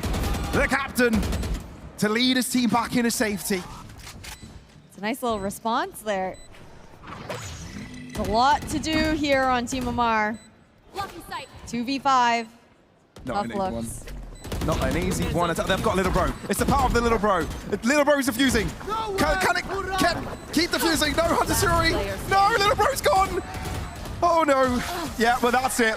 Kuba with a final blow. Bragging rights for Team Kuba as they are the Creators Show Match victors. You love to see it. Kuba, the double champ in that sign there as well. Crowd has got to be pleased with how that one's ended up. A nice little treat here up on stage. But I love to see that they've all had fun. Hugs going out. For sure, that's what it's all about, isn't it? For the fun, for the vibes, for the laughs. Yeah. All right, everybody, let's give a great big thanks to our creators for showing us what they've got on Valorant. Make some noise for our creators! Let's go. You love to hear the energy. And that's only just a preview into the energy that we can expect for our grand final as well. But good stuff. You love to see the vibes. Kuba played it cool, didn't he? Before going in. Oh, he did. He played it cool. I'm nervous. I don't know if I'm... What a humble king. Yeah. What expectations. What a humble king. Just a humble guy. Just a humble guy with like hundreds of fans cheering his name. Guy. He's just a chill guy. You took it right out of my mouth. You knew the meme I was about to put out into the world.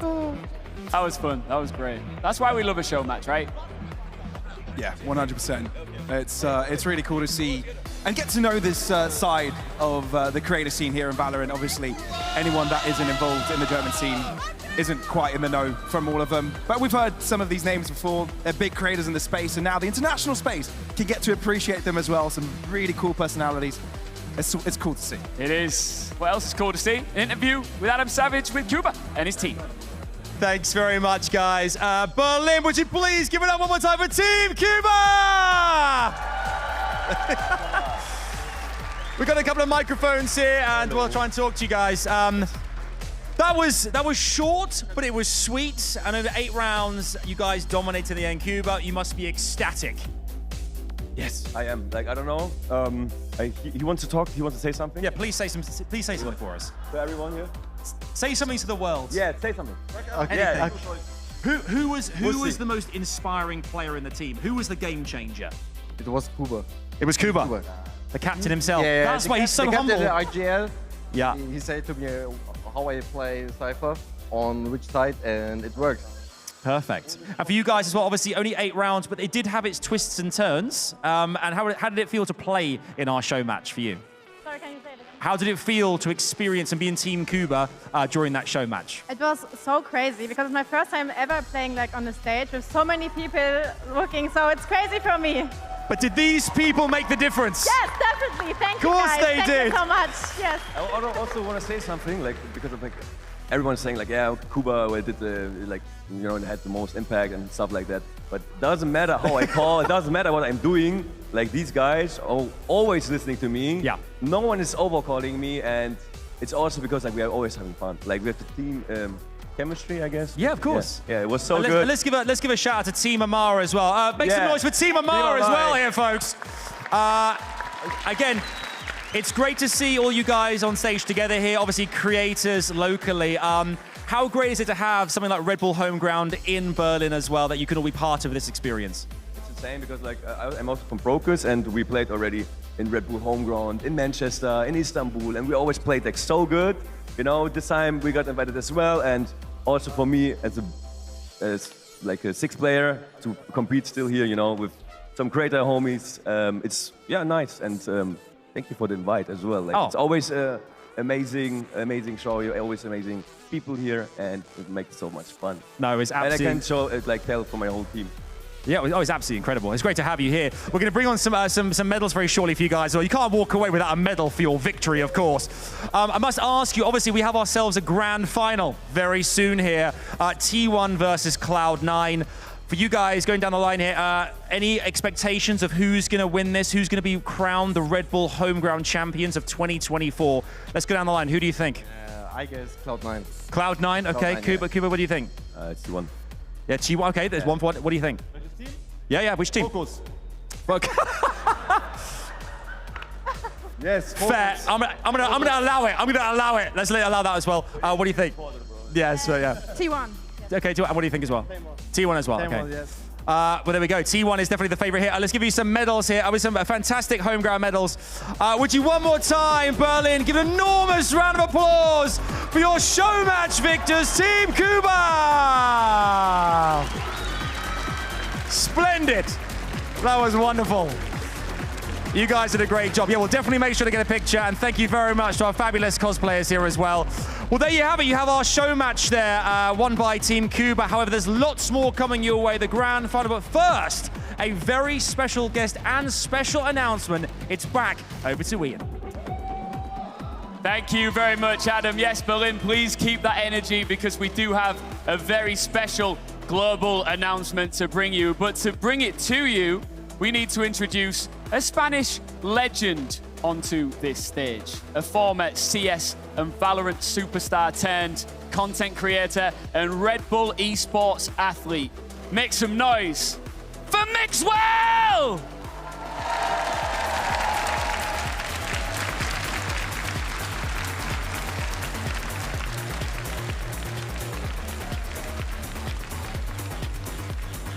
What a guy. Hello, everyone. Make some noise for Mixwell, please, ladies and gentlemen. Mixwell, it's awesome to have you here. But before we chat, should we do the big reveal? Yes, let's do it. Let's do it. En un rincón perdido existe un pequeño lago que guarda un gran secreto. La historia de un antiguo monarca. Un rey de oro y hierro, cuya destreza en combate era solo comparable a su fortuna, y que con su muerte no halló su fin, sino su verdadero destino. Regresar cada 100 años con el deber de encontrar a un campesino puro de corazón, capaz de arrancar la poderosa flor del fondo del lago. Una bella y pequeña flor, dorada como el sol, símbolo de renovación y esperanza, que ofrecía la promesa de un nuevo amanecer. Con él, el rey volvía a su letargo, vigilando desde su trono y esperando a aquel campesino, valiente, humilde y capaz, que iluminaría al mundo y engrandecería su leyenda. La leyenda de Otakar.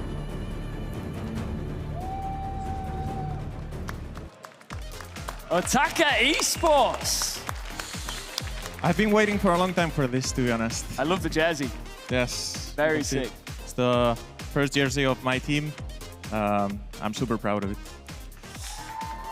Thank you. Thank you, guys. You have lived and breathed esports for a very long time. Is this the next chapter for you? Yeah, this is the next chapter of my career. I've been playing for a long time, as you said. I was very little when I started, but I retired not too long ago. And I still wanted to be in esports, so this is my way of staying in the scene and helping the new upcoming players. Is that the goal? The goal is to do what over the next few years? Yes, the goal is to have a Spanish team that starts from the very bottom. We don't have any VCT player right now from Spain, so I want to help grow the scene. I want to help the players develop and this is the main focus for us. From the ground up, more Yes. Spanish players making their way into VCT. I think Exactly. that's awesome. Where did the name come from? The name is a tale that I liked a lot. Yeah, it's from Austria, actually. It's a tale where someone from the very bottom can reach what they want in the end, as you could see in the video. It's something that I've done before. I come from very humble beginnings, and I ended up having a lot of success in my career, which I'm very proud of. And I want to try to help the players have the same that I had before, and all the experience that I gained throughout the years. I just want to share it with them and give them the best I have from me.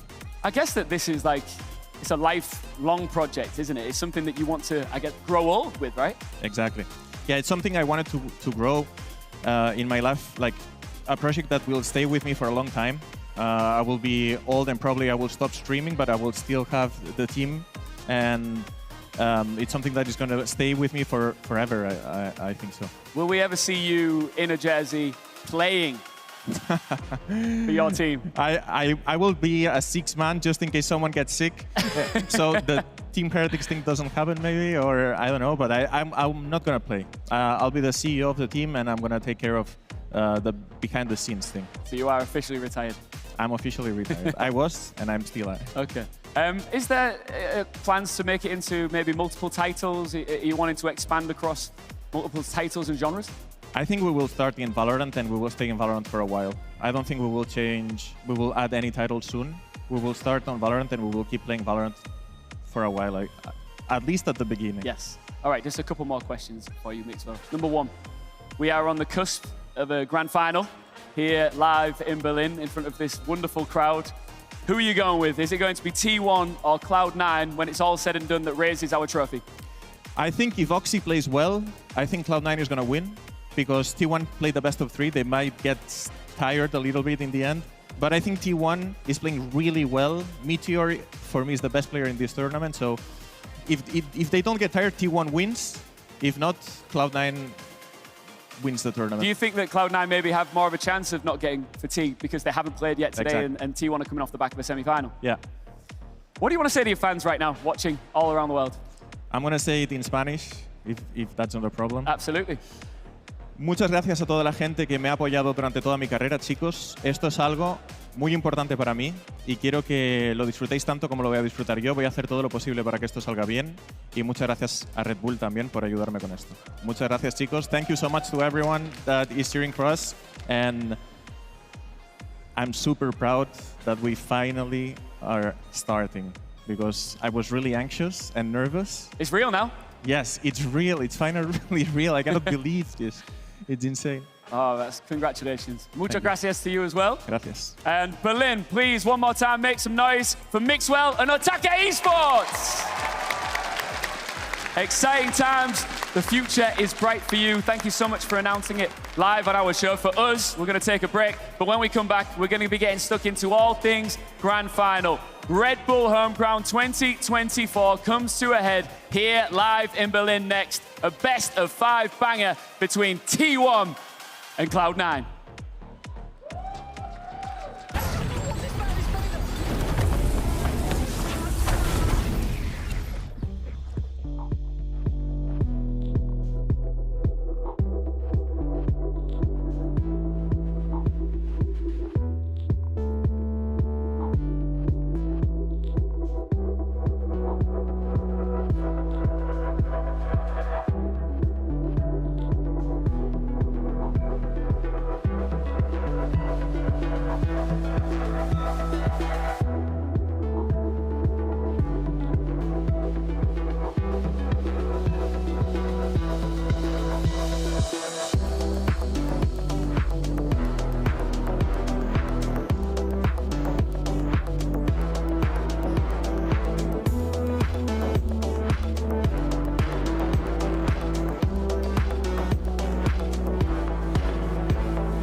A-sound.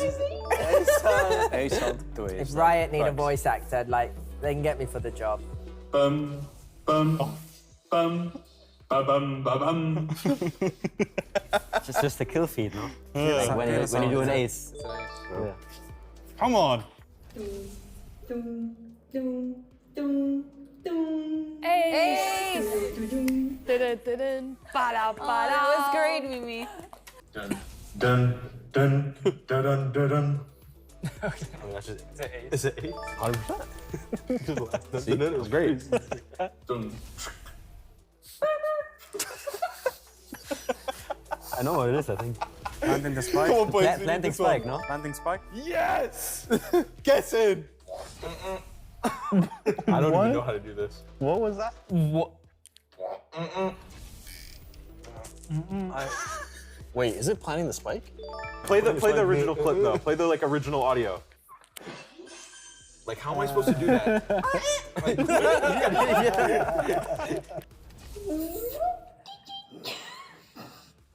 It's planting, no? Let's go, Anna! I'm so good. Is back, you know? Or it's operator, actually. It's actually maybe operator. Yeah, should be back or operator. Marshall operator. This three actually hard. Think harder, boys. That's spike. There's spike. Bro, You play the spike sound to give me some justice. your voice you is can do it better, so bro. high. This is not.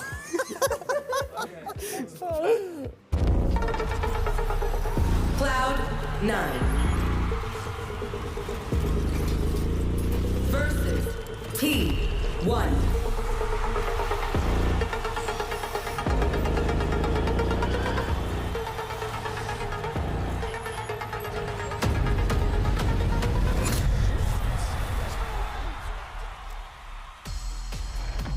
This is it. A year since we crowned our last. It's time for a new team to take the throne and become Red Bull Home Ground champion for 2024. Two worthy teams ready to do battle for all the marbles here in Berlin. My name's Ian, alongside Tom and Mitch. Guys, you're back.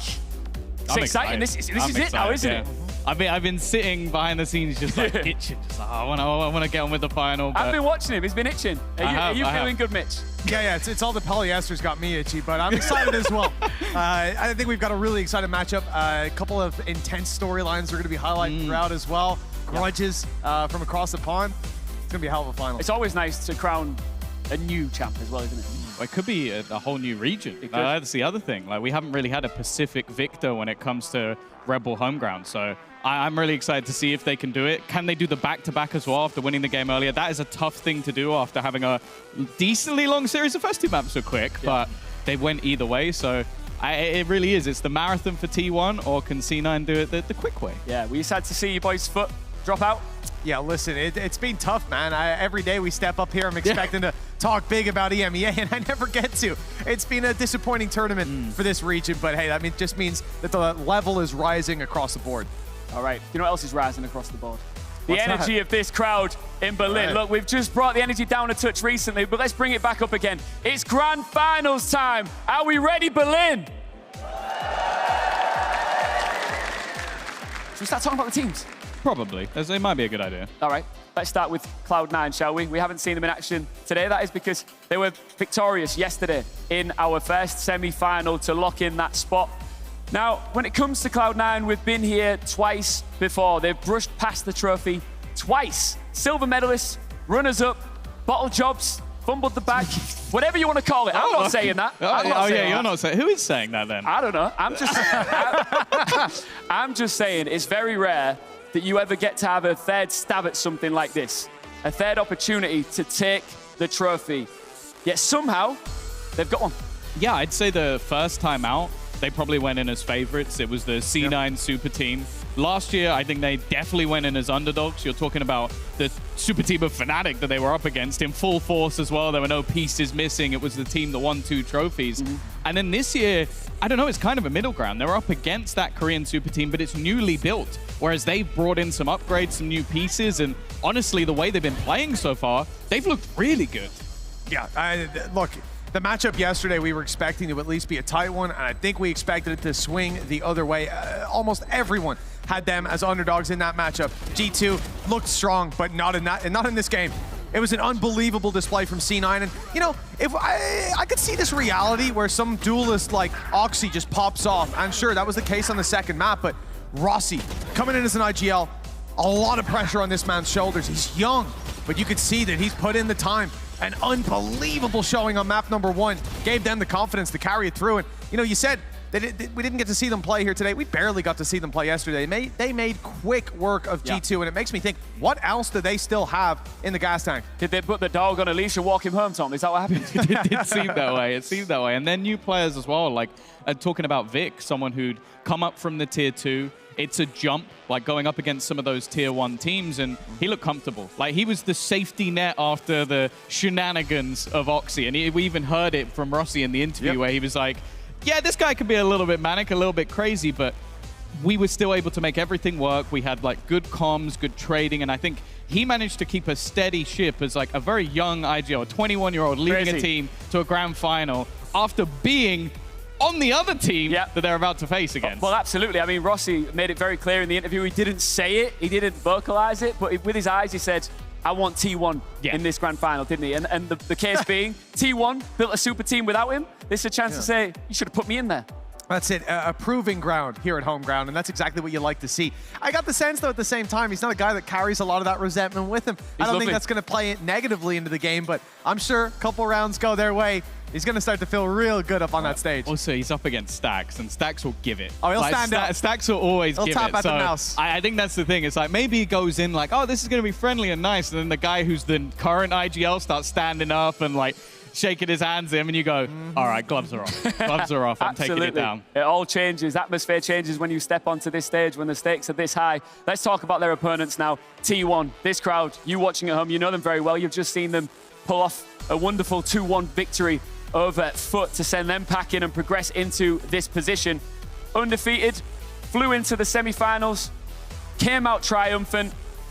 This year, we've said it before, you've said it as well to me behind the scenes, you're just blown away by what they've managed to compile here as a roster. Oh yeah, for sure. Like I think if you were a T1 fan before this roster was built, I don't know if you'd imagine this in your wildest dreams. Like, they have always been an organization that looked to build the best teams that are humanly possible, but getting both Stacks and Buzz from DRX, that's mind-blowing. Meteor, though, I never thought in a million years Gen G would let that guy leave. Yeah, look, and we're seeing this, one of the Sheriff shots he hit there as well. Player jumping down, he just cracks him in the head. A tear of a series from him. Yeah. But I mean, across the board, this is a stacked roster, no pun intended. And I think when you look at someone like Buzz, he's one of those players that every time I see his name, all I can hear is like Kilios screaming his name, telling us year in, year out, this is going to be the guy. And then the beautiful thing about him, he's like fine wine. As the years go on, he just gets better and better. Absolutely. Just like you, Mitch. Oh, stop it. Let's hear from the players of these two grand finalist teams.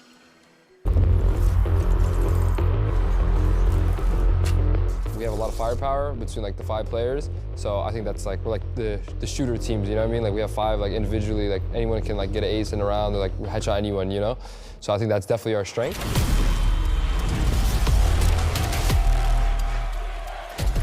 저희 충분히 경쟁력 있고 잘하는 팀이라 생각하고 있어서 레드불 홈그라운드까지도 우승할 수 있다고 생각하고 있어요.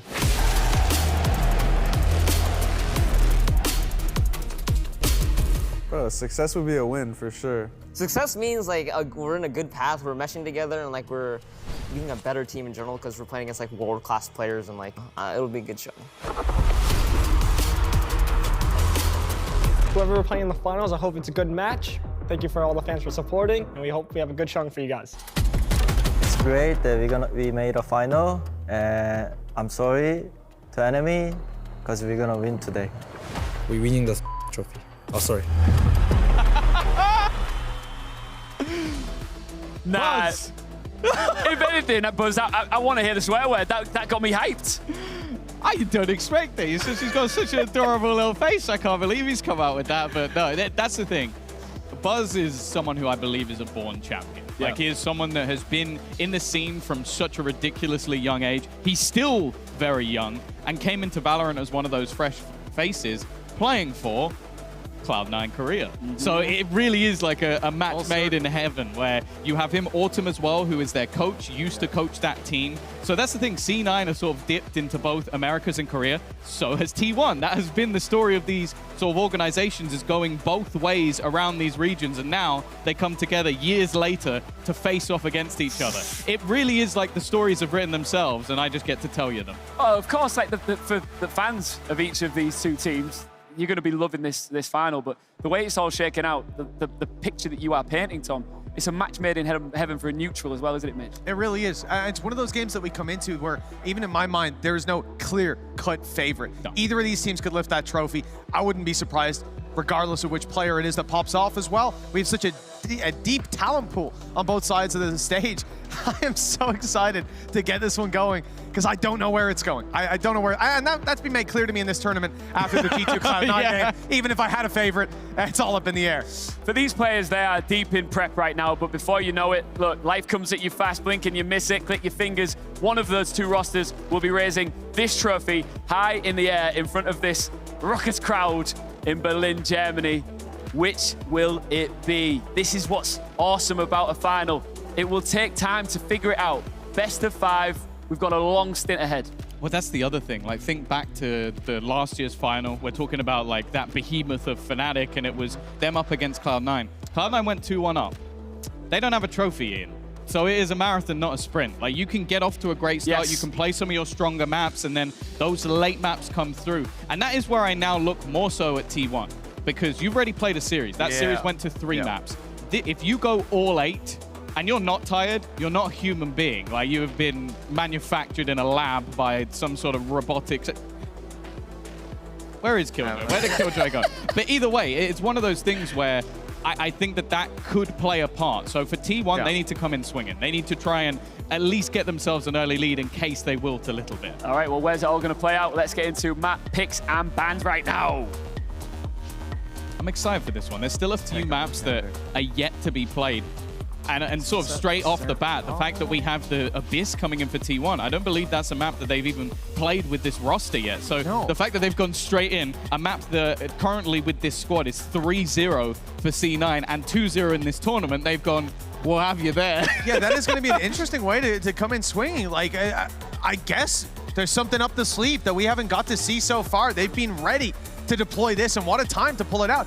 Get a litmus test right off the rip of how this is going to go. I'm excited to go to Bind as well. I think that's somewhere that we're going to have a lot of interesting battles. Izu last time was dominating there, and getting to see him shine on a Gecko could be wonderful. Still though, regardless of what maps I saw come down here today, I'm expecting this, with the performance both teams have had, to go the distance. I want all 5. I want to see us split the difference on that last map. The only scary thing for me is the fact that, again, they're coming in with Abyss, the unknown, Pearl, which they literally lost earlier today, and they were struggling with the Vice, I'll say that. I don't think that C9 are going to build a Vice comp in the last couple of hours, but they have got to watch everything they're going to be running. So there is a real potential that if C9 come in and the Abyss run from T1 is not anything impressive, they could be 2-0 in this series. See as well about the adjustments, and you talk about Vice, looking at Bind, some of the setups there were decent, but I think a lot of the time we saw rotations not being played, being played by their opponent.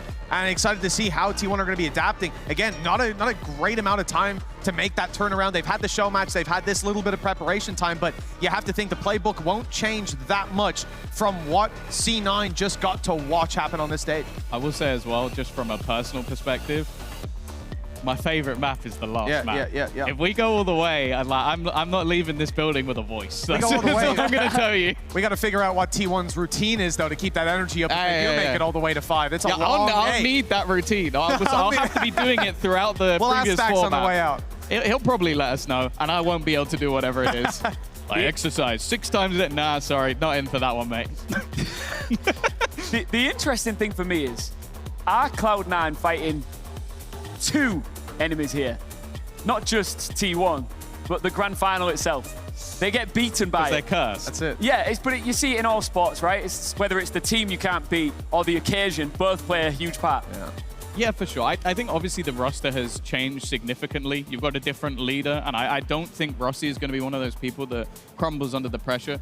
We've witnessed him straight after their matches, and he was almost apologizing to the opponent for knocking them out. Like, I don't think he was phased at all. Yeah. And I think if that guy's leading your team, that's a great sign. Imi wasn't even phased. He was just napping, like chilling back, relaxing the entire game. So I would hope that that's not going to be the case again. As said, they were 2-1 up last time, and it seemed to slip away. From the first time where they got 3-0'd, completely different team. Only one player remains, that's Zeppa. And again, I don't think he's someone who's going to be like dwelling on the past. He's looking at a new roster, new IGL, new youngster.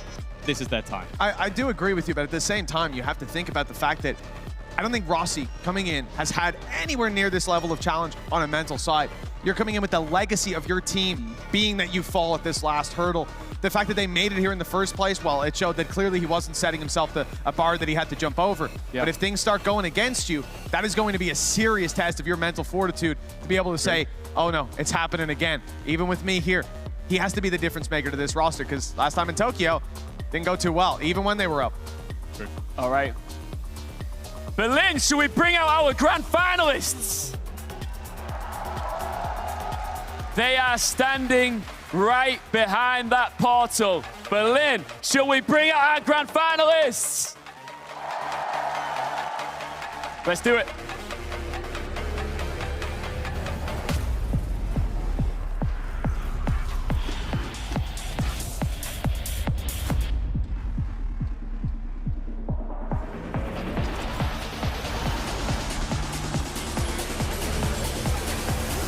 Cloud9.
T1.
The added edge of excitement that you get with an introduction to the grand occasion this is by walking through the exact crowd that will either cheer or jeer your every move just makes the occasion feel even more special. It really showcases the magnitude of it, not just to us as viewers, but for the players themselves, Tom.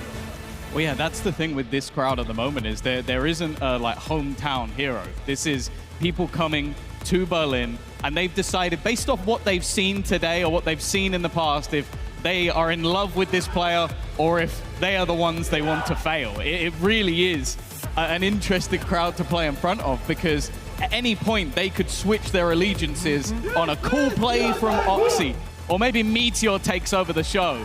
It really is going to be exciting. I'm so thrilled to see this one go down for C9. An opportunity for revenge for most of their players, for Rossi a chance to show that he is the missing X factor that they didn't have in the last home ground finals that they've been in, and for T1 a chance to put themselves on the map when it comes to home ground and lifting that trophy for their whole region. This, no matter which way it swings, is going to be history in the making. Absolutely. It's a chance not only to do it for your team, but to make a star, make a name for yourself as well on such a huge stage, the biggest off-season Valorant tournament there is. And I heard some either sharp breaths here from you two when you saw the compositions on the screen there.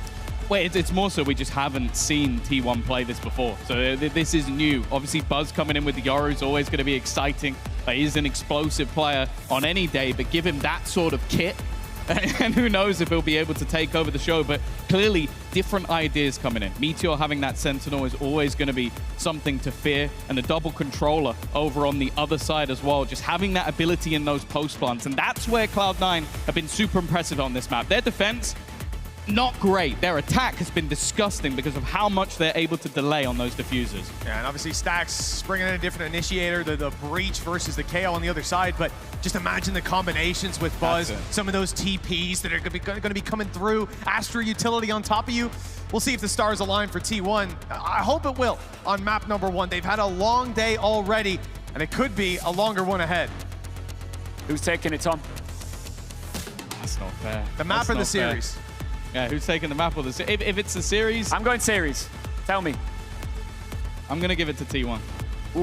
I think they'll perform the miracle of going through a semi-final and a final in one day. I believe in the Stax mentality. Mitch? That's all the time we've got time for, so let's I think... hey, that's my job. My predictions haven't been great, but... If you go C9, he has to decide. I'll go C9, so I don't want to be a biased desk. Who do you think? Ian? My mic's not working, is it? Can you hear me? Why don't you ask the crowd? All good. All right, well, we're going to Abyss. No, okay. Is it T1? Okay. Or is it Cloud9? Oh. I'll tell you what it is. It's time for a bash in Berlin. Two ferocious teams willing to fight for Valorant's biggest off-season prize. Cloud9 and T1 want to close out 2024 feeling the weight of the Red Bull home ground trophy. Berlin, are you ready? Tom and Mitch, let's get into it. Thank you for that, Ian. Perfect timing as well, on the dot. It's time for barriers to go up and the Red Bull home ground final to commence. C9 on the defensive side of Abyss and T1 mounting the attack. I'm excited to see this Yoru on Buzz. A terrifying concept for C9 to face off against, and a slow shift from the attacking side towards the A side. But that's the thing, we've had a lot of, I guess, data on this C9 team for this map in particular. T1 have been watching the demos, and Buzz is looking to lead his way on the charge. He knows where his opponent is, but it's actually going to be him and the teammate finding those openers. Vic trying to hold the line, but won't be able to. And one of the things C9 did well was taking home those pistol rounds. Rossi was the king of them yesterday, but now it's left down to just Moose in a 1v4. Up against the odds. They're certainly not in his favor. Buzz has even thread the needle all the way around. Coming in for the backstab. This seems to be the pistol already in the hands of the attack. And no, Buzz, don't do it. No! Don't you dare! The first round, his third kill. Razor sharp start from Buzz. 1-0. On to that round one. It's round one of the game, and Buzz is already bringing out some flair, already putting his opponent's mental in the dirt. That has got to be a killer way to sort of kick off the game. And again, I said about T1, like, you've already played your match. You've already had to battle through Foot, which was not an easy game. Like, they had a real struggle when it came to Pearl. They picked into a map that C9 can have no data on them, and you've kicked it off with a pistol win and a knife kill. He's already getting his way over halfway to his ultimate. By the looks of it, might be going to try and farm up the other orb, but that is being contested by the side of C9. Yeah, they have a read on it, and the push-up is quite good. Here comes a flash and a swing that Well, a kill goes their way to start with, but C9 are left in the dust. It's Sylvan taking 3, and T1 looking to lock in their second, and confirmed with Rossi's downfall. Of course, not wanting to give any more orbs over. It's understandable after Sylvan managed to get that many kills. T1, other than the loss of Buzz, will manage to keep things quite clean. Now again, they are just 2 orbs away from having that dimensional drift fairly early in this map, causing havoc to a lot of the setups. And you have to bear in mind that he can be very disruptive because of the fact that they don't have that Sentinel. They've got a controller that will play either side of the map, which will look to be that stronghold, but they don't have the cam, they don't have the trips, so although he might be able to bypass some of that anyway, it could give him a lot of space that they need to be careful of.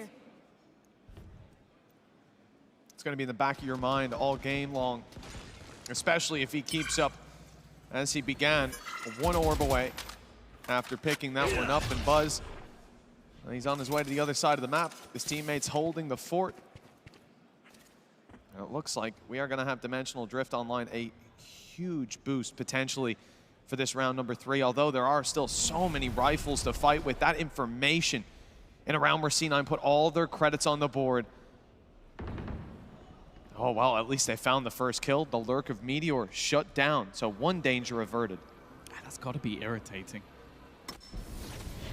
Cutting through. If you're waiting to get yourself that ultimate, get the orb, and then you lose a teammate. And in fact, you can see C9 have already fallen back, at least a little bit. Vic's sitting on the edge of the smoke, not wanting to get caught out, and Sylvan's actually killed off Rossi in the meantime, but Vic didn't get seen. Now looking to battle above, has Oxy alongside him as well. They've done well here. Remarkable job. The fact that Vic gets through that smoke unseen completely disrupts this round from T1. And even now, look, after the Dimensional Drift, the space they had, they've TP'd out, they've played it back in main, running through a smoke into their death. C9, beautiful adaptation, and great read from Vic on the space that was being taken, on the timing of Yoru stepping through that smoke as well. Whether look or planned for, it was perfectly executed. And you see just about on the edge of the screen, they notice the barrel, but in the heat of the moment, it's hard to clock those little pieces of information. I like the way that they don't shy away from that fight. I think the fact that you see T1 losing a player fairly early on definitely didn't help, but they brought it back from that fray. They got it back to a level position, but just Vic being able to hold on in those back lines.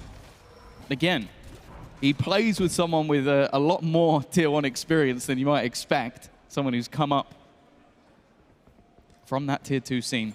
Already though, with the buy back up for the side of T1, they're actually just walking their way straight in towards the side. The stun is perfect! This could be 2 kills, but Buzz, I don't think he realizes there's a second player there.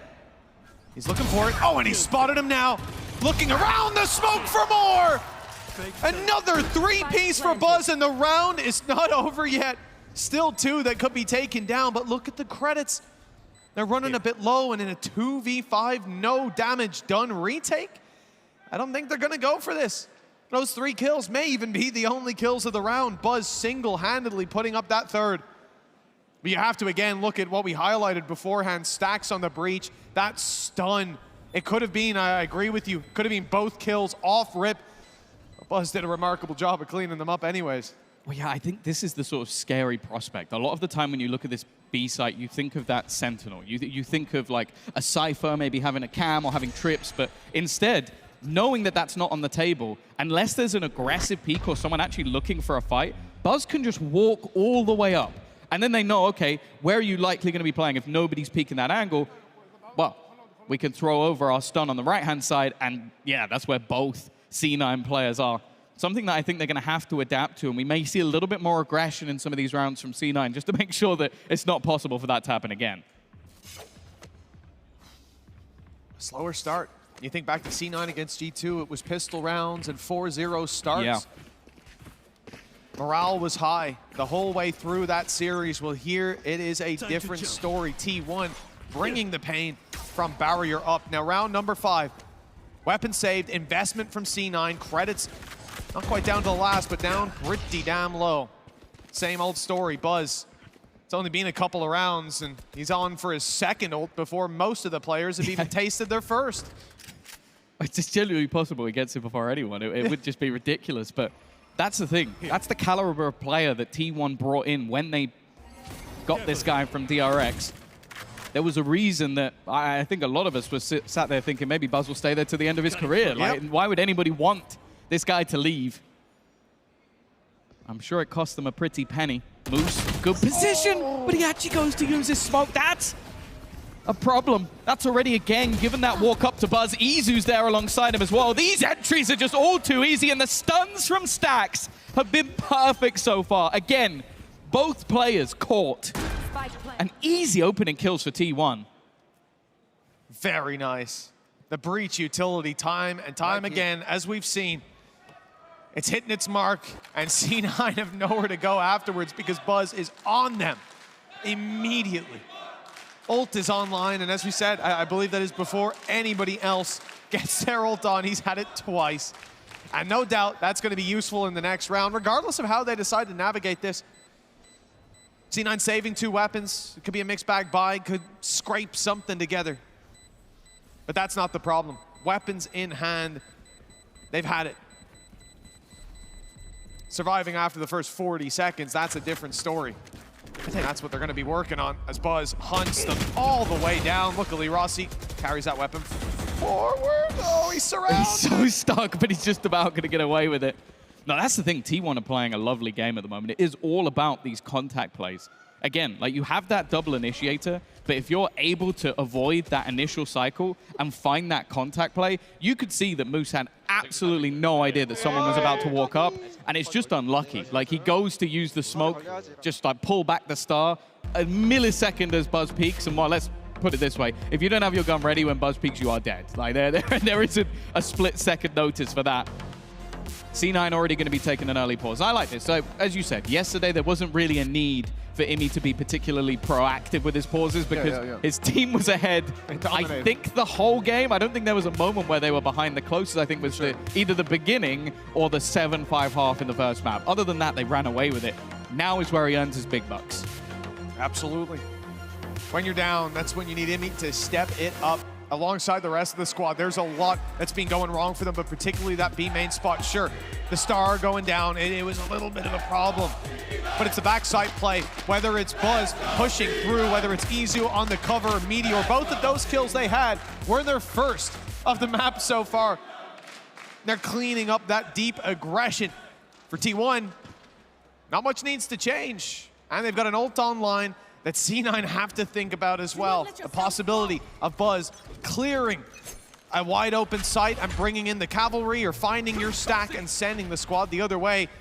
They don't have a ton of options. If they wanted to gamble something, it might end up being a mistake because of that dimensional drift. Looks like Buzz will give a fight on mid. Yeah, the defensive side this round have opted to try and take some early control. They'll get a little bit of information onto Izu, but I'm somewhat more interested in the fact that Oxy is posted up. They've tried to put him in position to potentially fight versus what has been a pretty weak B-site defense. Put your star player in and hope that he can do the work. See if the adjustment is enough. The mid push is coming in from C9, but it might be too little too late. The timing here is key. Oxy has the cavalry coming his way, a decoy leading the charge. That is not a decoy though, that's Buzz that he's facing. The first shots don't land, and he fires away as Zeppa takes the flank. The 3-man mid push finally comes into play, and it's caught them by surprise with Izu down. This round may be done. Buzz tries to take it into his own hands. Instead, it will be Stax with that task. 3 to drop, and he won't even get the first. 2 on the board for C9, and the adjustment, the mid push, it looked like it might have been a few seconds too late, but they got there just in the nick of time. Yeah, I think the goal for Oxy was pretty much just stay alive as long as possible. Spot out that early peak. If you get a kill, great. If not, just make sure you fall away. But you could see all the utility that was tagging him as he was attempting to fall back. But it bought just enough time for that flank to come in. Zeppa landing both shots, and you could tell that there was absolutely no idea from the side of T1 that there was anybody that close on their flank. A good reaction, a good response, and evidently a great pause. It's whether or not they can keep doing that, because a 3-man mid push, it will get you around. I don't know if you can do that consistently. Well, no, you really can't. This was a well-played round, but again, yeah, like you say, on that standard hold on the site, how will they fare? Well, it's certainly the same setup on the B site with Oxy sticking around to look for aggression.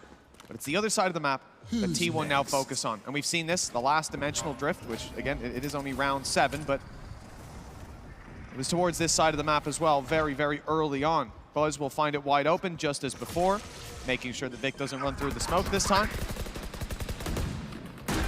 It's a nice passive post plant, but they are going to leave Buzz up close until he gets spotted by the drone. I think it's the immediate use of the null command means that a lot of the utility is currently out of play.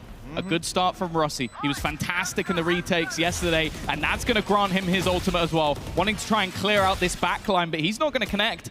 Doesn't land on any of the players. And that Rolling Thunder is available. Could be used to try and deny, and in fact, it's not even needed just yet. They've used that grab well, pulled a player off, and then had the aftershock. There's so much delay utility. Now the Rolling Thunder goes in. This post plant is looking crispy clean from the side of T1. In fact, every single kill is going their way. Sylvan with 3, and another round on the board for T1. Well, most of the rounds are coming off of 3 pieces. Usually it's Buzz, but now Sylvan stepping up, and like we said beforehand, it's the depth that this roster brings to bear. Stacks. You know, although Sylvan and Buzz 8 kills, it stacks with 7 assists, and you're seeing it here. That breach utility. Look at the kill feed. All 3 of those kills, all 4 of the last kills, in fact, come off the back of Stacks. But the thing is, that's what this composition has in post plant. Like, they can get aggressive, they can make these plays around Buzz, but the fact that they have the Gravwell, and then straight after the Gravwell, it's like, okay, they want to get back on that immediately, aftershock. So there's no way they could be diffusing. He then holds the Rolling Thunder, so he goes, okay, now you're going to try and diffuse, and we're going to push back in with the Rolling Thunder. It was a perfectly played post plant. Oh my, I've not seen this one before. A spawn battle is occurring with a player tucked in the corner from the attack. Sylvan's just swung out and blindsided the whole squad. That B push decimated, and the same thing happens on A. Using the weaker weapons, using the Blade Storm, and a bit of aggression. C9 tried to bridge the gap, but this one has fallen. The C9 1-1 split. A Sheriff and a Frenzy. Well, whoever takes this challenge is going to find it hard to even land 1 kill, let alone the round. Yeah, I have a little bit more faith in the Sheriff. I felt like it would come down to basically just not clearing a corner for Zephyr to get anything. And, wow, they kind of know where you are, Buzz. This is not going to get any easier. It might seem like a weird decision up against Pistols in a 4v2 to use that ult. Definitely don't want to get caught off guard by a guy in the corner. And Rossi's on it again. And at the end of the day, we have to realize that the ult economy cycle is a little different for T1 because Buzz has his ult every 2 rounds. So yeah, you always got that in the back of your mind. 6-2 start. Couple of bumps in the road, but T1 have navigated those extremely well.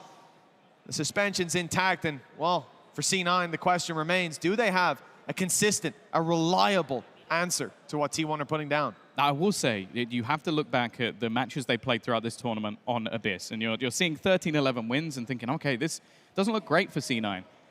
They were 9-3 attack half and a 10-2 attack half. So the fact that they're on the defense right now, this is not the be-all and end-all. They're going to want to try and get a few rounds, but where they've been fantastic is... Oh. I thought for a second if he didn't have the updraft, he was gone. Okay, that's a nice start. Meteor's been caught a couple of times in these lurks, and when he does, it really opens up the map for the rest of C9. A lot of the time, he's left to lock down an entire half of it. Any of his utility also goes offline, so that's going to be troublesome now for T1. They have to either pick up the pace or make sure they're not being flanked.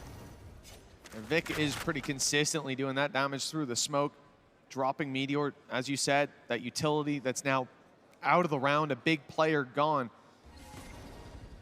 Although this map, there's certainly been no shortage of heroes. In this series, you will hear a lot more of Meteor's name. I can guarantee that. Moose has a challenge on his hands. Decoy, flash, stun, everything coming his way. Another flash, but he's not seen. He's not been spotted. Holding the other side of that smoke, buying time for Rossi to come into play. He'll make it on top of the boxes. 5 bullets left. He wants to swap weapon, but he won't get a chance. Down to just Stacks. Oxy chipping away at the attacking side. His left breach, half of his HP and the plant secured. Okay, there's a chance. What? Not the right weapon in a 1v2? What was Stacks thinking? Where was he going with that one? He's like, you know, I've seen this one. I'm going to get a collat on the last 2 players. 70 I'm not HP, sure. he's like, maybe they'll split up like Scooby-Doo this? I don't know. That's a wild play. Even if he was going to fall back to main with that plant, it's like, Yeah, that's such a gamble. I don't know. Clearly, I do not understand the mind of Stax sometimes, but that's okay. That's okay. 6-3. But yeah, even though Moose only gets 1 kill, it's the amount of time and chaos that he provides. Like, it just allowed other players to get back into the site. And while Rossi goes down as well, and immediate trades coming through from the remaining players, and they caught the player off that was lurking. I think that's a big part of Team 1's game at the moment, is just having that map locked down. When they're able to be pressured from elsewhere, they almost feel like they have to rush it a little. Oh, here we go from Oxy. He's walked about, but he's a little late to the party. Already sending it in the other direction as Izu picks up one. It's Rossi down and out of that A site as rotations come in. The stack up will be here, and it'll be here on time for T1. They don't know that their flank has been pushed up on, that Oxy is gambling this entire half of the map into his hands and allowing a 3-man stack up on A. Good stun. The scary thing is letting T1 get into the post bomb. You can see that almost looking to try and fight in front of it. Good flash, but the trade, again, is almost immediate. And it's going back and forth with T1 initially sticking the land, and instead the Moose looks to trade it back. Puts it into the 1 versus 1. 2 players who've been phenomenal this entire tournament.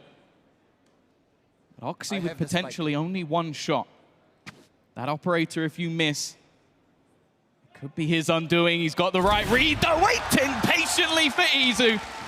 C9 close that distance just a little more as Oxy wins the round. Oh, they're back in the game. And you got to look at a man like Moose getting away with it again, tucked in the same corner, the same spot. And they don't clear him, they walk right past. Hunter's Fury was great, they pumped the brakes, and then there's more players here than they were ready for. Blinded to the position, the same player, the same spot, back-to-back rounds. And, well, I'll tell you what, I think they'll be clearing it next time, but it could be too late. C9's foot is in the door. The credits aren't that healthy. T1 can still run away with the end of this half, but foundation's built. The American side, Oxy will again push up with that operator, post himself in, and T1 still content with the same old setup. Although Moose, he's not going to go any further, just trying to get something off the recon. Well, you won't be surprised to hear Buzz has got his ultimate again. A chance for that dimensional drift. And the way they used it in the last attempt was great. Oh, because he's got walkabouts. He's got almost the whole team facing off against him. I don't know how he survives this one. He's picked up a rifle and is dancing with death, but finally, he will meet him face to face. He's fake TP'd. He just used a gate crash up into B heaven. For now, they think that they're about to be pinked on that B site from right up top. Cosmic Divide comes in. They've cleared it now. They saw the gate crash was a fake, but the eyes were diverted. It's bought time for them to step up close. A sneaky play by Zeppa. Up on top of the box, he grabs himself one. Drop down from Vic. Good for another reveal. He knows exactly where that player is, but they know he's not defusing. They can see it now. They see it's being stuck in the swing in from Stax Perfect. He escapes with his life, but Zeppa hunting them down from above secures another round for C9. Just 1 behind. This was a slow start, but they've gotten on the board. I really love the Cosmic Divide. I have to say, the fact that you could allow your opponent to defuse and still see it going on the other side, but it didn't matter. That round was all Zeppa. The fact he finds a gap around the Divide in the first place, up above on the box, that gives them that advantage, and then from then onwards he just plays around their Divide, uses it against them the entire time, and they don't even know where to look, where he's coming from. Now, I premised earlier in the half at 6-2 that this C9 team has been immense on the attack. Now they're on 5 rounds. Honestly, I think they're in the lead here. I mean, it's a great adjustment as well by C9, the fact that we saw them getting on top, not allowing that post plant to be set up, those players to fall back, the breach utility having to be used from right up next to the Cosmic Divide. They're starting to feel out. If we let T1 have the post plant, if we give them the space, it's going to be a tough round to take back. They smothered it in the previous round. Let's see if they can do it here. A lot of utility slowing down that push. These choke points have been well held after the first sign of aggression. And that's something that now gets T1 second guessing. Is there a player behind?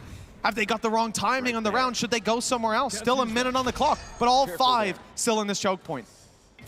Looking at that Rolling Thunder. Last time it was used in post, but I think this time it might be used to entry. Just looking to try and force them all the way back and then combining it with that Cosmic Divide to give them space. Buzz in quick succession has managed to get himself a couple. It's already looking pretty poor for the side of C9. Just 2 players stood between them in a 7th round. Well, there's no concept of saving at this point, but that's a bit of trouble. The trap spotting one, the operator walking into the angle that Buzz just gave up, but he sees the barrel just in time. And now it looks like it all is over. Another 3-piece round for T1. The 7-5 is locked in at the half. They will keep the lead, but this was looking like it was going to be a lot more convincing 10 minutes, 15 minutes ago. Yeah, I would say, especially right now for C9, as said, like in some of the matches we've seen from them in this tournament, they struggled on the defense and then had crazy comebacks over on the attack. This doesn't need to be a crazy comeback. Yeah, they just need to have a solid half, win the pistol, and you're right back level again. And of course, for T1, we haven't seen what they have on this map. This is a new look roster. Of course, they've got some fantastic individual players. I think Meteor is much more likely to have a high level of impact over on the defense playing that Cypher. I think he's going to be someone that C9 have to take time to root out of position, maybe even work out where he is. But then you have the flip side, the other dynamic of Buzz. He's likely going to be pulling in that operator at a time. On the Jet, he was always absolutely filthy, being able to reposition. Well, it can be exactly the same here. I love it. The start of this map, what an exciting affair for T1. Certainly got the blood pumping. And C9, yeah, they've already shown us that they've got that extra depth. As we said, up against G2, it's an easy game. They're running away with it. And those are not ones where you're tested as an IGL, where you're tested as a coach, where, sure, in the round to round, but it's really the losses that will put that pressure on, and they have done a phenomenal job here. This could have been a very one-sided half, and instead, there's more than enough potential for C9 to swing back in with. Like you said, it's not even a comeback at this point. The comeback is over, close to neck and neck, and a pistol round could set them on the path to redemption. Let's see how this one pans out as we're diving back into half number 2. Pearl up next, Bind thereafter. I'm looking forward. At least we get Bind no matter what. But honestly, with how things have gone with that first half, I'm getting more and more confident we're going to all 5. I have to hope so. Split as a decider would always be exciting. It's where I want every series to end, but I'm sure there's many that will differ in opinion. C9 now on that attack, I said, like they get into those post plants and this really does become scary. You can talk about the Astra as a whole, but already with the KO, you also have that fragment, shock darts. And if you need to get back in, if you still have it, the paranoia. But for now, at least, they're building up in towards that A site. And Oxy already taking a ridiculous amount of space and 2 heads to go with it. We'll look for a little bit more, but he's done his job. Still alive as well. Got out of there, not unscathed. Spike Thankfully, planted. he's still alive, otherwise numbers would be even. T1 taking lots of damage, same could be said the other direction, but that man advantage and players tucked away deep in main. Oxy, though, is going aggressive, is walking through this smoke. And now they clear it. They don't know that that small little corner was wide open for Oxy. 5 HP, and he's picked up 2 more. An ace on the card, stacks quite low as well. And on his way to heaven, this is perfect. And they're giving him the space as well. They know this is Oxy's moment. They want him to be the one to finish it off. And up we go, finding that player. He's being spotted, but no. The ace is denied. The round is a different story. C9 have taken the pistol, now just 1 round behind. This was a guy who, you go back to last year, that 3-2 defeat in the grand final. He got 92 kills, 80 deaths. He was a superstar. And throughout the season in Americas, there were always those glimpses of what Oxy could do, and you're seeing them here again. He is the player to beat when he's on his day, moves himself to the top of the board. And as said, now C9 move further and further into that driver's seat, having those opportunities to play on that attack side, have Oxy as that entry, that pinnacle part of the team. We had the interview earlier on stream with Tarek, and he was saying, I don't want to put pressure on him, But I think the guy who's going to do it in the grand final is Oxy. You can kind of see why. You can kind of, you know, that guy knows something about FPSs. It's crazy. Does seem to be a safe bet. This push might not be though. Lots of pistols. Okay. And a classic Spoke too soon. is the one that's getting the job done. A flash here from Zeppa. A push through and a couple of kills, but it does little to give them the advantage. In fact, rifles now recoverable. Their opponents will be armed 2 weapons defending the spike and an unknown, which is Stacks. Shots from Rossi, 57, stunned up as well. It should be easy to clean him up. And the last one standing falls as well. It seemed like the path to redemption was cleanly paved, but instead, a few more bumps persist. T1 fighting right back in round 14. I'll just eat my words. All right. This was not where I expected the tide to turn. Sylvan does well. Zeppa tried his best to bring that back, but again, it's just that synergy coming out for the team. Well, that is going to be a huge boost.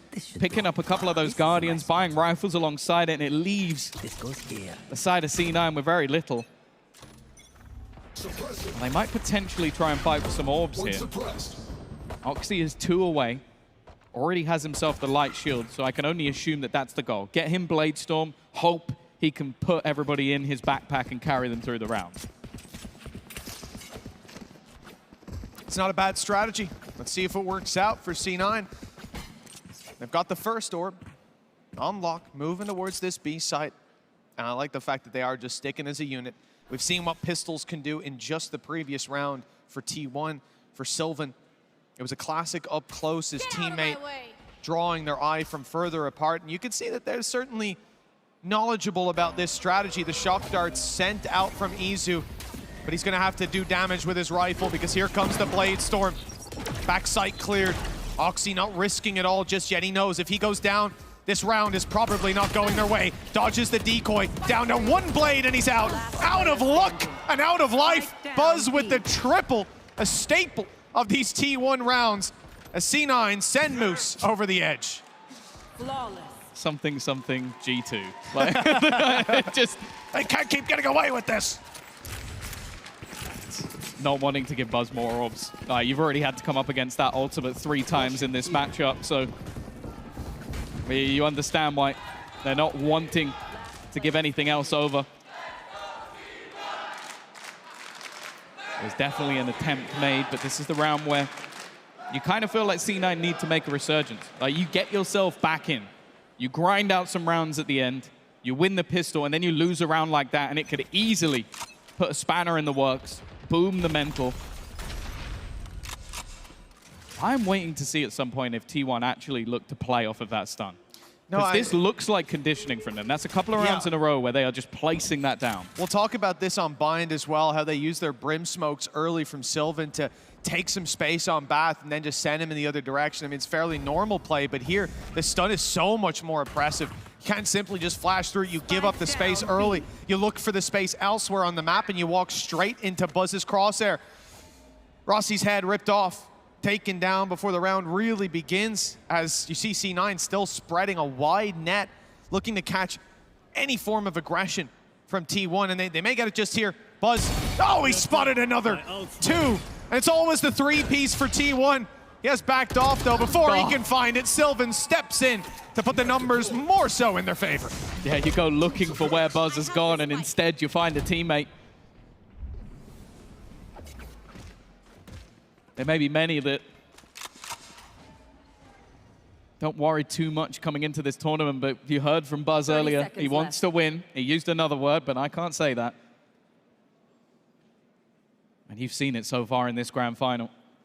He's not looking tired, not wilting from the earlier 3-map series that they won versus Foot.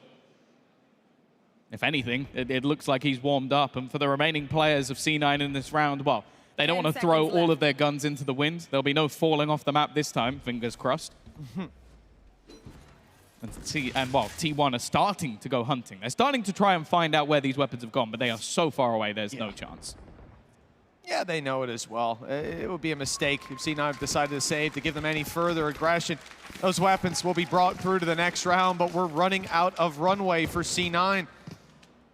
And this is why, I'm going to guess, C9 have called a little pause.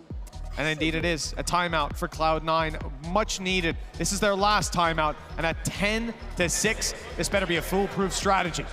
Yeah, I think the last time we saw this pause, it did have impact. It was the time that they then pushed middle and made that sort of aggressive defensive play. So clearly, there's faith in the words of Imi, but it's just whether or not that it can turn the tide this late. Like, you are up against double digits, you're 4 rounds behind. You've got Buzz popping off. Silver's been having a great game as well. I think sort of flown under the radar a little bit, even though he's definitely been having impact over on that Astra.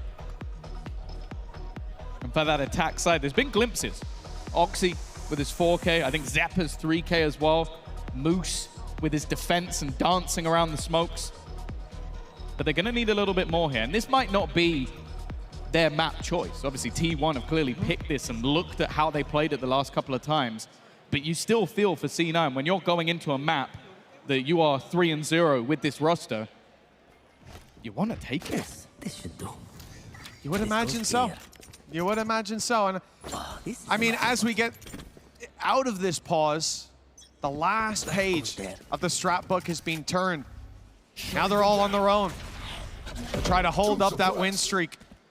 4 rounds behind, T1 knocking on victory's door. It looks like they will be facing into a 6-11 scoreline. Just take a look at the economy. Those weapons carried forward for C9 are the only real strong statements they can make. The rest are just going to be a couple of sheriffs. No reason they can't win a round like this. We've seen T1 take plenty. The shoe's on the other foot now. Let's see if they can match the pace. Buzz catches Oxy immediately. It was close. Buzz took a lot of damage through that smoke, but even still, that's the star player down. They've still managed to grab onto those 2 weapons, getting into the post plant. We mentioned it with this composition that that's where things can get tough. And they don't have the fragment, and Moose is going to try and get aggressive. Zeppa has been successful, but Moose will not manage the same. And in fact, it's Silver once again looking to trade things back. They know exactly where Vic is. The flash comes in. Rossi now to try and do it all with the Sheriff in hand and Hunter's Fury in his back pocket. His opponent will know this. Still a huge weapon disadvantage, but may just try and pop it in. No, he's going for the peak already. Izu just waiting on the angle, but Rossi, confident as ever, will land the headshot anyway. That was a much needed hero round for a second. I could see him popping that Hunter's Fury and the defuse just being stuck under his nose, but the jump peak to confirm. That player was sticking it, and the swing out, the confidence for his 3-piece, beautiful. Izu was waiting. That wasn't him still defusing. That was him waiting, gun in hand. That had to be the headshot. Otherwise, the round was slipping away. And I think everybody watching, you're expecting that Hunter's Fury to be used. As was Izu. He was waiting for that to happen. And the fact that Rossi almost outbrains him, goes, no, I'm going to play this a completely different way to what you expect. That was his Jim West moment right there, and he lived it all the way. The Desperado taking these rounds and putting them into the pocket of C9. 3 in the difference now for C9. A Hunter's Fury is available thanks to that hero play. And they don't look to continue with pace to get in T1's face. Instead, they sit back and say, okay, boys, what's the reaction?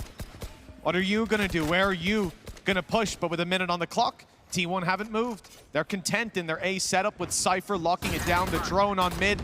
Not spotting a ton. Just an Omen floating about, but he did seem to be shifting to the B site. That's information for T1. The op now in hand for Buzz. Oh, something that's not been witnessed. They wouldn't expect that to be there yet. Hunter's Fury kept, but he's already out of there. Looking for another player on the site. And well, there's 3 to be found, but none connected.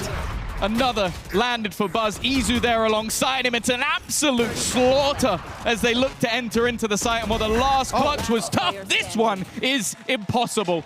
Another round for T1. They extend that lead further. And again, they've put the finances of C9 in the dust. What's setting up this squad as what appear to be favorites, what feel like favorites in some of these rounds, is that they're losing a round, T1 are. And then they're immediately fighting back. There's a response every time. And for C9, stringing together rounds it's tough. This goes here. With 4 rounds in the difference, that has to change. As these barriers go up, It won't quite be the last time, but we are getting there. And T1 with some aggression, you could say. That same stun that we've seen many times put down, this time used to get Buzz jumping around the map. A risky play. Always has a gate crash if he falls.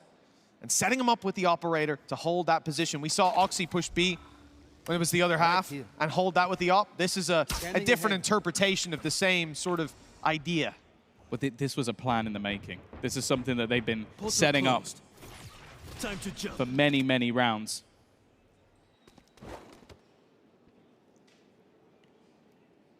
And for the attack side, they don't know how much ground they've already lost. There'll be 3 players within this B site. Rossi, the only man with a rifle. And Oxy trying to lead the charge. He's got an opportunity, but it's only going to be the trade. Still, that's a gun on the deck that could be retrieved. The cross, however, held. Again, though, C9 are trading it back. They're making this costly until Izu puts them in the dirt. It leaves just one man standing, and Izu does it all. 12 rounds, 5 chances. Match point. To put this map across the line in their favor, we heard from some of the teams that they might even prefer to play their semifinal and go straight into the BO5. It seems counterintuitive, but I'll tell you what, T1 have come into this series hot. That was a bit of a warm-up for them earlier on. And now they're in full sprint. Long enough warm-up, sure. But they took a break in the middle, Tom. But that's the thing, you're seeing the depth of this roster. Why Izu was one of the remaining players from last year, someone that had so much promise. Has switched up roles a couple of times and still looks like he's playing with relative ease. Because that round was getting dicey. Now, well, the whole map has gone wrong for C9. 5 rounds behind. Again, Oxy looking to try and take space. They've got Meteor, though. That will definitely make things a bit easier. Yeah, stepping through that cosmic divide was a risk. Not one that has paid off this time around. Spike planted. Stacks up top, ready to react, but looks like Oxy gonna be the one stepping in to take that fight, and the spam through the smoke is good enough, equalizing the numbers and getting rid of a big duelist. Now Sylvan following the drone as the decoy comes through. There's one man already up close. They haven't spotted him just yet. Here comes the decoy, blinded up is Zeppa. Players all around, he gets to swing in, but that diffuser needs to be dealt with from their side, and it Stacks. 4 kills under his belt. Rossi, reveal might help out, but the off is a worry in the back of his mind. Never mind. You don't want nada when it comes to Rossi in these clutch situations. It was 5 chances for T1, now down to 4. That's another Red Bull clutch from him. You put him in those late rounds, and this is exactly what he does. Again, you look at that Hunter's Fury and go, could that be put into play? He actually earns it off the back of these kills. Just fakes out with the dart, tries to get them to just have a split second of doubt, give him the advantage in those fights. And this is where he just does his best work all the way through the series. Yesterday, he has proven to be a demon in the clutch. A cerebral player. And while Izu throws in a Hunter's Fury of his own, wanting to try and catch someone early. I do like the idea. They use the stun there as well, right? So you stun up in main. Around mid, you fire off the Hunter's Fury. It could be a kill. And in this kind of round, that could be the map win as a result. But that gamble hasn't paid off for T1. I hear some noise outside of A. The rotations are coming into play. And the concern here, Stacks, Rolling Thunder online. We've seen this be devastating on the attack. And now, with the right read, T1 could use this to crumble the final round here. Buzz in position. He's let one go. Knew that shot wasn't worth going for, and eventually he goes down, though. The Hunter's Fury of Rossi has caught another, but Sylvan, the Silent Slayer, sits at the back of the site. Someone they have to deal with, someone they have to clear. The spike dropped. Oxy's still in an aggressive position and yet to be clear, but he has been spotted. They should definitely know that he's still around this position, but he's wary for his teammates, trying to give them space to get that plant. Oh, Oxy! Those shots are insane, and in a round like this, they were neck and neck just moments ago, but blink and you miss it. Sylvan's out. And T1's runway shortens. 3 rounds now in it.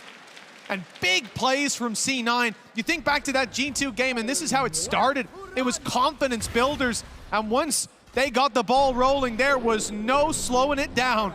If that's the case here, well, never mind going the distance in the series. We could see it on the map. I can see some frustration for Stacks. Realistically, it's been a few individual plays over the last couple. This should have been done. The 1v2 for Rossi after he gets 4 kills.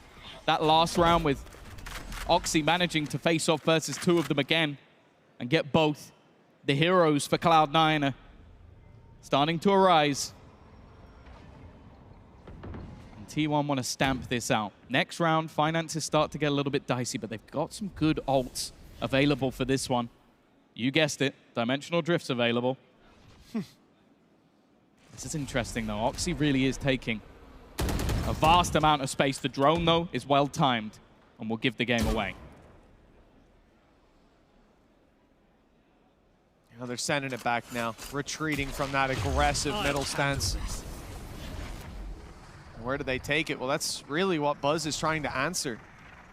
Sending the Dimensional Drift out. There's one spotted deep, one up close. That's his victim. A potential kill for Buzz, but in fact he backs out. I thought he was going to stick around for the fight, but didn't send the decoy.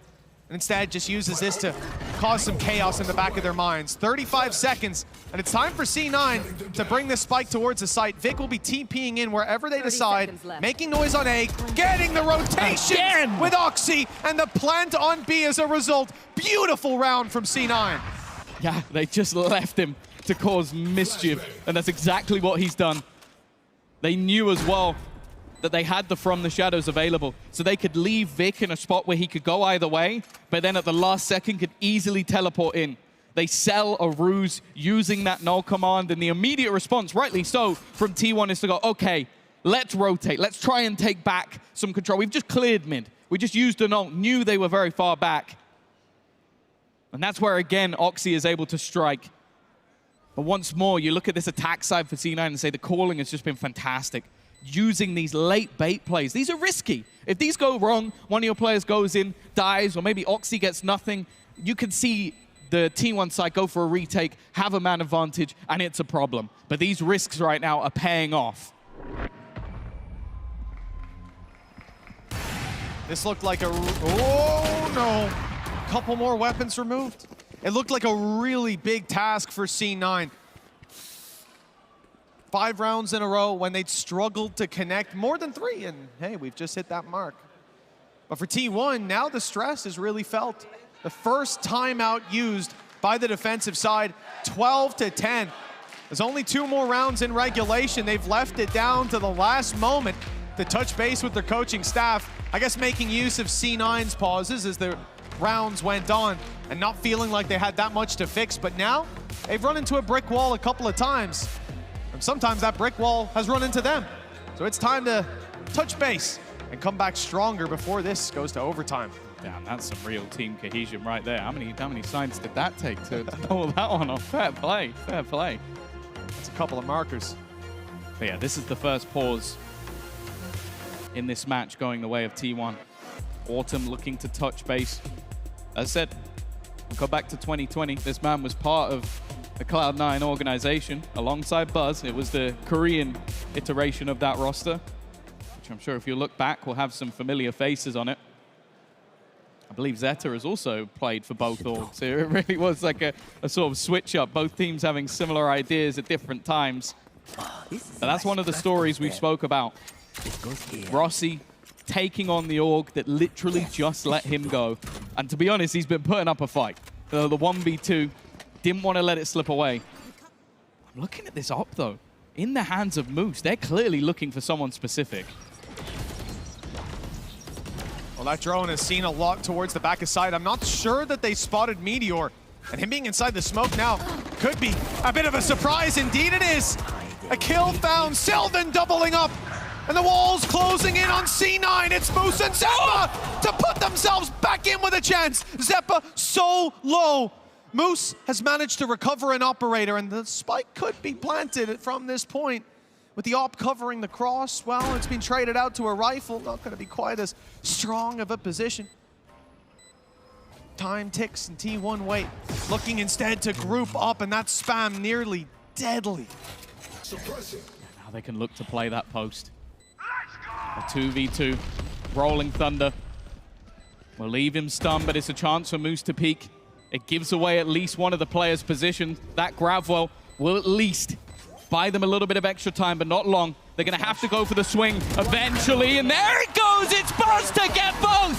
T1 will take their map choice and go in ahead. Well, as we hoped, it ends up being a close one, 13-10, a sign of what's to come. These two teams closely matched, but in the end, Buzz stepping up on that stage. We hyped him up. We said he ages like 9 first bloods. Fine wine. 9 first bloods, 25 and 15. He's pretty good. He's going to be tough to match that performance as the series goes on, but you know what? I think there'll be a few challengers. T1 storming through that portal with a swagger in their step as they take their pick in Abyss. C9 fight and fight and fight, but T1 clutched up when it really matters. They've been on fire all day long, and they just don't show any signs of cooling off here, despite the fact that C9 really took it to them at the end there, took some real risks, and we were rewarded at times, but T1 just showing up when it really mattered towards the right of the death there, Mitch. Yeah, I mean, look, they started it out well, too. Buzz with a knife kill in round 1 for a 3-piece as well. I mean, you could tell that they were feeling it, but there was definitely a moment. Despite the fact that C9 were not able to have these commanding streaks of rounds, there was a couple 3 in a row, a couple spots here and there, and those flashes in the pan were enough to at least get it heated in the end. But for C9, it wasn't enough. Good thing is, though, this wasn't their map pick. Absolutely. What it was, though, was somewhat level playing field when it comes to quality. And the matchup itself now, it looks like it should be what we want it to be, and that is a long-rolling affair, because these two are head-to-head and matching each other in so many different ways. Yeah, I think the fun thing about this match was the fact that you can go through pretty much every player in the server and say they had a moment. Like, I think Oxy had a couple, the dives in to sort of win them rounds. I think Zeppa towards the end especially just had some crazy clutch. I thought he was going to win out that last round, if I'm being honest. Like, he was insane. And then Rossi up against his old team. I don't know, he might say that there's nothing there, but the way he won that 1v2 clutch, I think it was a couple of them, right? There was 2 1v1 clutches. 4-piece One of them, he had himself a Hunter's Fury and like mind-gamed his opponent. I don't know, I think he wants to win this as badly as anyone on that stage. Absolutely, clutch machine, and it feels like to me, despite being on the losing side here, we've got to give him his props because Rossi just, he thrived in those late rounds, didn't he? It's like he was buzzing off it. Yeah, I mean, you saw it there, the 4K that ended up closing out a round that kept the heart of C9 beating. You go back and he was doing it with he was 6 gunning this, going out there with the Sheriff, and it didn't matter. Running this. Buffalo Soldier, man. It's like I told you. At the end of the day, this is a player you don't want to mess with. He's a fantastic IGL. He's young. He's articulate in the interviews, but my God, it was shown to us in that interview. He knows his opponents, and now I'm excited to see when we get to their map pick, and we get to comfort what C9 will have planned, because this was their opponent's battleground. Granted, one where maybe we expect them to do well, but they did well. Now it's on the home turf. How good is Buzz? We all knew. Like, this is the, like, if there was going to be, like, least surprising thing of the tournament, it was that Buzz is a good duelist. Like, the guy has been doing this for, like, what, 4 years now, playing, as said, originally in that sort of C9 career roster, going to, well, Vision Strikers, DRX, like, playing within a team for such a long time, playing with Stacks, and now that duo back together. Like, literally, like, the first 4 or 5 rounds, we just kept seeing, there's a stun from Stacks and 2 kills from Buzz. There's a stun from Stacks. Like, it was just like these guys being back together. It like warms my heart. I'm still not quite like ready for them wearing a T1 jersey. I'm still not used to that yet. I'm like, that's not white. I saw blue. the Stacks interview and he tapped it. I was like, that's the DR. Oh, it's T1 logo. Yeah. Oh, I see. What we can see here as well, just behind you fellas, over your shoulder, is the trophy. And every single time these players complete a map, like we just saw it then, they have to walk right past it. That is a bit mean. It is, but it isn't for the one who ends up lifting it. But it's right there. Me. It's mean for you. It's gonna disappear. But you're right, C9 get their pick next, and they're not going to exit that map at all with their heads down, you know, a tail between their legs, because they fought so hard, and it was still a successful outing for a lot of the players, despite it not being a W. Oh yeah, I think they'll look at that and go, okay, there were a few moments here and there. It took us some time to sort of adapt to the contact plays that were happening early on. And I think, again, like Imi will, whenever they took a pause, you could see the value he brought. There was immediate responses coming out from the team. So I think the fact that he now has a few minutes to talk to him rather than, what, like 30 seconds, there's a good chance that he's going to go, okay, we now head into a map we're confident on. We literally got to watch them play it and lose it against Foot earlier today. I think they're going to be confident going into Pearl. Well, I'm confident that we've got an absolute cracker of a Red Bull home ground grand final here in Berlin, and we are just getting started. Map 2 is coming up very soon.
Welcome back to Berlin. We are one map into this grand final. It is Red Bull Homeground 2024. T1 take their map pick in Abyss, but up next, we're going to Pearl. That is C9's choice. And if anything's to go by from that semi-final yesterday and what we just saw in that first map, Tom, Mitch, you got to imagine that C9 are going to really grow into this series. Yeah, for sure. I think especially when you consider that T1 already played this map today, like there is a reason that Cloud9 feel comfortable enough to pick it. They've gone into Pearl as a dominant victor over G2, and then also Foot had that Vice comp, which just completely disrupted everything that T1 was doing. So you can kind of look at that and go, okay, that worked for them. I think it'll work for us as well. I'm curious to see, though, one of the main things I'm thinking is that in that last map, we got players like Rossi, Zeppa leading the charge. Oxy, Tom, you said it in the first map of the series we got to cast of these guys. We haven't seen the best of Oxy just yet, and I'll tell you what, that certainly wasn't it. It was this still map, pretty good. It was good. It was good. But he's about to be great. I think this is where Oxy warms the hell up. Joe, I want to, like, you're a big Roxy fan, but how many kills do you think Oxy's going to get? I want a prediction, Ian. 21. 21. 21. What are you going for? 9 plus 10. I'll go with 19. It's got to be at least 22. I'll hold you accountable for that. Regardless, if he gets 21, you're going to feel like a fool. You are going to feel like a fool. I cannot wait to see this guy back in the server. And this time, you've got to imagine that they're coming into this one with a little bit more of a chip on their shoulder because they did find their groove towards the back end. They do know that T1 will surely at some point, Mitch, start to feel some fatigue. But do you want a prediction from me? Go on. I reckon Oxy's going to play Neon. Wow. Yeah. Bold one. I'm going to throw it out there. If he doesn't know. Well, I saw a screen. Oh, you said they just redo. They redo the They agent reset select. it. They're all sitting in different places. I back you on that. Yeah. Oh, wow, that's crazy. Oh, what a play. Listen, genius. I should have put money on it. Well, at the end of the day, this is somewhere that I'm very excited to see Oxy. Firing up against a setup that doesn't have a Cypher as well. This man is about to be unchained. But the thing is as well, yesterday, he genuinely, when it got to that attack side, started doing like mental stuff. Insane. Like, it was like full B walks with an operator. He bunny hopped down mid. It was like there was moments he was up against Jorgamo. Jorgamo had an advantage and he still flicked and killed him. So if he's in that sort of form, he's tough to beat. But then you're up against Izu now in a completely different role. This guy was just sober. He was chill. He was relaxed. He was sitting back. He was using his darts, his utility. Now he's going to be up in your face with flashbangs trying to just wreck you in the server. So it's a completely different style from T1 on this map, and I'm looking forward to it. And I think as well, you got to look at it as, yeah, Oxy is going to be hype as hell. And they've got a Cypher, which is one thing. But Buzz, he's just had a phenomenal map, and now he's on the Neon. Some people consider it broken, and in this man's hands, I consider every agent broken. T1 could really stomp out any hopes that Cloud9 have here. If they can start this strong, they could potentially put them in a situation where they could finish them off on the next map here. But Cloud9 don't look like the sort of team that will back down by any means here. Lots of star players that we've got on the stage that could potentially pop off here. And I think regardless, no matter what happens on this map, these fans are in for a treat, Tom. Oh, for sure. Like, I think even just going further down the list, like, obviously, we've named all these superstar duelists and stuff. In the last map, Sylvan was the one who really impressed me. Yeah. A lot of his sight holds were on lock. A lot of his utility usage was sublime.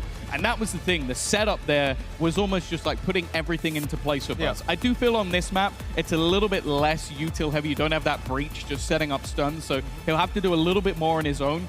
But that's what this map is for T1. It's a little bit of chaos. And I do think that might be a bit tougher starting over on that defense. And I think playing with these veterans as well, one of the things you have to highlight for Sylvan is that he really understood his place in the pack, not just in trading, but there were so many little surprise plays by his opponent. He was catching them coming through those smokes every time. Well, you had one last quick glimpse at the trophy there. That is what both of these two elite teams want to get their hands on. Cloud9 need a bounce back, but T1 want to sock it to them here. We're going to Pearl. Tom and Mitch, let's get into it. Thank you very much, Ian. This is going to be one hell of a matchup. We're expecting great things from C9, players like Oxy, and while Rossi has delivered every step of the way, but for T1, Buzz is on fire. Izu in a new role as well. Let's see if they can step their Pearl up to new heights. 1-0 advantage for T1 coming into this map, but this is, of course, the map pick of Cloud9. Berlin, are you still with us? Gotta make sure. I think they are. Make sure they're ready for this one. We are going to be looking That aggressive position from Izu, looking to get up in the face of the opponents. As said, this defensive side needs to be disruptive. You've got a Neon and a Yoru. He's looking for a pick and maybe an attempt to get out of there. It doesn't look like that's an option. He's just going to have to try and stick around. He's been cleared eventually, and well, it's going to be the one and done. Oh, he was caught by surprise, but still able to get the one across the line. Better than it could have been. A lot of presence, though, from C9. The B side is wide open for business. Stack's going to rely on a quick recon to bridge the gap, give them a kill or two, but it's avoided, and a step out from Rossi is gorgeous. All down to Sylvan. He impressed us on the previous map, but this would blow us away.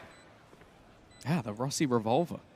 Pulling out that Sheriff and just landing 2 crazy shots. He's been so good in these pistol rounds. Sylvan! What is that? 3 kills in a blink of an eye, and now it comes down to the 1v1. He had his moments in that first map, was a superstar, but clearing out Zephyr is not going to be easy, and thankfully for C9, there was a safe pair of hands to make sure that didn't get out of control. I don't think I can take much more of that. Let's calm it down. C9. No, let's slow it down. I want to see that again. It was nice on the first, the read on the second, and right back to the same angle. I think most players wouldn't even have the sensitivity to do that. No. Either that or he's just broken his wrist. My wrist hurts looking at that. What a phenomenal play. And yeah, well, I said if he wins, even just that attempt, that blew me away. Phenomenal. Now 1-0 for C9 nonetheless. They found the pistol, and the impact of Sylvan's play will not be felt. Perhaps the ultimate orbs, but that's about it. Vic, he's ready. He's spotting the walk up. Although we've seen Izu tuck into the corner already. In the pistol round, he showed us that he wants to take advantage of these nasty little spots. And it's no different here in round number 2. A kill or two would be huge, but he is immediately checked. I was about to say, yeah, doing that in back-to-back rounds, sure, it's a different spot. C9 are already aware. They are definitely going to be checking every single aggressive spot. And okay, he'll waste some time going forward, and maybe if he's quicker on the trigger, he can get out of there with Yoru utility, but I feel like it's been made very clear what's going to be coming out from him. Not a bad start, though. A couple of kills coming off the back of the Classics. This was a minor investment for the side of T1. Anything more would be truly worrying, but in the end, they are going to end up retrieving those remaining rifles. But this is where the going should get a little bit tougher for the side of Cloud9. You're going to have the rifles across the board. Oxy's got a Bucky, which, I'll be honest, that's all you really need to know in the round. Like, we've seen so many audacious, ridiculous plays with this gun. In fact, he's now given it to Rossi. See, Rossi is the type of teammate you want. He has just gone, you take my rifle while playing Neon, and I'll take your Bucky. Oh, I'll take my rifle back. He'll have that one, or he'll have a chance to if they can take Izu out of the equation. Done a good job of that. Buzz tagged up on the cross as well. Good damage dished out by C9 early on. The options for Buzz to leave this position will be limited, although there's stars coming back online. Sylvan now has one to play with, but in a precarious position, having pushed up behind. T1 have them boxed in. They know the play is coming to be. The drone will only further confirm it. And at this point, all they have to do is sit and wait. If they go back on the C9 side, if they try to take it to A, and Sylvan's going to spot that immediately. A 3-man hold, and they're walking right into it. Oh, they shot the dart for Buzz, but he still ended up being revealed anyway. A cleanup with Meteor remaining on the site. He wasn't necessarily the danger man that we're used to seeing. They're going to try and run it all the way back. Now, the player holding off on the cross is gone. But Sylvan is definitely going to hear these steps. He might even be able to get there on time. He's hearing absolutely everything. The trip being spotted. Can he take one with him? No. Vic's going to bypass. This does allow Meteor to hightail it the entire way to the other side of the site, and he still has some utility to delay them a little more. Landing the shot on the player with the spike could be enough, but they're just about going to get that plant in. Now Sylvan has to fight his way through, and the spike's already planted. That means there's a firing squad awaiting a high-low setup that puts C9 back to winning ways. This is the same squad that we saw up against G2. Strong starts in the early half. Remember, last map, even picking up a pistol wasn't enough with an immediate answer from T1, and that could have been the difference maker in a game that's 13-10. Now, C9 have that same wind back in their sails. They're not, for now at least, going to see too much of a challenge in round 4. T1 light investment. I don't know if you heard that. He basically said exactly what I wanted to say. Beautiful call. It's a super late round switch up from Rossi to go, okay, let's now go all the way to the back with 30 seconds left. It's a risk again, but you can see the faith this team currently has in their in-game leader. Again, a guy who has just joined this roster. They are fully behind him. Oh, nice shot by Oxy. Last round, there was only a couple seconds left when the spike went down. They're not looking to keep that same pace here. Straight into the B site, and the plan secured with a 5v1, and the one has a stinger. Nothing to be found by T1. Indeed, the threat's minimal as C9 put a familiar 4-0 lead on the board. Yeah, pace change. Again, the expectation is there will be aggression. This is just, that's crazy. It's so difficult to land the shots on the Neon. This is the thing that people sort of love and despise about this agent. It's just the movement you're able to get away with. And that's the thing, starting out on this attack side, it was always going to be difficult. Like, you're running up against that double duelist. For T1, it means they have to try and pressure, they have to try and get in these firefights. And Oxy is more than happy with that. An immediate removal of any utility, and again, the pace just continues. Izu is ready and waiting with an operator, but he's got to be careful he doesn't get caught. He's already being wrapped on. Luckily, Sylvan has his back. Solid work, but the damage has been done. Izu down to 5. That op now, 1 hit to most weapons. A very late lurk coming up. Well, there's a minute 13 on the clock, but with how quickly they've taken full control of the site. Right here. T1 are looking to push past that cosmic divide and take the space. All that has to be done is to hold the line. Buy time for Moose to wrap all the way around just now, making it into heaven. Rossi, Vic doing their best, and they bought enough time. Moose has now come onto the scene, and the 5 HP operator has to swing into Moose, holding the angle. Gate crash across. He doesn't know if it's a fake or not. The information found with the hat off the head, just 1 bullet needed, and it's landed through the cage. Another round for C9. They hold strong as these early aggressive stances are working wonders. I like it. You've seen them be slow and methodical, take it to the last second, and then you see these fast-paced hits, especially in back-to-back rounds. Like when you do it versus an eco, a team might go and read into the fact, like, okay, they've done that because our weapons are low. There's no way they'll do that again. An instant null command and straight down middle. Just removing any utility that could have been there, that could have caused them issues. I don't know if we could get a camera on them. They're now doing their stretches as well. If that's not going to get in their heads of the opponent, just like almost sit there while they're stressing about what they're going to do to try and change. And they're doing stretches. Zeppa on the end of the line, though. Rossi's leading the stretches, and then he's just kicking back, relaxing, taking a breath. Well, a timeout called by T1 after a successful first map with very strong starts to each half. We now see them 5-0 down. It's T1 that have to climb back and avoid the deja vu of last time they played this map as well, where they faced the same kind of domination on the other side. It's difficult for them as well. Like a lot of the time so far, we've seen these hits towards the B site, and then if there's resistance, late switch up. The problem is they haven't had a lot of utility really to delay them. It's been Izu who's been the point of contact almost every single time.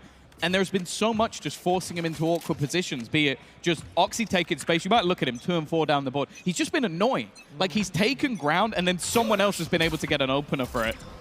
And then in the late round, they've been sublime. Here he goes again, straight off the bat, forcing them off positions, taking space towards this A side. The rest of the team very far behind, but they are yet to deal with this man, even going to meet his counterpart. Wow, it's a little bit of Bucky style for Buzz, but is there more behind it? Okay. They've gotten the kill with the nano. Meteor goes down to Zeppa, though, who was holding strong till Buzz stepped up.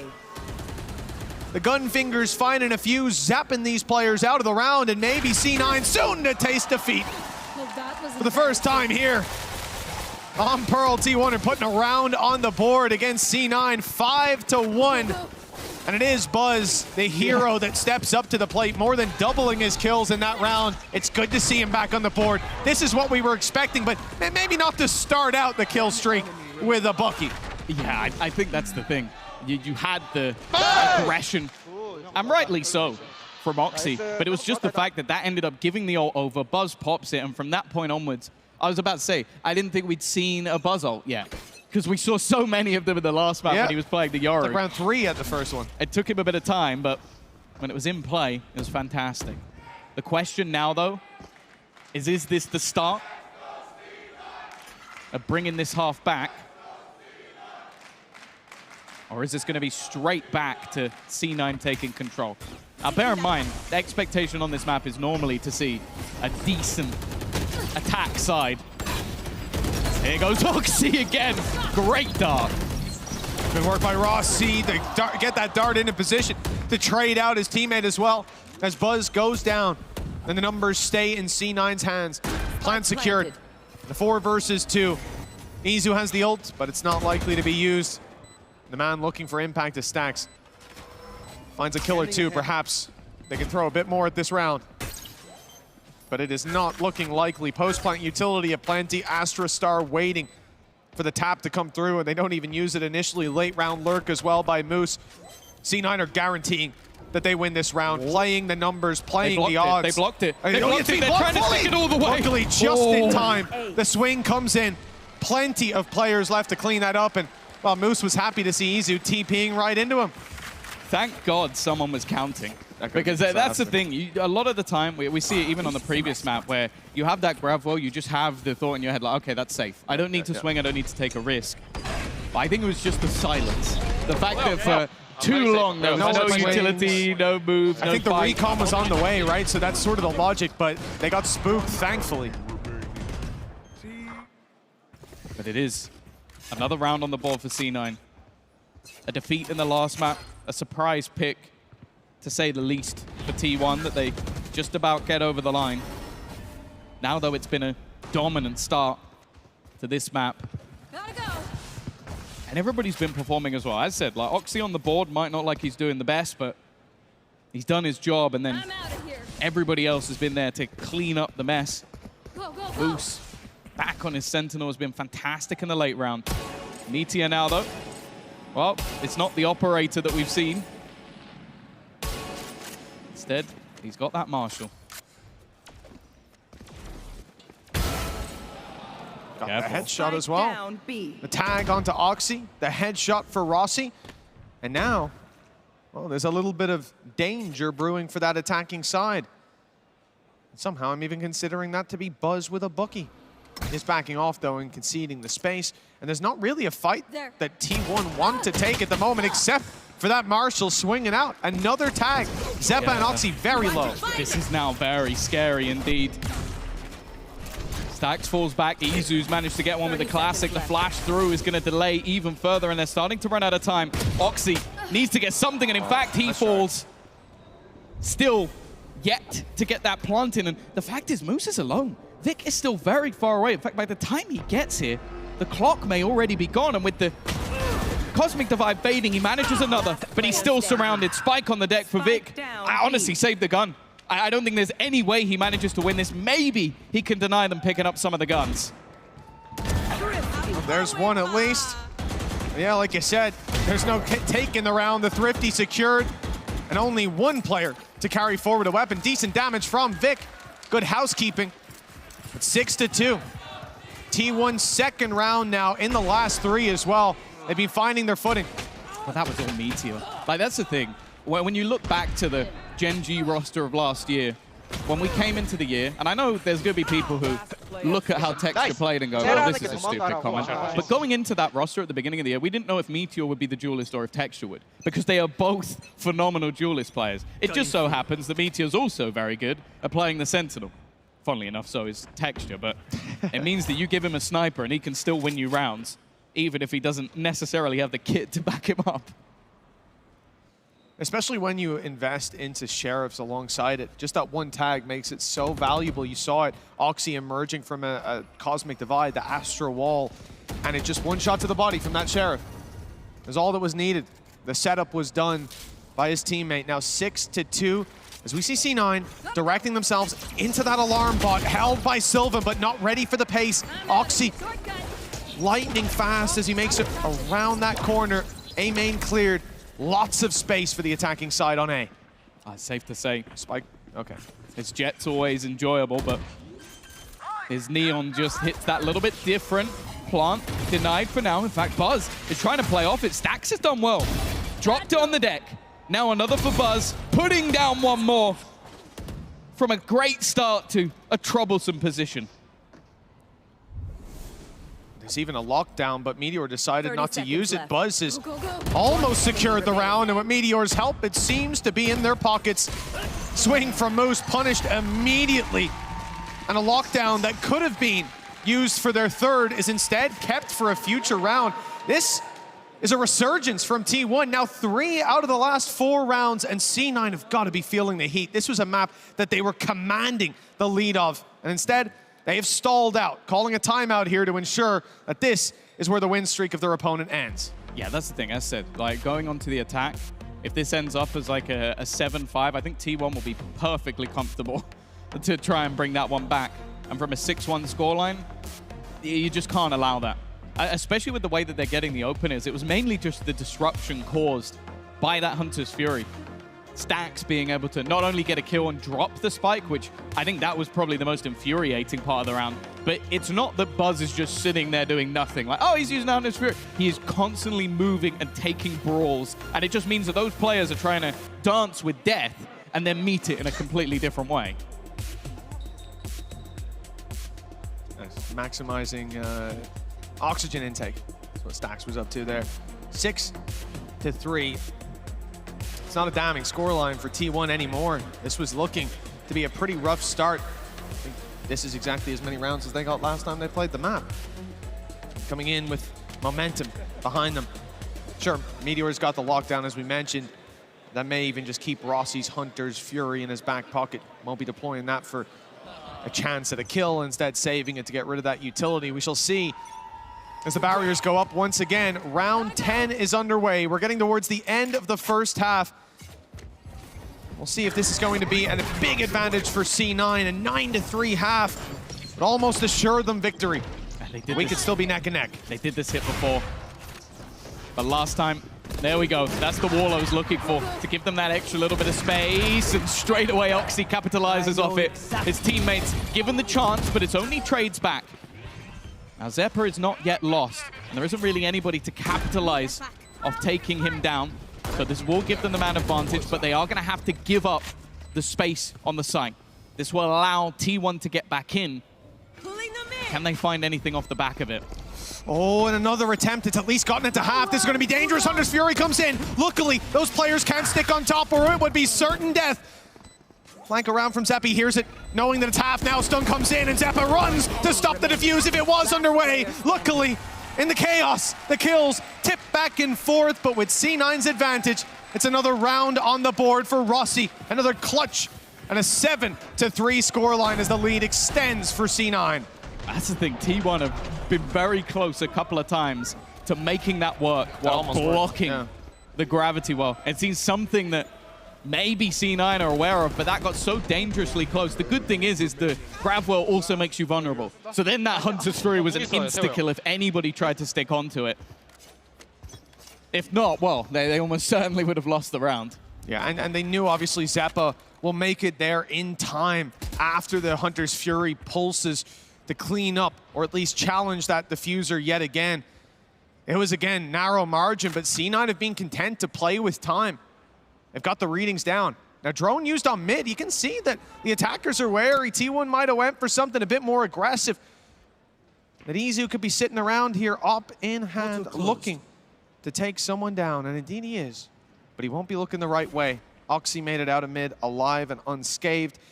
It sets up for this A take. And they don't quite know how many players are waiting on this side of the map. And just for a second, Stax started to go towards B. But now they've got a sense that it's A, he'll stick around. 3 players stacked up and ready, but look at the map. C9 are shifting in the other direction. Back to doors, back to the op. He hasn't had the best of times. He's been caught in moments. But this one works out. Immediately out of there, trying to hunt him down, but he's already dissipated, gone, and joining up with Buzz. It is a terrifying duo to try and hold on to this site. Straight away, though, Buzz clears that position already. Kills off Oxy, who is going to cause them issues, and they're starting to run out of time. They still need to clear these players from the backlines, but Rossi's done well. Taking down another. The spray as well doesn't land, with Vic getting one more kill, but they still have to get that defusal. They still have to deal with Izu in the backlines. And finally, that plant goes down. Oh, with low HP on Zeppa, he's barely able to escape that fight, looking instead for the operator.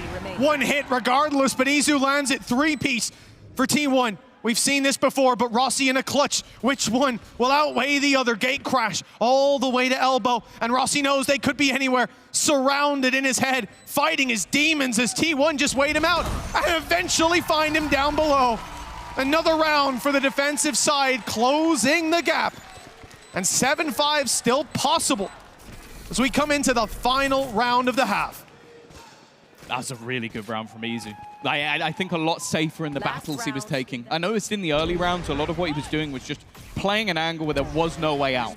This time it was the complete opposite. Get that information, but also get the opening pick, reposition. Get another pick, reposition. He was constantly moving around the map, and it left Rossi second-guessing at the end. Like, I don't know if this guy stuck the TP, faked it, he's still coming behind me, so there's only one place I can sit that's safe, and it wasn't as safe as he thought.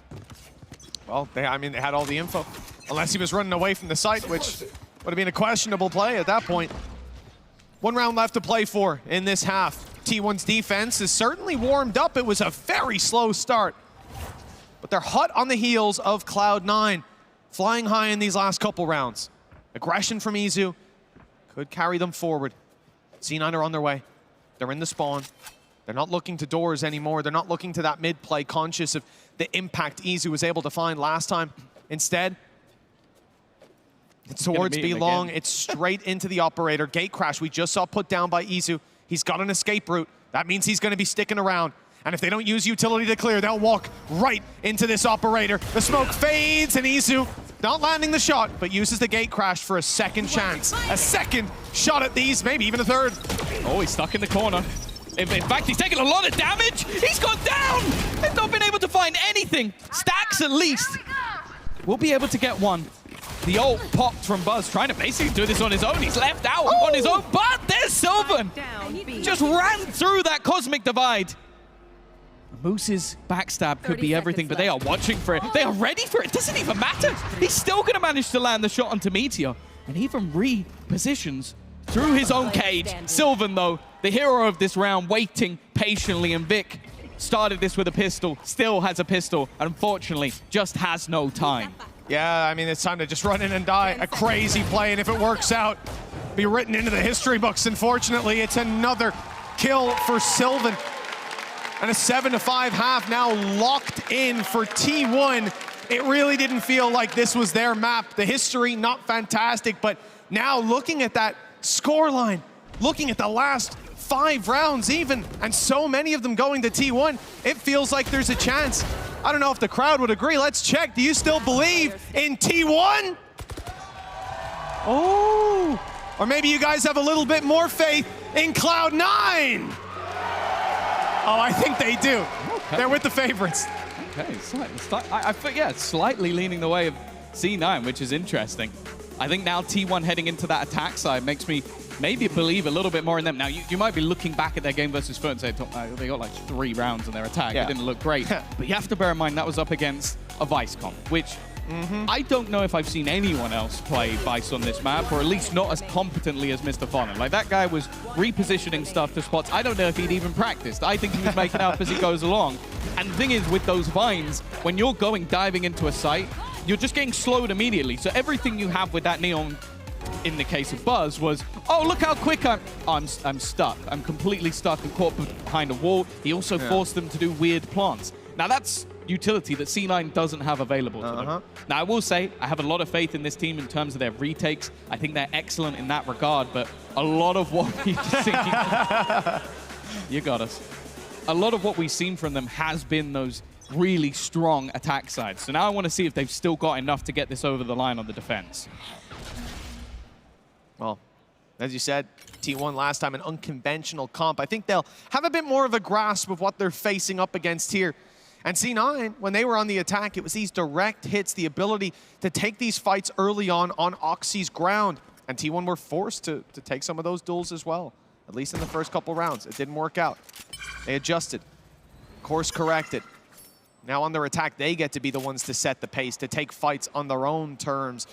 C9, well, one's being spotted towards the elbow, and there's going to be a lot of trouble. Relay Bolt hits the back, the stun is up. Vic in trouble, calls for some support, but he might not need it. That's 2, 3, and back for Vic. And he almost got a little bit more, but now the kills swing back the other way, and T1 not down and out just yet. Yeah, they haven't managed to get the plant. So the time pressure not get onto C9. They don't have to get aggressive, but maybe want to try and catch these players while they reposition. The plant tap from Meteor is basically trying to bait them into a fight, and it works. Oxy goes swinging. No trade available, but eventually, Rossi, the Pistol King, will get things done. A man, though, that's been truly ridiculous in these sort of rounds. Think back to that first pistol, almost winning the 1 versus 4. He's going to shroud himself in cover, but the swing is, well, it's expected completely. C9 will get their second pistol of this map, and will look to build. Yeah, as we said, that was what was missing from Abyss. Strong starts to the half. The pistol rounds and what seems to be almost a guaranteed 4-0 start for C9 in most of their games, barring the half to Abyss. And as you said, if they build on this, despite a good showing from T1, you could still see this map falling into the hands of C9. Not bad for our situation, which is hoping to end on split. Hello. Meteor's up close. He's got the Sheriff, but he's not got the shots. Yeah, an aggressive stance up against the pistols. I think that was the one player that you really had to worry about, and don't know how badly the team with a Shorty and 3 classics were going to want to go walking into a Cypher setup. I think after spotting the aggression as well, you kind of have the thought in your head of, okay, if we can catch that guy, maybe we steal a gun and try and build off of the round instead. Well, it's back to a spot where range really does play a big part. You can see the goal here for Buzz is be that, well, movable object, constantly trying to shift his position so that maybe he doesn't get killed. But if anything, I think they're just going exploring the map. Yeah, but it's exactly as you said. It's not just the aggression on mid that obviously they went back to clear out and punish. It's seeing, did they aggress anywhere else? Was there a push-up on B? Was there a push-up on A? How are they playing this early half after they have, or early rounds, sorry, after they have those kills? What information is important to them? You got to feel it out. With 25 seconds left, the info game is over and the gamble comes in. It's an A-site gamble from both teams, with C9 sending the cavalry to this side of the map. Oxy in trouble as the spam from the side does damage. Here comes the plant. They might try to deny it off time, but dropping the planter no longer an option. Now weak weapons pushing through. Sylvan with an attempt. Easy with the same, but no success to be found. And this round will end with C9 up another. There was some serious potential for T1 though.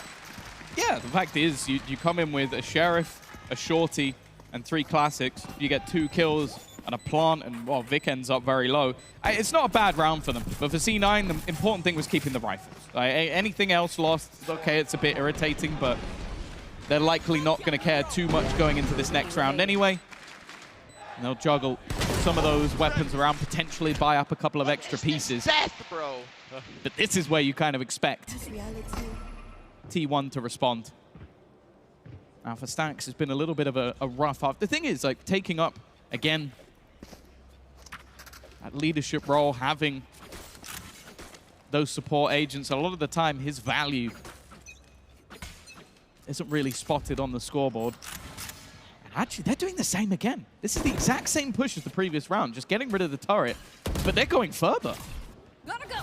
Well, there's more players here as well. You've got the utility from someone like Zeppa, still with both flashes, and I think the intention was to fire one in, but they've seen a response from T1, and they don't want to go pushing headfirst into that kind of a battle. Instead, they'll allow T1 to come to them, and it seems like that will be the intention. Decoy sent through first, caught by the spam. Buzz tries to return it. But here comes a big blitz. That flash, that stun, that swing, but C9 see nothing. T1 just toying with that early map control.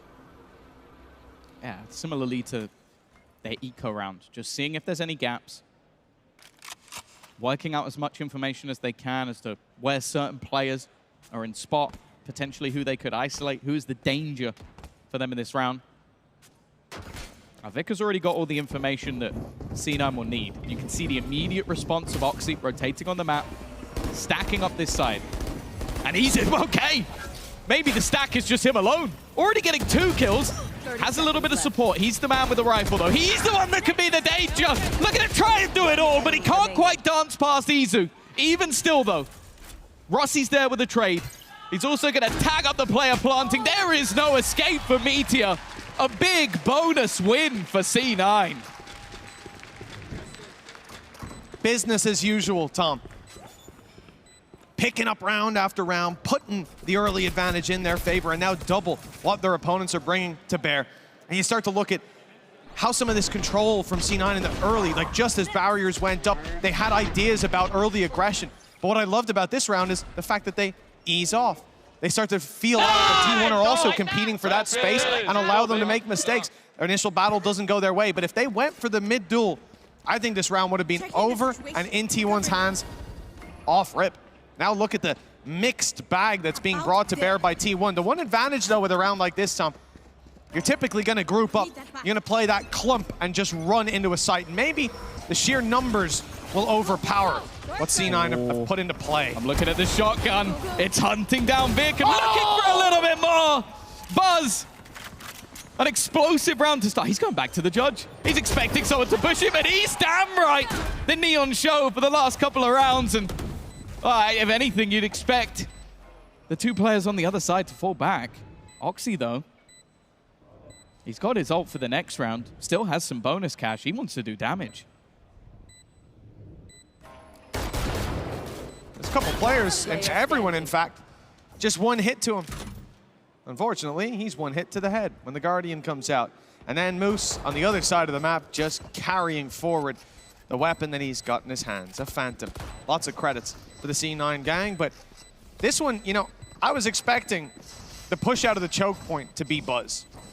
I was expecting T1 to move quickly towards this site. I didn't expect Buzz to lead the charge by quite that much and find quite that much success as well. That's outrageous. And he goes in with a judge, picks up a weapon as he's being peeked, still gets the first shot onto the head, then goes back to the judge.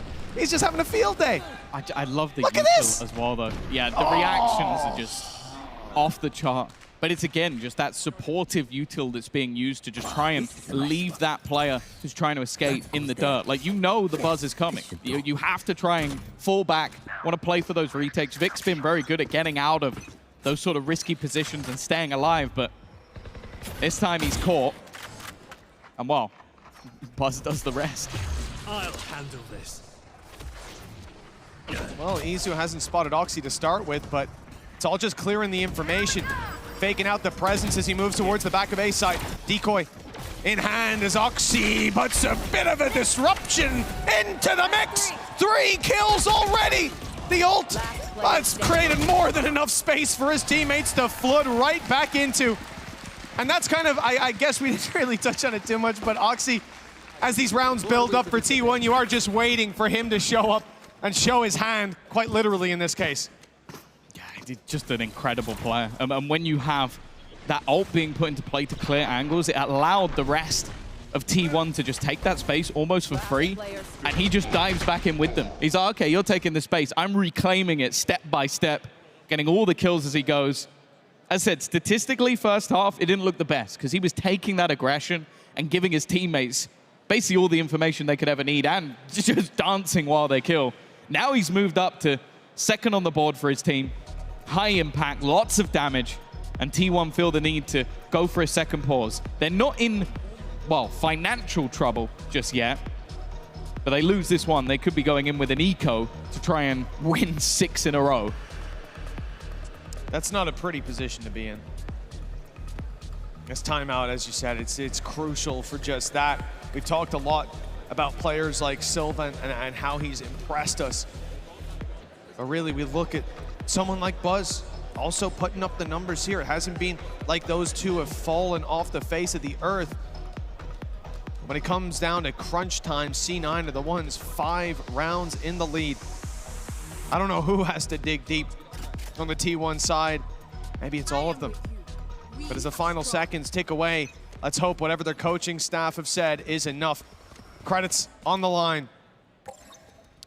This round, more or less, has the future of the map in its hands. Izu, I'm not sure if he will have been seen by that drone, but I think he might have.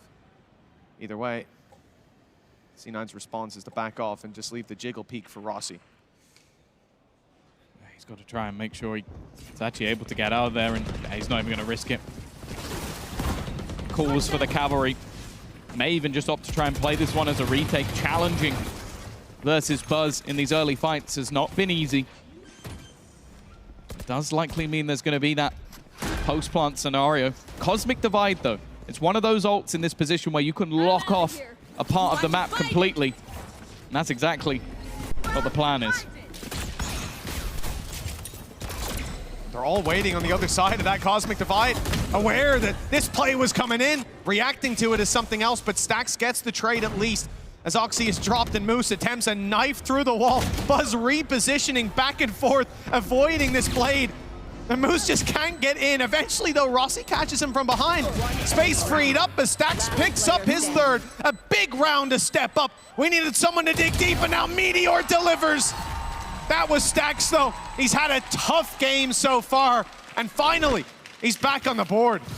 This was basically a game of chicken with the Cosmic Divides. Like, it looked like, from my perspective, the Defender one was going to make it more awkward. Like, basically putting it on that backline and closing off the stairs. It makes it hard to hold on to that.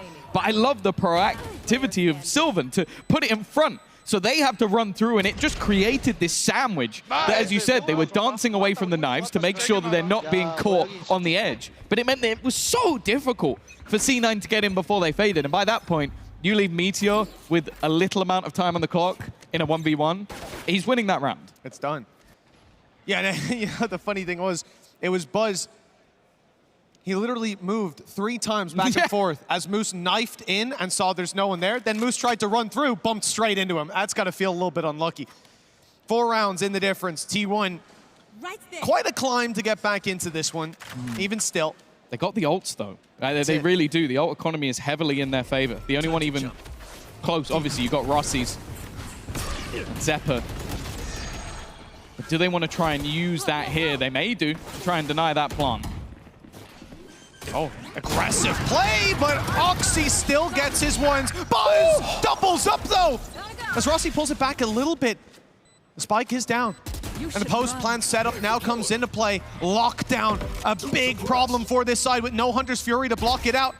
The suppression even coming in, limited utility. This is going to be tough. They have to back out and respect it, but that means the clock runs so desperately low. You just saw a Nano Swarm thrown into position, and with Astra alive, there is still a star. Nano Swarm buys some time. They know Sylvan's in the corner. He uses the grab well here and now, stopping a defuse at least that little bit longer, and Buzz completes his wraparound from Art for his 3rd kill of the round. Beautiful play from T1, and as a result, they're hot on their opponent's heels again. Yeah, I can really see the value of the ultimates they had online, just being able to put them into the play in the late round, and again, just the value of the individual skill of Buzz so quick. Like the first one, it was labored. It's like, okay, that doesn't happen twice. I will say I feel a bit bad for Zephyr in this round. He hits a knife that removes the utility from 2 players a split second after the lockdown is used, and then he throws 2 beautiful flashes which leave both players blind. But they're just not quite able to capitalize on the guy in the corner. It's unlucky, but also a great round from Buzz. That wrap back around meant that even if they did kill those 2 players, he probably still had it in the bag with the amount of time left on the clock. Yeah, and there was no pressure on him either, just because they had the grab well, because they had the nano just after the suppression faded away. They got that into position, and both were burned up. Like, those players knew, okay, they're coming to fight us. Let me just use this real quick so they don't even start the defuse. Buzz is then able to just waltz in and go, oh, hey, you want to defuse that spike? Not today. 3-round gap. And C9 calling a pause. You can tell they're feeling the heat as T1 turn it up. 3 behind. And ultimates online. No weapons for C9 either. That gap surely about to close to 2. That's the worry. That last round was a heavy investment from C9. Even though there was a stinger in the mix, they knew that if they can use that Hunter's Fury to good effect, it won't matter. But they used it, and they didn't win the round. So now they don't have those ultimates to back up. They don't have the weapons either.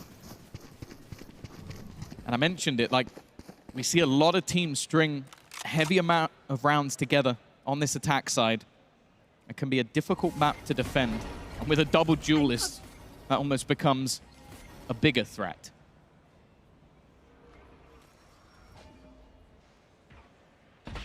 The slow march of T1 down B long has not yet been spotted. There is a trap waiting for them. Moose goes for the spam, but won't find it. And now look how quick they're on top of you. Moose, he's shot in the back. The slide pass by Buzz, but the challenge by Zeppa.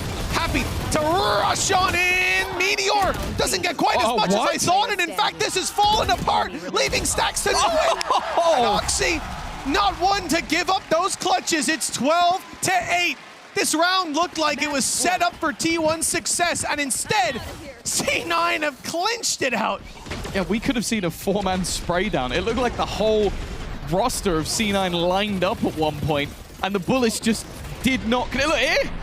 They're all just basically lined up, and somehow Oxy gets away. Vic wins this battle with a classic, and then, whoa, okay, yeah, you set them up and you leave Oxy at the end. He's going to knock him down. That is a round that T1 are going to want to live to forget. And more worryingly, they put C9 on map point. That's it. Now 4 in a row for T1. The task just got a whole lot harder. It looked like they were teed up for a 2-round gap, and instead, C9 seemed to have this one on the edge. Spike is on its way back, but I think we're seeing Reveal go through. The question is there full commitment from Buzz and Izu? Wall goes up, and players go in. Yep, they're going to commit to this push, using the decoy to clear the traps as they go. Finding a little safe space to battle, but Izu's gone down in the process. Careful now. There's still some severe weaknesses. Nice. A Moose with his setup in tow, looking to cause issues. Buzz might be one of the few saving graces of this round, and he is doing an incredible job of it. A trade-off, though, as he will now be left with his ult in hand. And Oxy has the same. The thing is, without that ultimate, he only has a Bucky. It's already at 50%, and Oxy's just patiently waiting. It was never going to be a 3-0 series, as C9 will bring it back. Just as we hoped, Tom. Back and forth, and it starts that way. 13-10 for T1 on Abyss. 13-8 for C9. They battle right back and guarantee us at least a 4th map. I hope we make it to split. And with gameplay like this, we'll be robbed if we don't get all 5. 1-1. The story of an epic grand final continues to unfold here in Berlin. C9 take their pick. That was Pearl, and we are even Stevens going into map 3. You said it yourself there, Mitch. Truly back and forth stuff. It is really hard to call at this point who, when this is all over, will be clutching that trophy. This is it. We didn't want to see a map where realistically everything cools down for T1. Them losing this map, sort of expected coming in. But if we see Buzz deactivated, if we see players like Sylvan, and you think, oh, it was just a flash in the pan on map number 1. All of the factors are still there for T1, which means this should get even more exciting as time goes on. Yeah, I think as well, you then have to look at the sort of exhaustion factor and say the further this series go, the more it should be into C9's hands. Like, that's the thing. They come in with the advantage. In theory. Like, maybe the Koreans are just superhumans and they don't get tired and they can play 8 maps in a day and not struggle. I believe it. Are you witnessing any fatigue yet?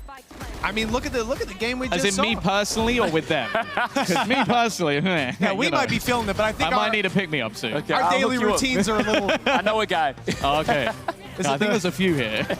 Yeah, maybe you got T1 sports psychologists or something come out and have a word with us. At this point, sure, I think even players like Stax, he had a tough start, but we saw him come back online towards the end. I don't think this is a matter of fatigue. I think it's a map that, well, they've had a pretty poor record on, looking at certainly the last time they played it. And here, it looked a little bit better without the vice that they were facing off against. Yeah, as it stands, Tom, there's nobody on the board right now where you look and you go, across either of those two maps.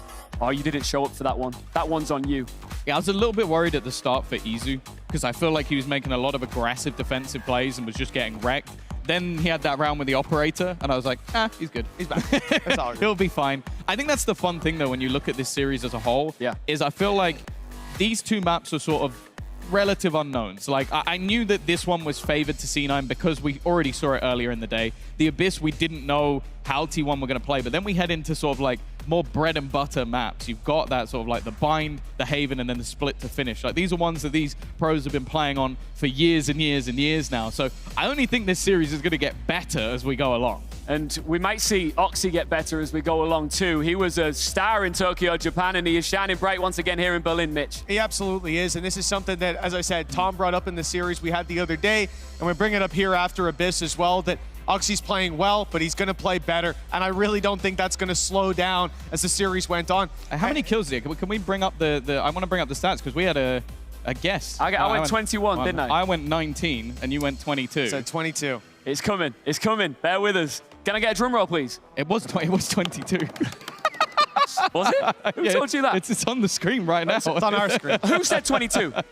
That was him. He said one above you. That's actually perfect. I'm a genius. What can I say? I predicted he'd play Neon. 2 for 2. Blind pick. crazy. I got the kills right. Yeah. I mean, I'm not going to tell you what I think the series is going to end at. Oh, that was my next question. That was my next question. At 5. That's all I'm telling you.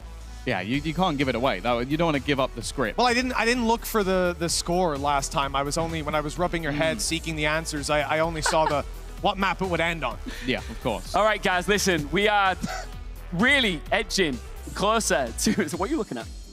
What was that? We are getting ever closer to finding out the answer that we all want to know. Who will be Red Bull Homeground 2024 champion? Map 3 is coming up very soon. Berlin, are you having a good time? They are. I hope you are too. We'll be back very soon.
We are back live in Berlin.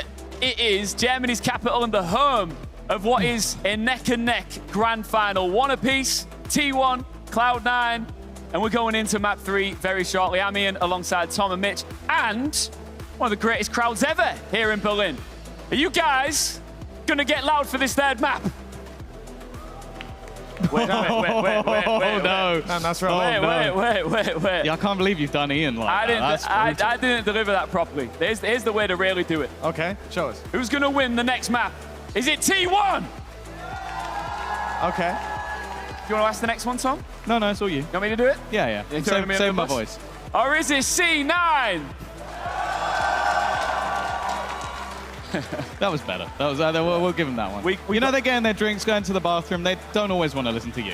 That is very, very true. Same goes for you two. No, I'm kidding. We have got a banger lined up here. Cloud9 taking the last map. We're going to Bind next. We are. Do you think the point that we made at the beginning here, that Cloud9 tend to grow into these sort of things, is still the case here, and a T1 at threat of going down another map? Well, that's the thing. I take a look back to their final last year. It was a slightly different iteration of C9, but I believe they lost the first map, won the next two, and then kind of just choked out of the series. They lost the last couple. Now, I don't believe that will happen here. I'm now a Rossi fanboy. He has converted me over the last day or so with how confident he seems as an IGL. I think that's going to be good. I think that if they can take this next one, they should be able to get it over the line. The thing is, though, we do now get into these sort of like middle ground maps where both teams are incredibly comfortable. Both teams have wins versus good opposition. And also just individual players, like heading over to Bind, you're likely to see that Raze clash, which I just think is going to be as explosive of what we've seen on Neon and what we've seen on Jet throughout the series so far. I think as well, if you see that Vice setup on Bind that's now presumably being tweaked, perfected perhaps by T1 in the downtime between the series. But it's been seen multiple It has been seen. And I mean, it was seen today, I'm pretty sure as well. So this, well, not pretty sure, we saw that game earlier. And this is an element of it, right? But I think there were also flaws to how T1 were playing their rotations there. And we'll see those fixed as we move into this series, perhaps. Looking at T1, last map up against Foot, they got 3 rounds. This map up against Foot, Foot got 5 rounds. So T1 are moving into a much more comfortable zone, at least looking at recent memory. They've got a comp that I don't think, even if you've looked at the tape, assuming they've a little bit more up their sleeve and changed it up a little bit, it's not gonna be comfortable for most teams to play against. You're not running up against that in every pub stomp or in every scrim. So there's that element to it. And also, Tom, I think you've just played it poorly. If I say, I think T1 are taking this one, they're going to slide through, I can look Rossi in the eye afterwards. He's shown he's got that respect. He'll be like, oh, it's all peace and love, man. You know, they're great guys. You want to go say it to Stax, you're a Rossi fanboy? I'll see how he reacts. I like both of them, so it's fine by me. I could be a fan of multiple people. Oh, I see. There's actually an abundance of charisma on the stage right now as well. There is. That is what I love about We this. need some at this desk. Get Stacks over. I'll swap with him. Oh, they'll definitely lose then. Just you IGLing. That would be horrific. Oxy was so loud as well, like he always is. And that is something that really instigates the crowd joining your bandwagon and getting involved with you and your team. Do you think that Cloud9 or T1, however, need to maybe match that energy?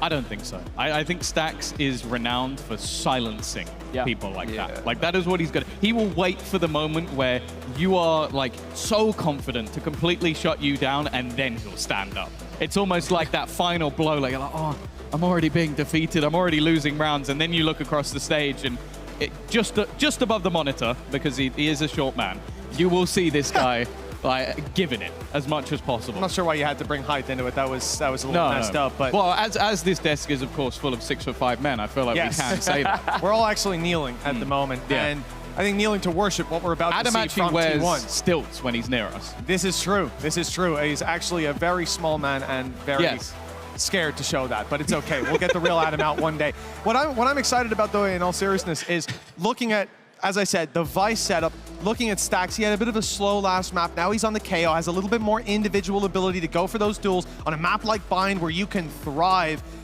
I think this is going to be back to winning ways for T1 and a challenge for C9 to keep that same momentum and for Oxy to show up when, if he's diving in with those blast packs, there might be a wall stopping the rest of his team from following. We haven't seen any stomps yet, so Tom, we can imagine this is going to be another highly contested map.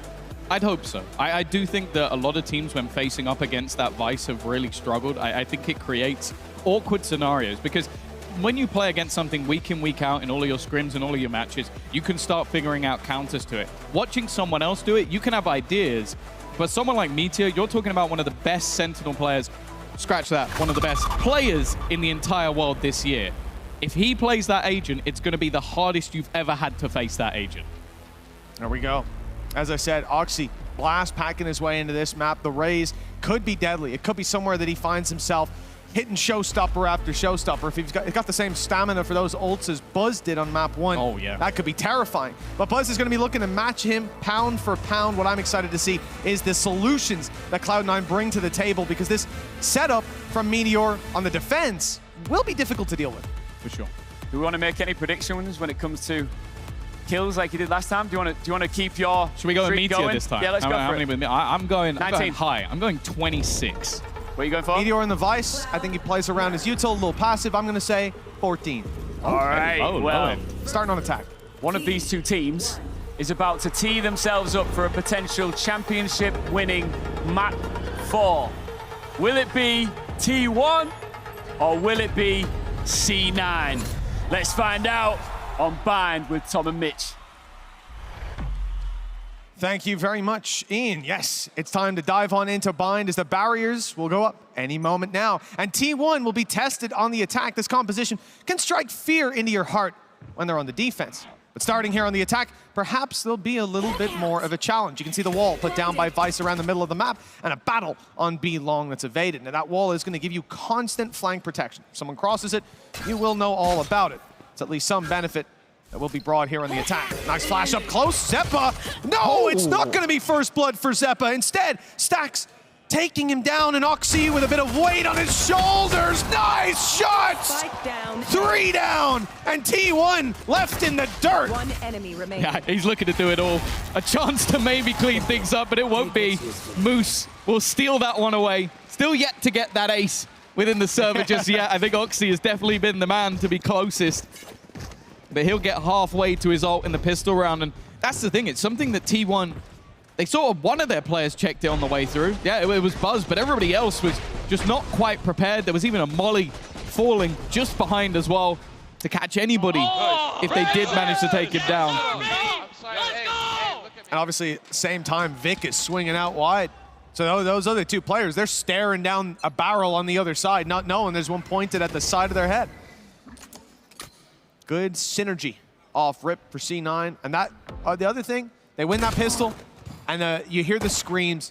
The energy is high. They're looking to carry on the same success they found on map 1.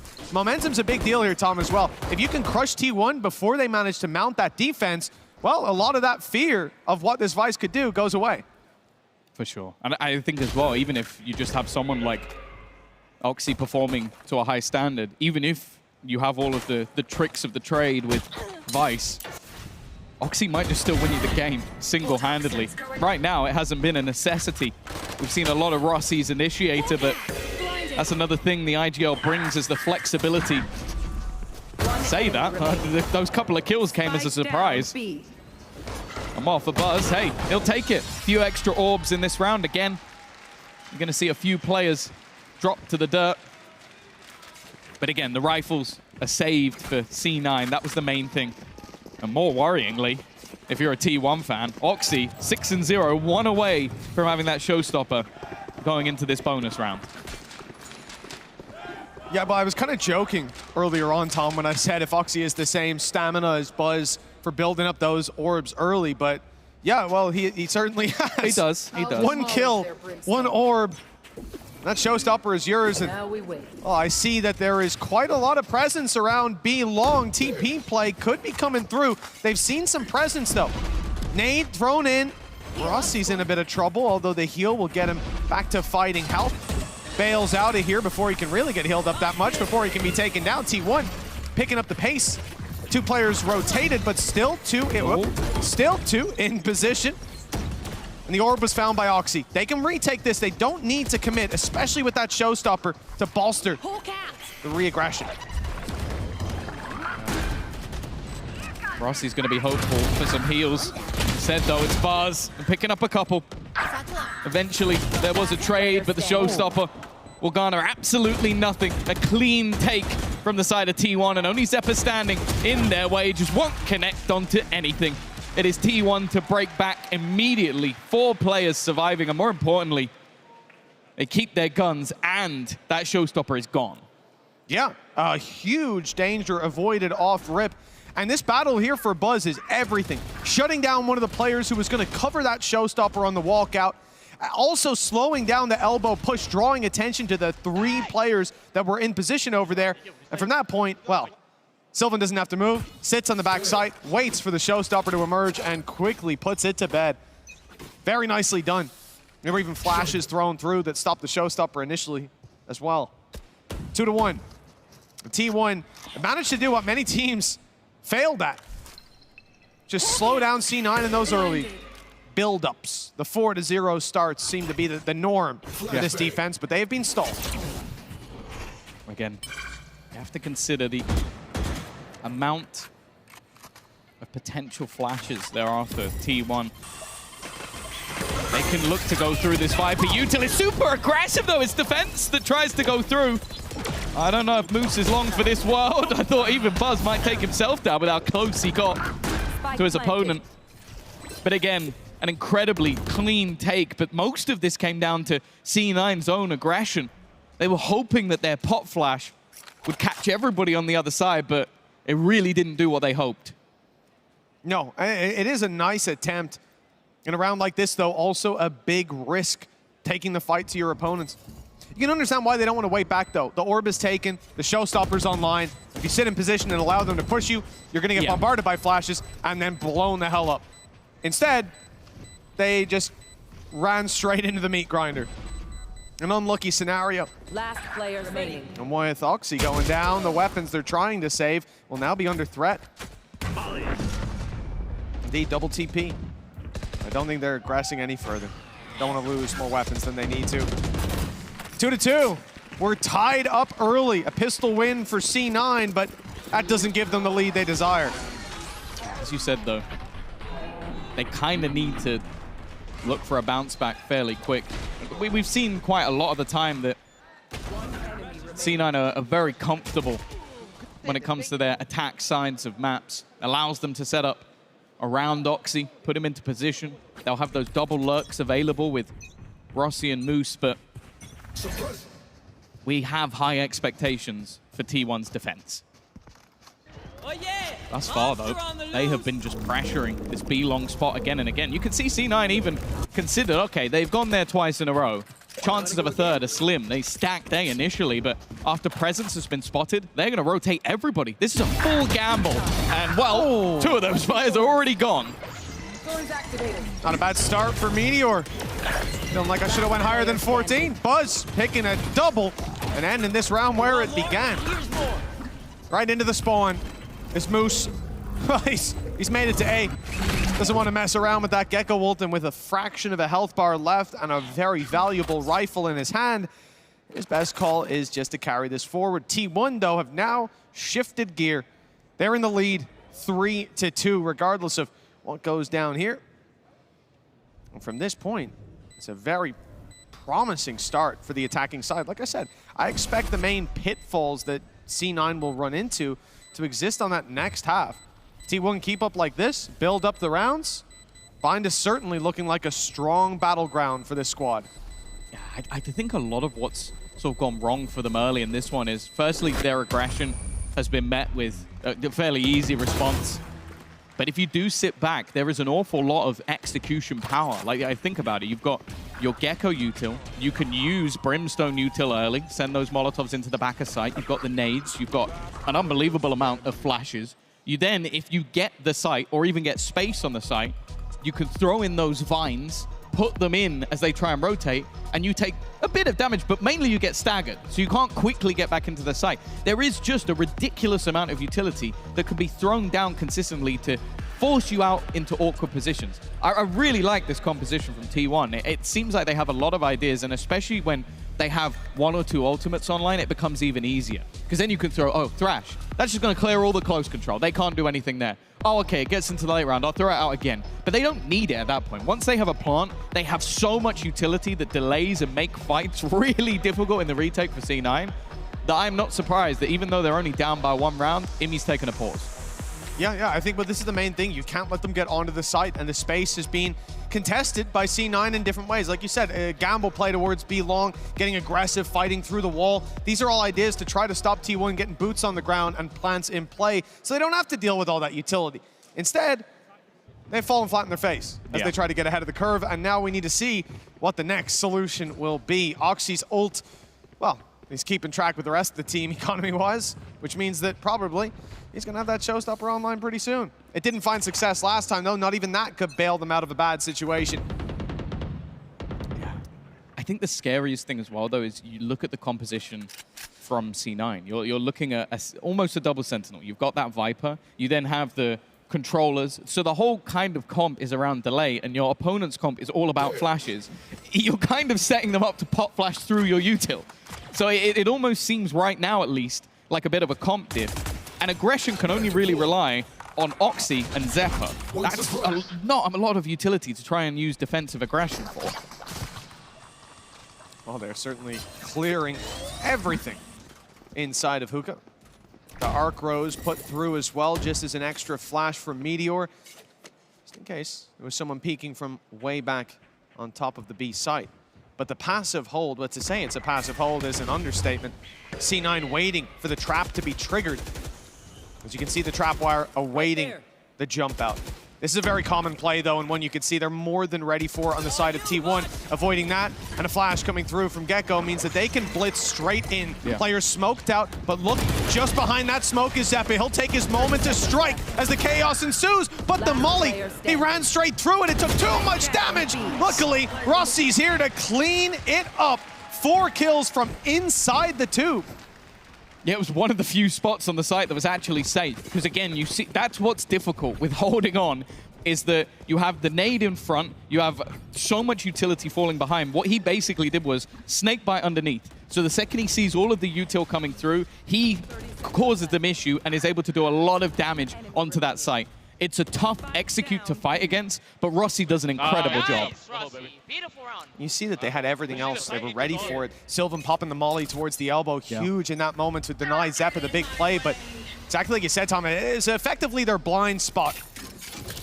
The disaster that ensued has left us 3-3. C9 not going anywhere just yet. Viper's Pit up with a trap inside it.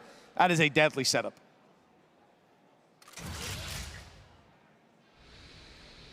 Yeah, I like this, though. Is that in case he pushes forward, he'll get trapped out of his own Viper's Pit, and it will take it down. That's gross. That's actually really disgusting. But a cool idea. It also lets them know if they've lost that control.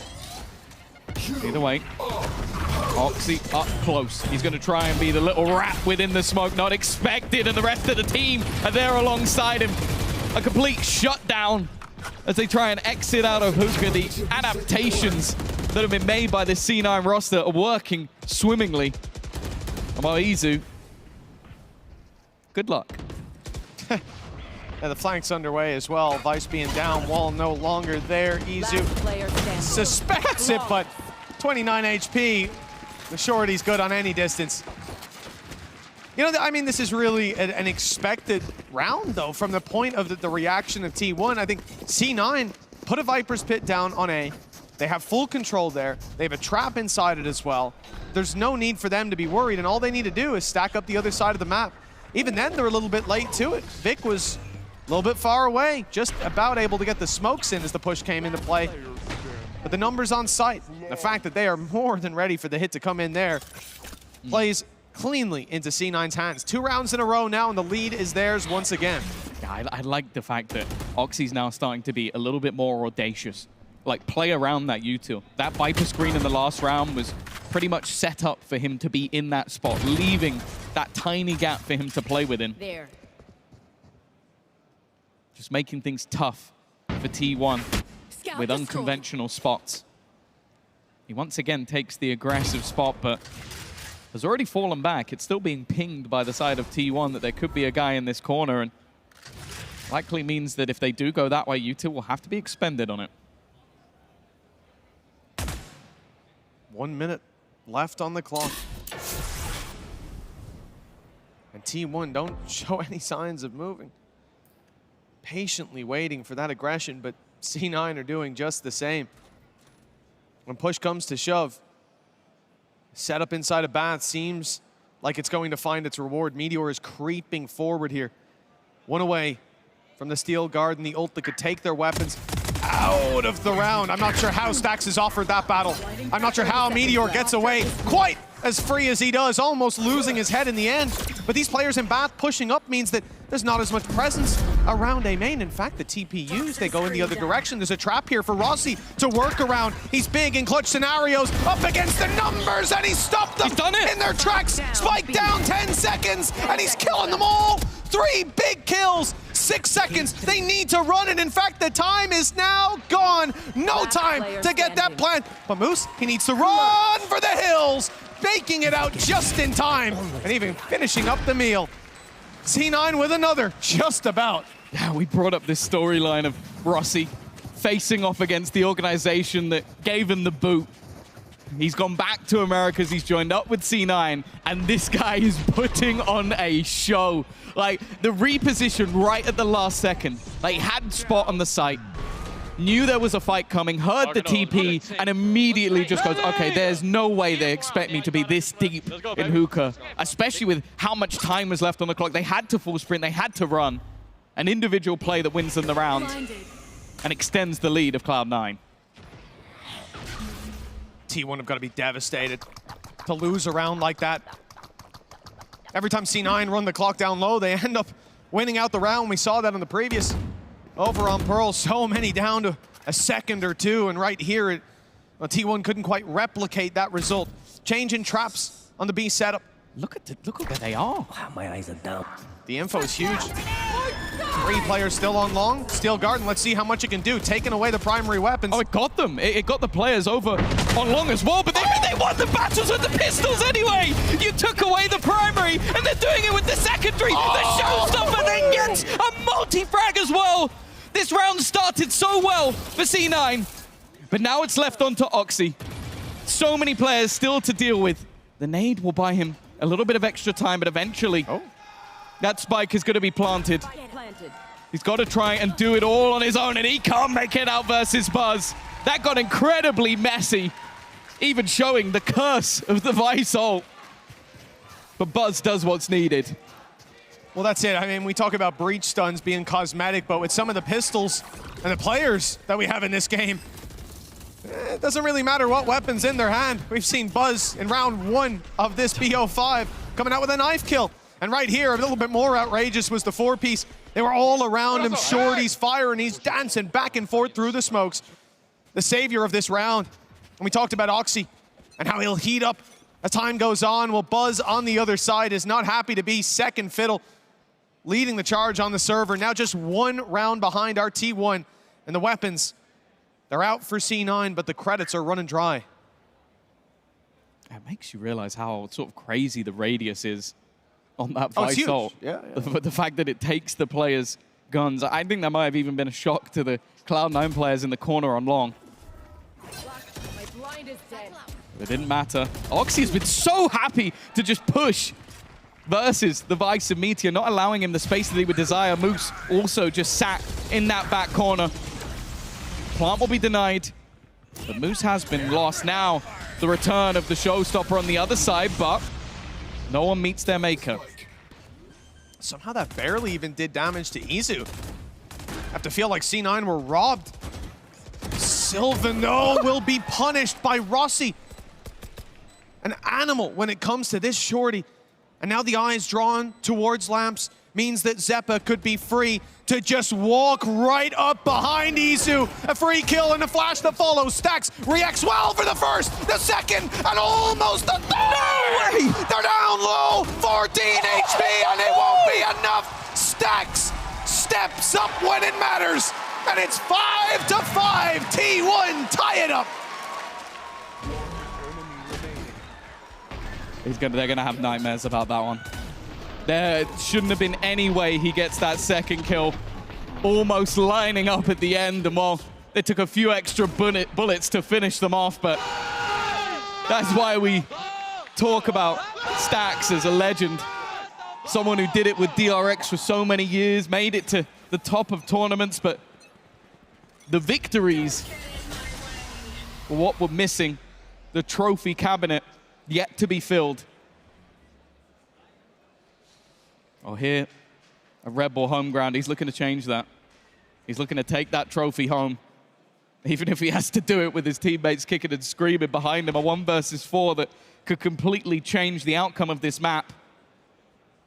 5 stingers is what sit in the back pockets of Cloud9. A Viper's Pit used and 3 players sat within it, hoping that their opponents would challenge. Instead, they look to hit B with just a single defender. Well, that defender isn't looking to do all too much defending. Backing off towards the elbow. We said Stax had a slow start on the previous map. In fact, in the series in general. But that has lit a fire up under him. Couple of big plays per map. Izu. Oh, he hasn't quite spotted Zeppa, but I'll tell you what, Stax did. Cleaning up, taking elbow control. Just another foothold for this T1 roster. With the advantage in weaponry and certainly in numbers, this round doesn't seem to be going anywhere but into the pockets of T1.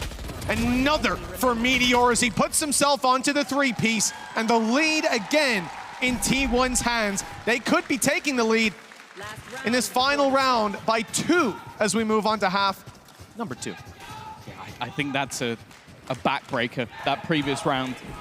There wasn't much of a reaction from Stax himself, but we cut to Buzz, and you could see the energy that clutch brought to the team.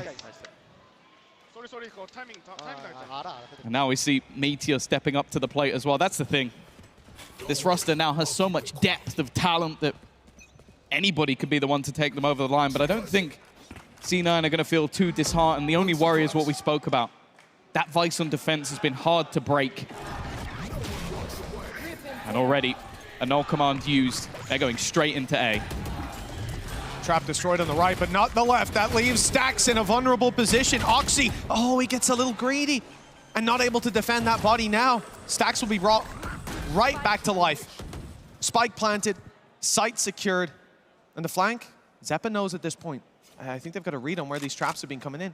He's going to go the long way around. This means you don't expect to see C9 on the site going quite that quickly. They'll group up.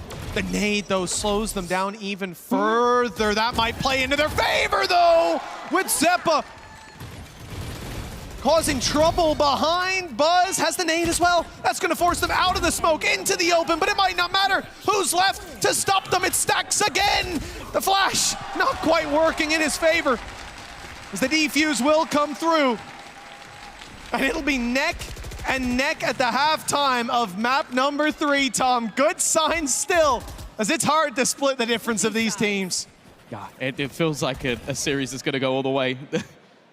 Just looking at complete back and forths all the way through, and for C9, they'll now head into that attack side. We'll see if they have a counter, have an idea for how to play up against that defensive side Vice, but they've already had good reads. The fact that, again, Zeppa has such a huge individual play based off just reading his opponent's utility, knowing that they're not expecting him to go the long way around. And because of that, they were completely bamboozled when he comes in from behind. Now looking forward into this half, though. We've seen Rossi have, again, some just huge individual plays, but that has only been matched by the IGL Stax on the other side. It feels like those are the heads of each team that could be the difference makers here. And I think going into the attack, we have seen fantastic calls throughout the series from Rossi. I think in the last map in particular, the way he was able to play the map was integral. And with what is such a high amount of sort of information util, a lot of flashes that can make things awkward, he's going to have to call an excellent second half. Well, this is the half that I was most excited to see. We'll have a lot of Meteor in isolation. playing on one side of the map, locking it down with his utility. It was the A holds with early smokes coming in from Sylvan that made it so difficult for Foot to ever have any form of ground towards this A site. In the pistol, it will be a little bit different, though. The stack up from this attacking side towards A as they group and push straight in. Not much resistance with Sylvan down 5 HP and 0 seconds later. This is a successful start to the pistol for C9, which is just the story of their Red Bull home ground. Yeah, they've been fantastic in these pistol rounds. It's been something that T1 has struggled with. All players back up to full health, although not for long. That's Rossi down. That might just be an opener back into this one. You still got a flash, but more importantly, the wingman acting as that third player, acting as that diffuser, but that won't be there for long. Zeppa adds another one to his growing tally, and it's left all onto Meteor. He needs to try and find these kills in quick succession, but they are playing so passively at this stage that it would have to be an error, and there isn't one to be had. Vic with an impactful 3K. Again, a safe pair of hands. A very direct approach from C9, as we saw on the previous map on attack. Not a team that's afraid to put the foot all the way down on the gas. But Meteor had a good attempt at this one.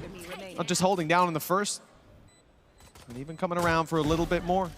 Repositioning, catching Zeppa off guard, and hell, in that 1v2, I had faith for a moment. But Vic cleaning it up, puts one round to the good for C9. Now as we move into the next round, this is where I was thinking maybe Meteor goes a bit more utility-wise, but no, they're going to keep it nice and light. Not too much of an investment. Instead, Meteor has got the Sheriff out. So let's see if he can land a couple of headshots. I guess he was confident after the little performance he had there in the pistol round. Looks like maybe the potential for a pop flash at the back of sight. It's been attempted, but hasn't had the success that maybe he would have hoped for. As you said, other than that, there is little to no investment, and any damage done is immediately being healed back up by Zeppa. This is not the same case with the Marshal, where he's able to hit them low and then everyone else can finish the job. That Sky deals with that problem. And again, with the util just clearing out some of these close positions, the risk quickly diminishes. Again, though, they haven't been able to destroy that flash. He's going to be able to, I was going to say keep popping it, but not anymore. Yeah. Instead of popping it, they're locking it down on B for C9. Lots of control, elbow flooded.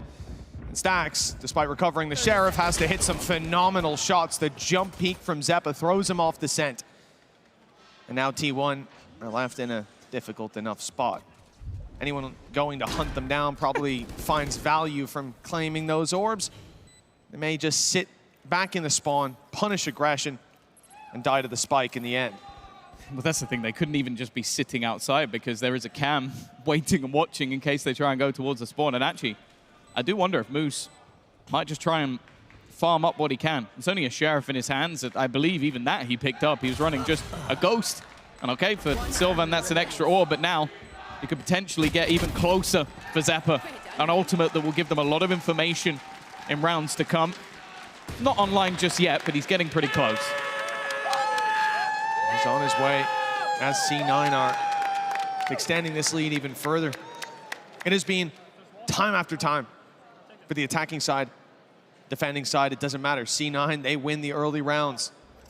Disrupting that is the only way to take the map off. T1 learned that on our first map in this series. But there's something about these third rounds. C9 just put them up again and again. On the attack, the more direct plays tend to find huge value. We saw that in the previous. And Oxy and Zeppa, a deadly duo, leading the charge and finding the duel again. Izu the one to fall this time, and they're not slowing it down. The nade is thrown, and Oxy steps into the fray. An upgraded rifle to work with. They are right up close, ready for the fight, and winning it again. Stacks on 15 HP. A random spray would take him down, but he's clinging onto life. A three-piece from the back foot. Stacks stands strong again. It does really feel like at times which leader is going to put the world on their back. Both currently top of the board, both with 13 kills apiece. It really is the old versus the new. course, there was a small crossover where Rossi and Stax played a couple of games together, but that was short-lived before he took back the helm of the Korean super team. And what a helm that right now it seems he deserves. 2 very high-impact rounds coming out of Stax. One that was very quickly slipping away from them, and I like the fact that we're now seeing C9 happy to disrespect the utility of T1, because that's where this game can get out of control. If you respect too much what's there from, say, Sylvan Smokes or the Vice, or worried about being caught by a knife from the initiators, you can very easily be stalled out of this game. Instead, they're taking map control incredibly fast. In fact, they look for a second like Oxy might even just jump out the window, but he was just checking the corner box. Not quite as audacious as it seemed. You never know with him. You really don't. You never know. You got to keep on your guard. C9, despite avoiding that Gecko Flash, they're walking up. And that was learned the hard way by Izu. Molly down, but the blast packs through. The nade clears back sight. Sylvan quickly reoccupies that space. Steps are heard. They know where he is. But the shot is wonderful. One more around the corner. And he's got 3, making 4. Sylvan's not going anywhere. Phenomenal series so far for this young gun. And well, another under the belt. C9's lead evaporates, and we're neck and neck once more. The Sylvan Surfer moving his way around quickly into reposition after reposition, and the crispiest aim you'll ever see. He was the player that came into this roster as one that you go, Stax, Buzz, like these are all big names. You go, Sylvan, okay, he's the guy who's come back from China, he's all right. But he looks incredible. Like, he really has had some great maps so far already. Thinking back to Abyss with his Astra, it was impeccable, and now his sight holds again.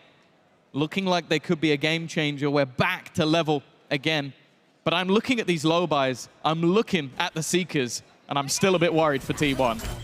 C9 have made it work before. It certainly wouldn't be the first time. This time, utility thrown into the back of the site results in 2 kills. Rossi able to quickly clean up Stax, and now Disaster may strike. The man who's bailed them out of so many of these swing rounds falls to the wayside, and C9 have a huge advantage. They've decided to deploy the Viper's Pit, and it gets taken out immediately with a follow-up onto Oxy. This round quickly flip-flops back and forth, now in T1's hands, as Zeppa has it all to do, and not much to work with. The Stinger not matching up, with Izu taking the defuse 1 away from his ultimate, and the lead again in T1's hands. That was actually incredibly impressive. Like, from being in a man disadvantage up against a Viper's Pit, like 2 seconds later, you're looking at them with a man advantage and no Viper's Pit. It was so quickly dealt with after, again, what was these aggressive rounds coming out from C9. They're so happy to just get up in the faces of them, but it just didn't seem like they had another layer to it. Obviously, a little bit of luck that goes a long way with the spam through, but clearly a little bit of frustration creeping in. 3 rounds in a row now for that defensive side, and the worry here is that there have been a couple of rounds that I feel like C9 have lost that really should have been in their hands. I think that's fair. It has been big individual plays in a round like this. We could see that all over again. The wall that's in play. They step past it, you could be in danger. Trying to bait it out, and they've done it. I believe that was the sound cue of wall activating. This was all part of the plan. As they fade back now, you start to wonder, is this going to be commitment? Maybe they're going to TP. Maybe they've rotated already, and the idea is that someone has to go and check. Someone will step out of position, and Moose will rip their head clean off. Dog goes through, trailblazing the A site, and that gives them the information. Showstopper doesn't land, though. Not for the kill, 32 HP, but it's enough to keep Meteor in that small corner. Even the nade now, it might not land for the kill. Yeah, he also has his ultimate online. So if they do look to hit this, he could potentially take their weapons away. It's a really scary ult to play on when you're up against it. Oxy's gonna nade. And they are ready and waiting. If they can clear him out, that would be huge in value. He's trying to jump up to avoid it, and he just about manages it. And it's going to be the switch up, but look at the position of Sylvan. He's waiting, but with 25 seconds left, again, that ult's still in play. They're still waiting for them to go on the move, and he still managed to survive. Now, those guns will be taken away. as they look to hit into this site. They only have 12 seconds to try and get in, and they're only using the pistols on the majority of the players. Time is ticking, and that plant is not going to be happening. They need to get that final kill, and look where Sylvan is. No chance. What a round from T1. Meteor gave his life as well to ensure he got every rotating player he could, jumping down from his safe spot into the open and activating the ultimate. That puts panic in the... Look at this. Oh, well, we miss it. But he jumps down. Wouldn't have been a great replay anyways. It's just him dying with his back turn. But he jumps down, and that's wonderful. Blast Pack goes in as well, even from the grave, guaranteeing that there will not be a plant. If that kill that we saw dropping the planter didn't work out, that Blast Pack may well have won the round. Nice. T1 had their bases covered multiple times. That may be a home run as C9 call another timeout, their second and their final for regulation. 2 rounds behind with momentum well and truly in play for T1. That's 4 rounds in a row, and the only success C9 have had on this attack is the pistol and the anti-eco. The frustrating thing as well is these last 2 could have easily been there. There's the Blast Pack. Yeah, this is the awkward thing. The thing is, it doesn't even need to be activated because his teammate gets the kill anyway, but it really did just feel like they had sort of layers on layers to deny anyone getting back in and making sure that that was awkward. But it's also just the fact that, yeah, it came down to the last few seconds. You're running into the site, you lose all of your guns, it's panic stations. But the main man I'm looking at is Sylvan. He just goes, okay, my teammates have won this round. I can just sit, make sure I survive.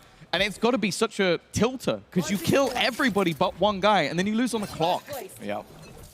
No, that is a really tough way to see a very important round go. But for C9, despite huge investments, despite the ults they put into it, the position their ult economy now is in where they might not have any online if T1 do run away. With the end of this half, the safety nets are gone. And C9 appear to be in free fall with credits running dry. There's still a couple players able to buy, and with the loss bonus, they'll be distributing that cash well. T1 have got a little bit more of an advantage. Operator on Buzz, locking down Bathroom. We've seen the smoke in play many times.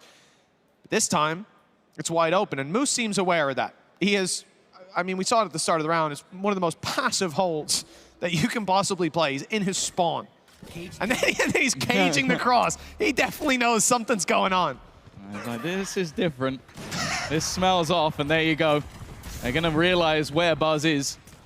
Knowing where he is and dealing with him are 2 very different things. He believes he's being pressured, but now he's actually being swung on from the other side. Goes back to try and fight versus Moose, who's looking to try and get this close angle. Oh. They've gone past each other, but Buzz still wins the fight. That makes it so much tougher. Him still standing, no control. Rossi manages a kill and a second. As said, he is trying to drag this team through these rounds with Vic to support him. They brought this back. 12 seconds, Buzz wants a kill, knowing the 1v1 was on offer if the plant was in play, and now there's only one left to find. Pushed back by the nade. He's managed to evade the Gecko ult for now. The flash as well.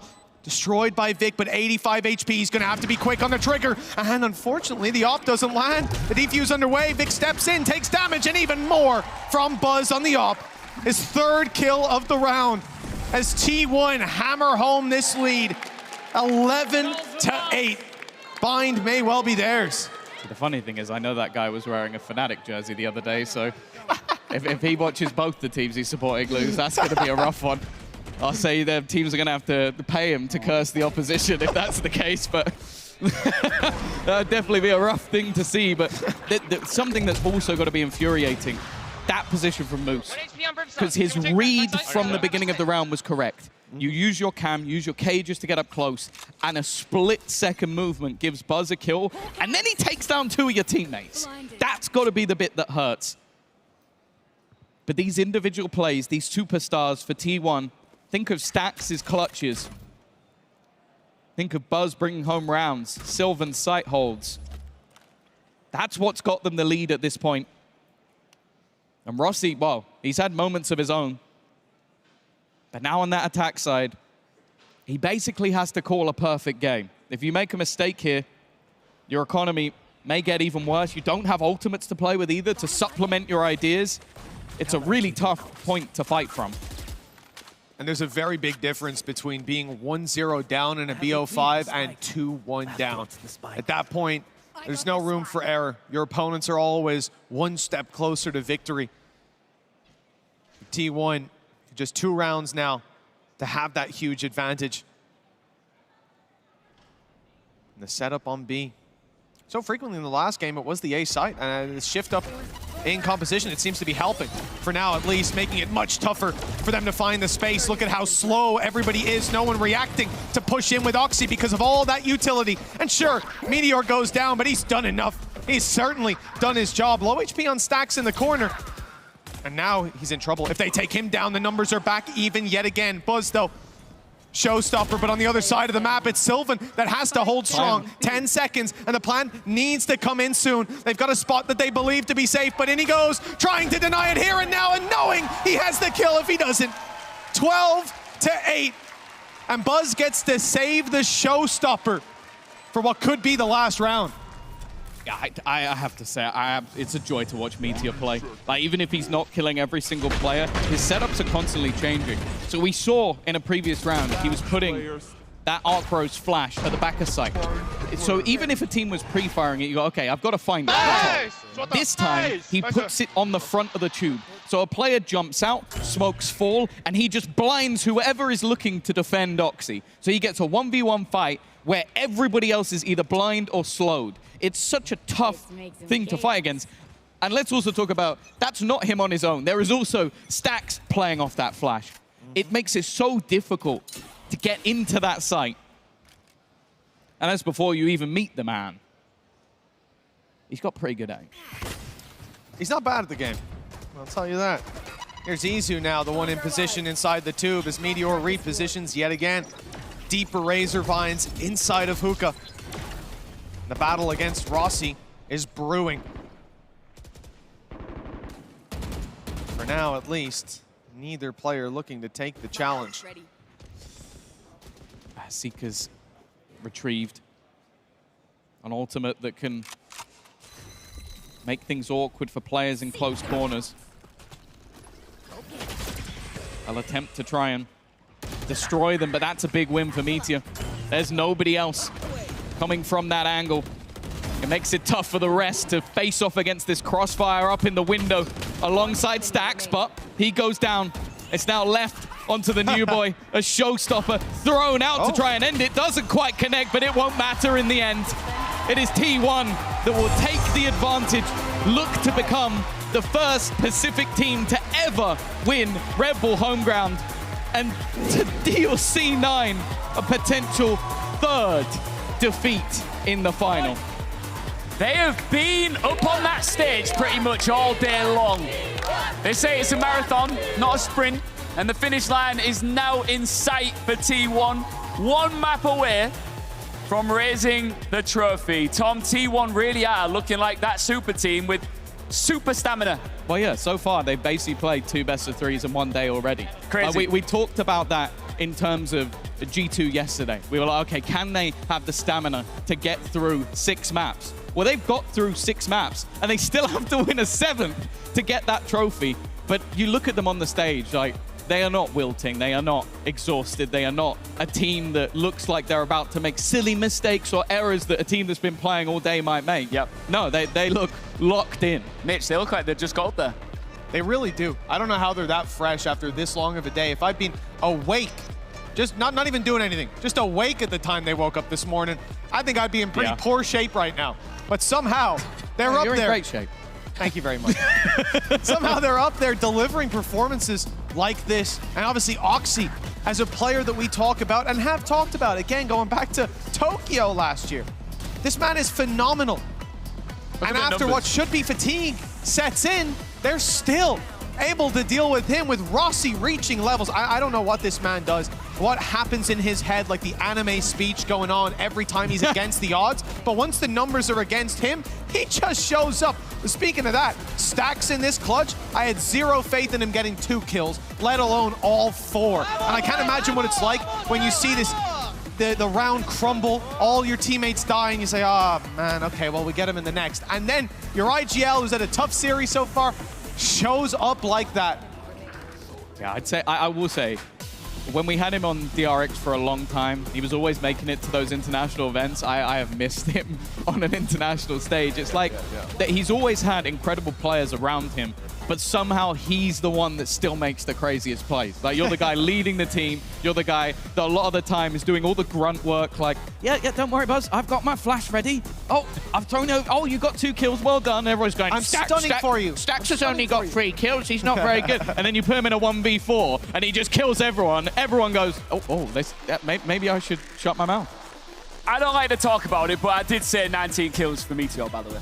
Not bad, not bad. I did say that. So I'm the only one who's wrong. Clearly, evidently, I know nothing about this game. And he was so much fun to watch. Just kept switching things up, but he was very unpredictable, wasn't he? He's annoying. Yeah. That's what he is. He's annoying because you go, I've got him. He puts his flash up there, and then he's got, you know, the vines that will hold us back. So we'll go in. I'll shoot the flash. I'm dead. And it's just like, and the thing is, anybody who's looking to support Oxy on the way, and it's like, don't worry, if this happens, I'll make sure to shoot. Oh, he moved it, he swapped it, he's done this and something else. And then even if you kill him, you had Sylvan as that site anchor who would just go, oh, their Brimstones popped 4 heads with a Guardian while we killed Meteor anyway. It was just, it seemed at times like an unwinnable battle. Yeah, well, it definitely did. I think if you got Cloud9 out here for an interview, if Adam Savage pulls up, I think they give you the same answer. It did seem unwinnable. There were so many rounds where I felt like C9 did everything right, and it just came crumbling down anyways because of individual plays. And I'm going to say, I feel sorry for one of the fans out there in the audience. I saw if Buzz wins, I'm going to get a Buzz cut. And, well, I hope he looks as good bald as you do, Tom, because I think that man's going to need a razor real soon. Nothing wrong with the buzz cut. Nothing wrong with it. Cloud9 did do a lot right. However, Tom, there were definitely some rounds mixed in there that they should have won. Yeah, I think a lot of it, whenever you have an amazing clutch, you have to then look at the other team and go, you probably shouldn't have lost that one. And I think that was the case. Like, we saw some crazy hero moments that came out from the side of T1, but then also like some time blunders where it's like, maybe you're showing too much respect. Like, I think that ult that was in play for Meteor, they were like, okay, oh, should we go? And then it came down to what, 6 seconds he's placing it down, you lose all your guns and you're having to just run in with pistols. It becomes very, very difficult. And even the round with the Viper's Pit, where they had deep control, you have a man advantage, you have a Viper's Pit down on spawn and snap your fingers and you're losing the round. It just slipped away from them in positions where you go, you should have had that one. That should have been ours. And I think that eventually got in their head as well. Well, after all of the rounds of Valorant played over this entire process of Red Bull Homeground 2024 here in Berlin, one of our 2 grand finalists is in touching distance of the trophy. Will they get their hands on it? We'll be back after the break.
We are back live in Berlin with this wonderful crowd, and we are getting set to potentially close out this grand final. Will T1 take the title, or will C9 take it to 5 out of 5?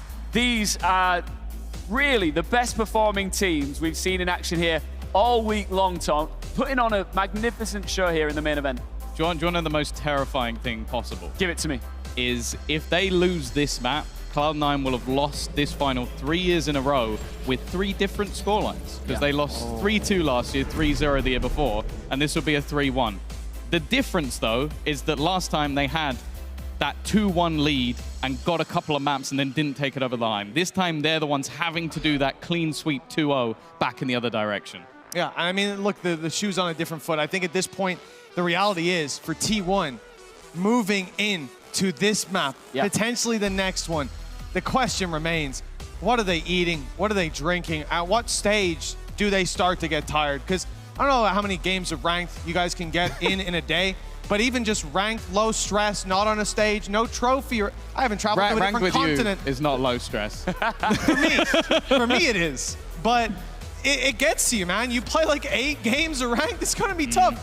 And this is a slightly different energy drain. Yeah, I mean, I don't think it's food, I don't think it's drink. What I think it is, I think it's a hunger to want it. I can see it in their eyes. They want this trophy. You mentioned Stacks in particular. He needs it. He wants that silverware tonight. That was an interesting sign. I didn't see it. What did it say? I'm not repeating. That's for them to know and me not to repeat. But no, I think especially... It said, I want your babies. Well done. Yep. How did you like half read that, or did someone feed that to you? No, I just guessed. Okay. I don't believe you. The baby has been fed. Look, Haven is next, and this is C9's map picks. And right now, if we're just going round and round, we're just all picking up our own maps and taking them home, right? Yeah, the thing is, though, if you look back to a recent tournament, this map did not go well for C9. I will say, I was speaking to Imi as I was like walking around earlier in the day during the semifinals, and he said to me, I'm glad we lost our previous tournament. It taught us a lot for this one. So evidently, they revamped a lot of things. I'll be curious. We saw Neon walking around on the stage just a moment ago. If maybe we'll get one for Haven, because a lot of teams have opted to bring that agent in to the pool, but both of these teams have been leaning on Jet in the past, so that might be a change that they make. But also, I think they just worked on a lot of their protocols. If I see that man in the server, I'll be very surprised. Surprised, upset, annoyed, probably. Zilf will be happy. How do you think we're going to... Yeah, I suppose he would be. Give me some I was about to say, give me some predictions on how we think we're going to shape up. I reckon Oxy and Buzz will play Neon. That's... Oh, wow. What a surprise that I'm correct. That's, wow. You can... My predictions today. To be honest, you being able to read is a surprise. I didn't look at the screen before. I was looking in your eyes, Tom, as you can confirm. And you saw the blue and you thought, oh, Neon. Exactly. That's exactly what happened. Yeah, no, I think realistically, though, for T1, again, I like the idea because it just makes sense that as a human being, you should be tired. That should have an effect. But I just don't believe it from what I've seen at this point. I think momentum is far more important. I think adrenaline kicks in. And I think when Stacks has big clutches the way that he did, the adrenaline's kicking in for me. I can't imagine how they feel. So that's keeping them alive. We need to see that same energy brought here today on this map, and we can avoid going to split. I don't want that, but it may happen. Yeah, I think as well, like obviously the changes, you're going to see Oxy back on that Neon. I think he's been phenomenal on it. But I also want to talk about this map in general with Stacks. You think back to Haven, they kind of invented the playbook. They were the guys who did fantastically well on it. All right, Berlin. These two teams have given you everything they've got so far. T1, in their first ever Red Bull home ground grand final, have a chance to take it all here and now. Cloud9 are at risk of suffering silver for the 3rd time in a row. Berlin, are you ready? It's Haven with Tom and Mitch.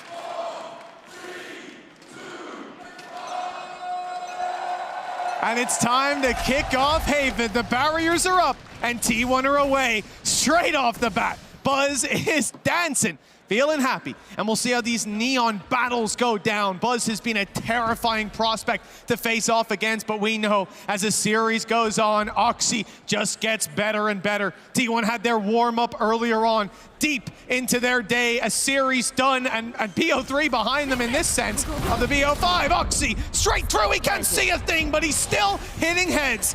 The body shot to finish, Sylvan. The reveal could be deadly. Moose locking down the side angle. T1 needs something to cling on to, and there's nothing being given. Even the damage eventually converted by a trap wire. That's something, but C9 are flooding from all directions. Another pistol under their belt. This is where C9 really have been dominant throughout this series so far. Their pistol round victories have given them that early boost. See what they can do in those conversions. Of course, a plant does give a few extra credits to the side of T1. Be interested to see how ballsy they are in the rebuys. They're going to attempt maybe a few pistols here and there. This is a map where I genuinely don't mind seeing those early force buys. Just because you've got the 3 sites to deal with, you've got the pace of that Neon, there's always potential that maybe you can cause some extra problems. Again, though, you mentioned it. Last time out, in the grand final, Oxy managed 92 kills. And I'll be honest, if this goes to 5 maps, I think he's on track to beat that. Most certainly could be. See how this one goes, but back on the Neon, I'm feeling confident that big numbers shall be reached by this man. A stun ready off contact. Nothing seen just yet. T1 have pistols. For the most part, just classics. And again, Meteor is the man to take out that Sheriff. Looking to pop some heads, but he won't be given the opportunity. Yeah, getting into this site without Moose knowing about it is impossible. They're going to have to try and almost stun him off the back corner, and that's not going to stop him completely. Just looking to try and buy some time, but Buzz does well. Removes him from the site, looks to try and retrieve a gun, but fails at it, and the rest of the cavalry arrive in quick succession. Oxy dancing around the site into their backs, and they haven't been able to deal with him. Don't get shot.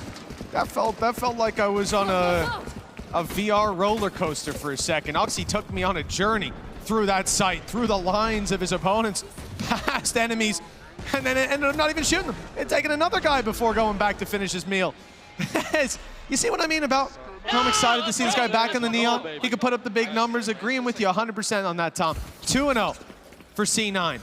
This is where they've really made their money.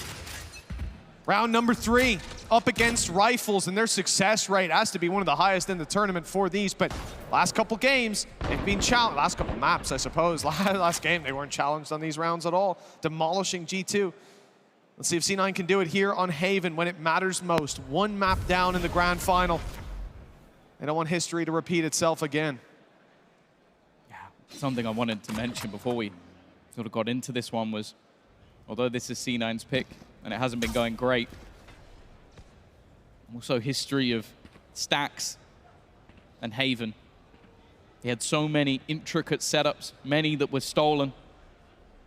Oxy, this is a audacious position, and it's immediately checked. Through the trip goes Buzz, sight under their control.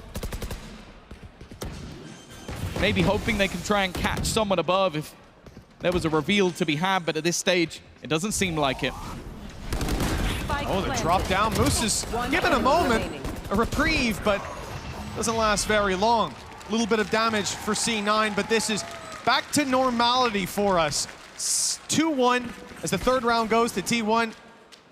Minimal enough reinvestments will come through. For C9, though, the real game begins. And I do like that we started out this map because last time we talked about how one of the teams didn't have a Cypher, and so Neon will typically have like a lot of impact up against that, a lot more freedom. And then we started this one off with Oxy dying to a trap wire, really just underlining that issue. 2 rounds later, you have Buzz going into a trap, killing someone, and still just then shooting it afterwards. Doesn't even get stunned by it.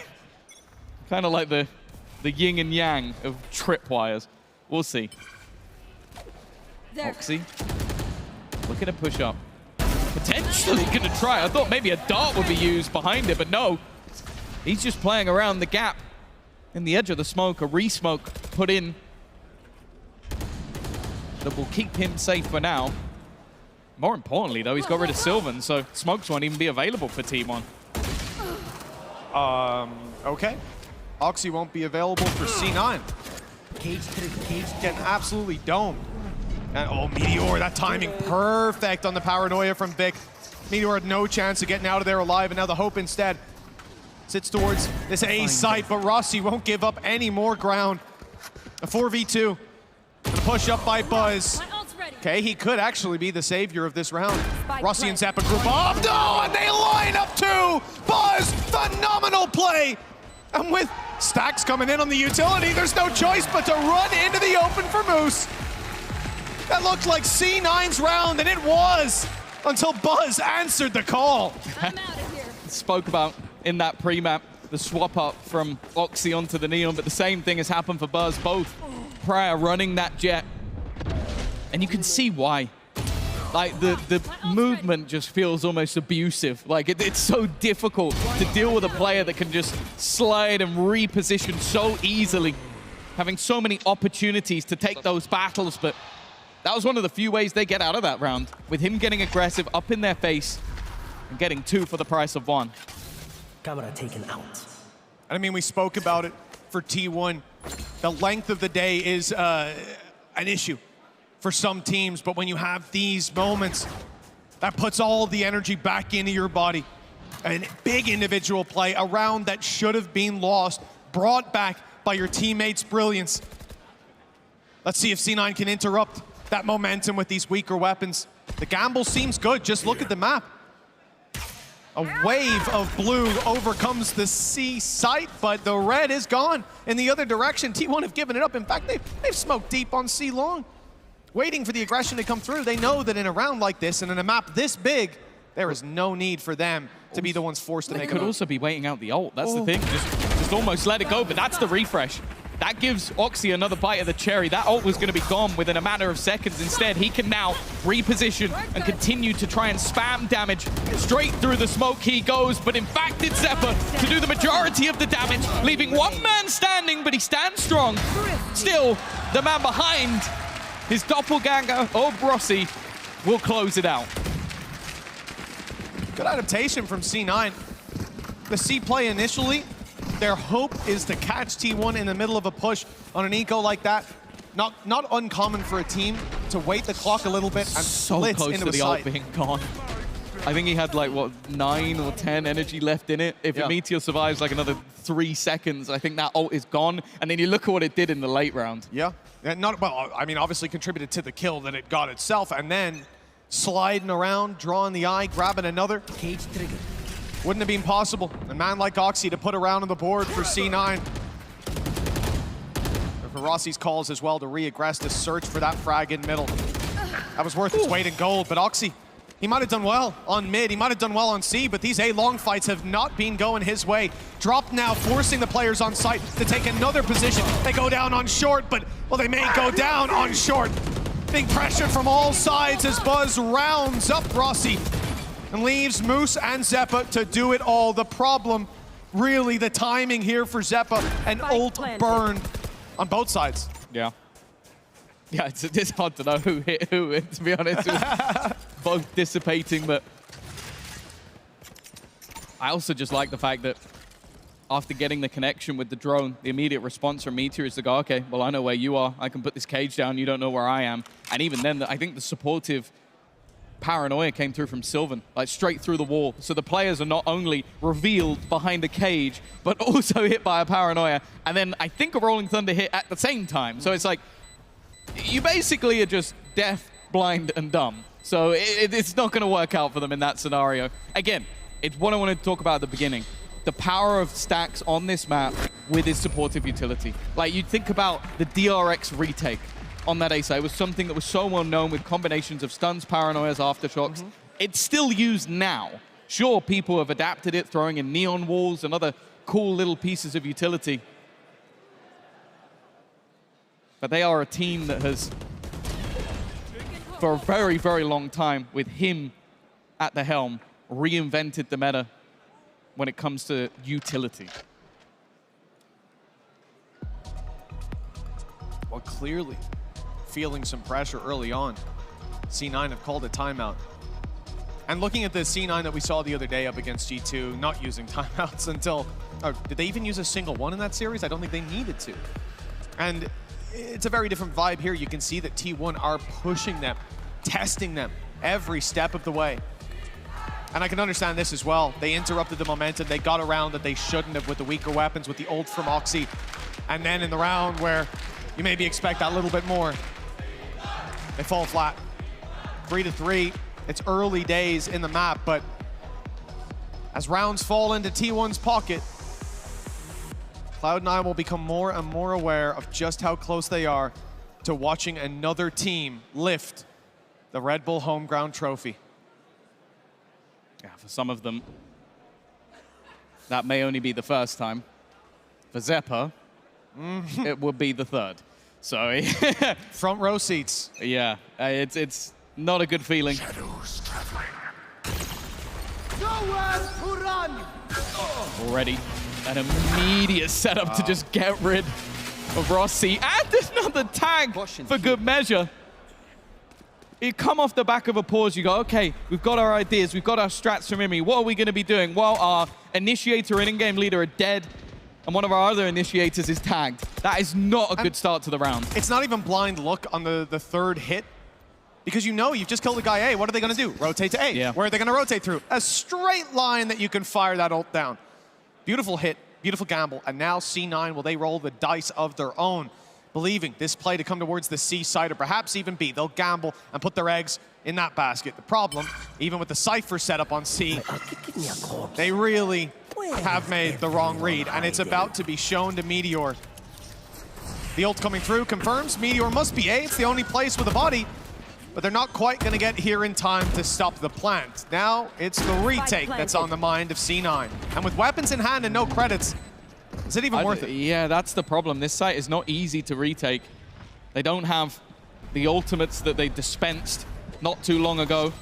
Here is the paranoia, the stun to leave people in awkward positions, but Izu adds another to the death toll. Moose has done well from above, but they didn't get out. They didn't get anywhere near the site. Two players are now in the spawn, and he's done damage, but damage is all she wrote. The other players had no intent to make a move. T1 will have some additional cost, but other than that, this round is comfortable. And well, if we start to look at the credits that are available for the T1 side, that cost isn't going to hurt them at all. No. I mean, obviously losing the first two and then building up your rounds afterwards relatively cleanly. You know, for C9, I'm surprised Moose got that kill. The jump up in window, he's being watched and somehow goes out a second time and takes the kill, gets out alive. Valuable weapon carried forward, but at the end of the day, you sort of felt it after this first kill, after the rotation to the C side. It did just feel like that's going to be it. They've made the wrong gamble, and now you have to live with it. Still, though, enough weapons saved to give C9 a goodbye. They'll be able to go blow for blow with T1 in individual duels, but there will be a change in strategy. Things haven't been working out. And lots of players on mid, Recon going deep. This is a full push from Oxy, using this agent to the best of his ability, getting up in their face. Hunter's Fury put through, but T1 winning the fights to start. Hunter's Fury gets Sylvan, though, trapped in the corner with Zeppa. Numbers back to a 2v2, 70 HP on stacks. Buzz in the same boat, but they're the attackers, and they choose where to take this fight, grouping up and moving to the C site. The question is, will Moose be involved in this battle, or will the Cam simply set them up for the retake? Well, there's the information. Tripwire destroyed. He's hoping that someone would walk into one of these trips or give him that fight. There is the trip, but just as he looks at it, Moose takes the kill, and he can now look to reveal, but never mind. Even still, Stack spams onto the body. He knows where his teammate went down. Stun in towards that spot, and he wins the clutch again! The leader of the pack! And he's done it back to back. Different maps.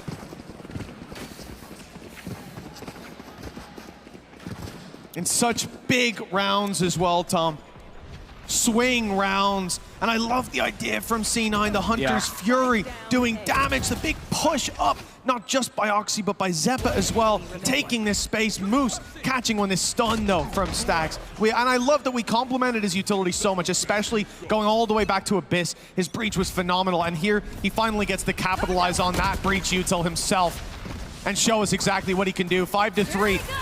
Mixed bag of investments from C9, and they go running out of the A site, content to play the retake as the plans comes through, and well, the drone might spot one, but he's safe down below. Yeah, he'll be safe. Oh, that has a lot of utility placed onto him. Oxy capitalizes. A lot of damage being done. This retake coming in thick and fast with Izu and Meteor as the last defenders. Trying to hold from a passive position, but you're never going to get both. And now Meteor coming in from behind. They're going to expect it even when he walks out with a cage in hand. Moose had him dead to rights, but Zeppa gets the kill. A much faster take and a much faster response from Cloud9. Yeah, well, they were ready. 4 players in position as soon as the spike began to be planted. The drone spotting the positions that they had taken, confirming to Oxy that that's the spot to put the fast lane in, to give him the cover to drop and almost drag that player into a 1v1. It's not quite a kill contract, but the kill was confirmed. There is that response again. But it has been individual blips on the T1 radar since the pistol. They don't have the ults yet to pad the gap, but Rolling Thunder 1 away from Stax, 2 away for Izu. And an immediate TP into heaven. He is going to stick this, but instantly revealed. Sylvan fighting on borrowed time, but he is still alive. Just about. He's made it down below, nice and safe. Wow. But the problem is once Oxy dives down, pops the fast lane into play, and isolates the duel, you are not going to be having a fun time. And here it comes. Already forcing him out into the open. Rolling Thunder comes back as a response though, and there will be no further aggression. Tag on Sylvan. They know exactly where he is, but as they drop down, Buzz is awaiting them.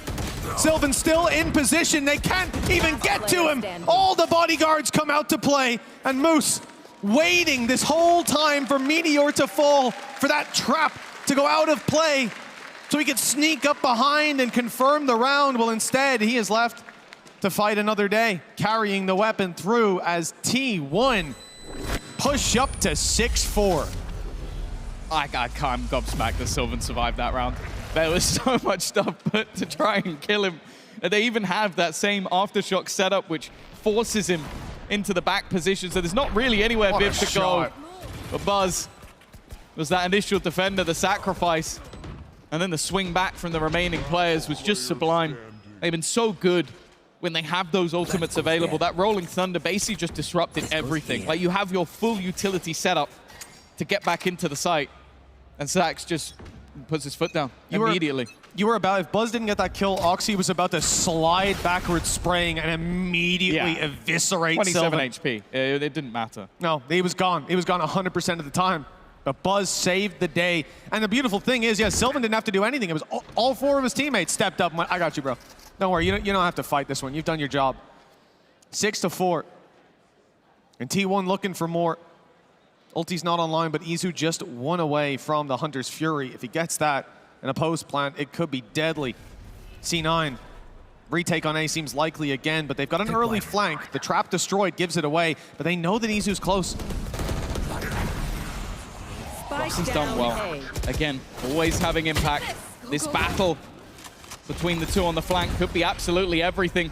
He's hit the initial headshot through the wall, but does he expect the second? He does.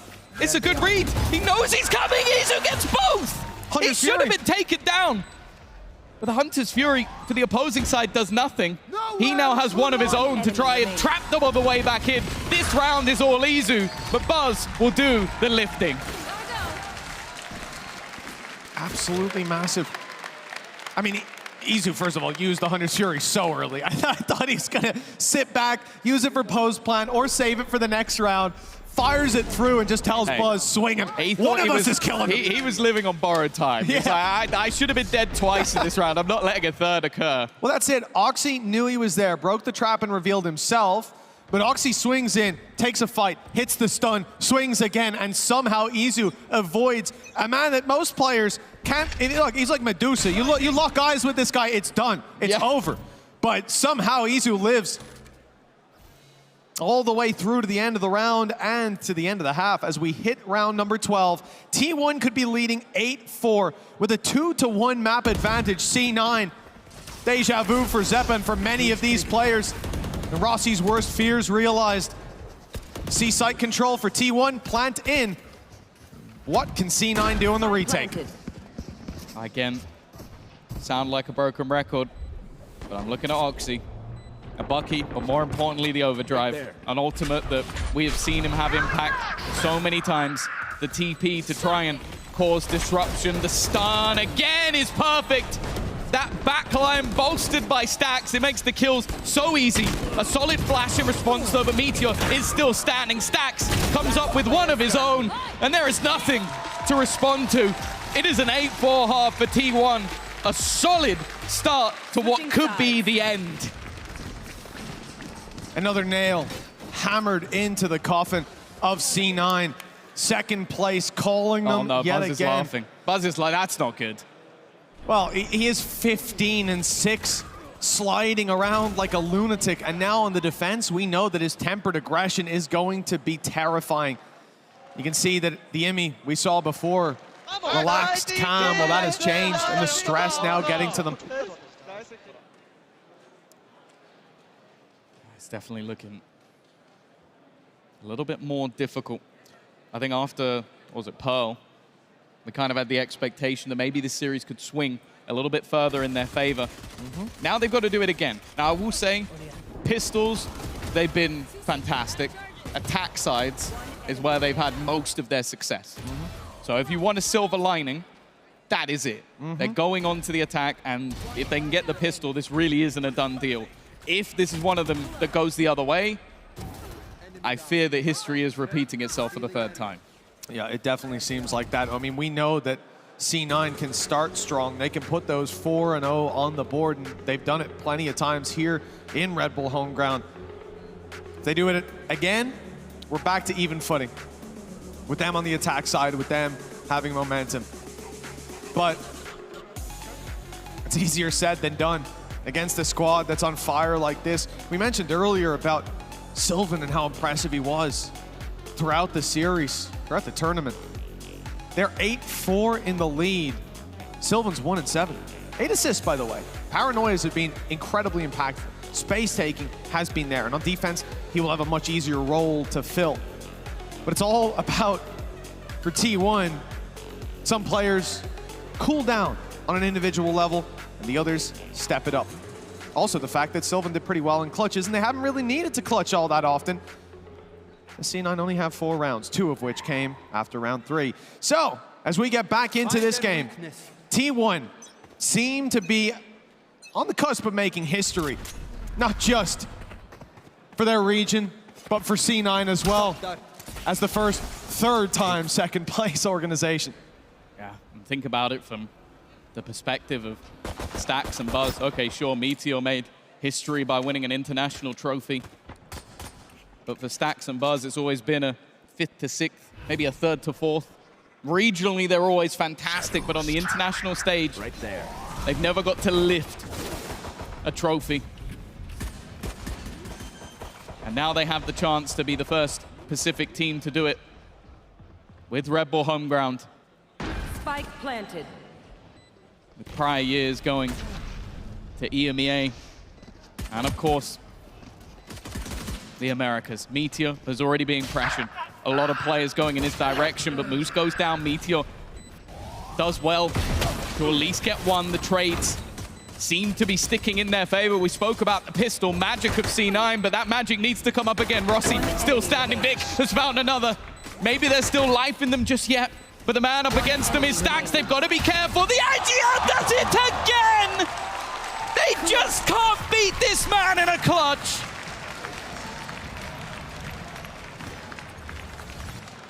Stax has got to be searing his name into the minds of his opponents at this point. Every time you count him out, he counts himself back in. They killed the diffuser. And I think Stax might even have fired a shot or two through that smoke. I think they could have known. Even Buzz at this point is going, what? Like, you sit there as the superstar of the team, and then you watch your IGL deal. I bet he's so glad he's back. Like, he's been without him for a while, and he gets to just watch him clutch round after round after round. And it's not just clutching rounds, it's clutching swing rounds. Yeah. This pistol was one that C9 needed, and now their back is against the wall. They force bought, they put everything on the line and said, no, we can't let T1 get any more of a buffer. We need to stop this now. And for C9, they've done well in the past with similar investments. Paranoia sent them running to the other side of the map. They are going into B, but there are traps awaiting them. They missed the first one, and they'll run straight in. Waiting is Izu. The stun, though, has slowed him and given Oxy a chance with 2 on the bucky, trying to breathe life back into C9's home ground. But Stax, he's kept a little bit of control on this side of the map. And if himself and Sylvan can draw their eye, Buzz might be able to break this wide open. In fact, C9 are just fighting for that side of the map. But that's the thing. When you have the stingers, you need to get close. You don't want to take these range battles, and that's exactly what they've given Sylvan. Another 3K to add to the collection. 10 rounds now for T1. Just 3 away from a trophy in their hands. 1 kill at halftime for Sylvan. This map must have felt terrible in a grand final. Not hitting your shots doesn't feel good in a normal day, let alone on that stage, but there it is. A huge round from him, cleaning up any danger that was most certainly brewing after Oxy had his way with the B site. That was a big investment from C9. A gamble that has not paid off, and T1 now stand with a huge advantage. 10-4, economy by their side. And a timeout used, the last one in regulation for C9. And they're using it 9 rounds away from victory. The pressure is on for Rossi and the rest of the squad. Steps need to be taken. And Imi's talking them through that one last time. Well, that is it. Meteor, of course. He had that taste of victory. For Stax and Buzz, regionally, they've had it too. Sylvan just coming back over to be a part of this Korean super team. And Izu, the youngster who's been waiting for his moment. They have all had their moments throughout this series. As said, we are looking at them playing their 7th map of a day. We talk about a best of 5 being a tough thing for teams to go through. We talk about map 5 of a series being like something that teams really have to have that deep set energy to really get through, the strong mental. Well, this team is on their 7th map of the day, and we are still seeing clutches out of Sylvan, clutches out of Stax, Buzz leading the way. It's almost like this is maybe the 2nd map in a best of 3. They've had their warm-up. They've had their Red Bull to get them pumped. And soon they'll have their Red Bull home ground trophy by the looks of it.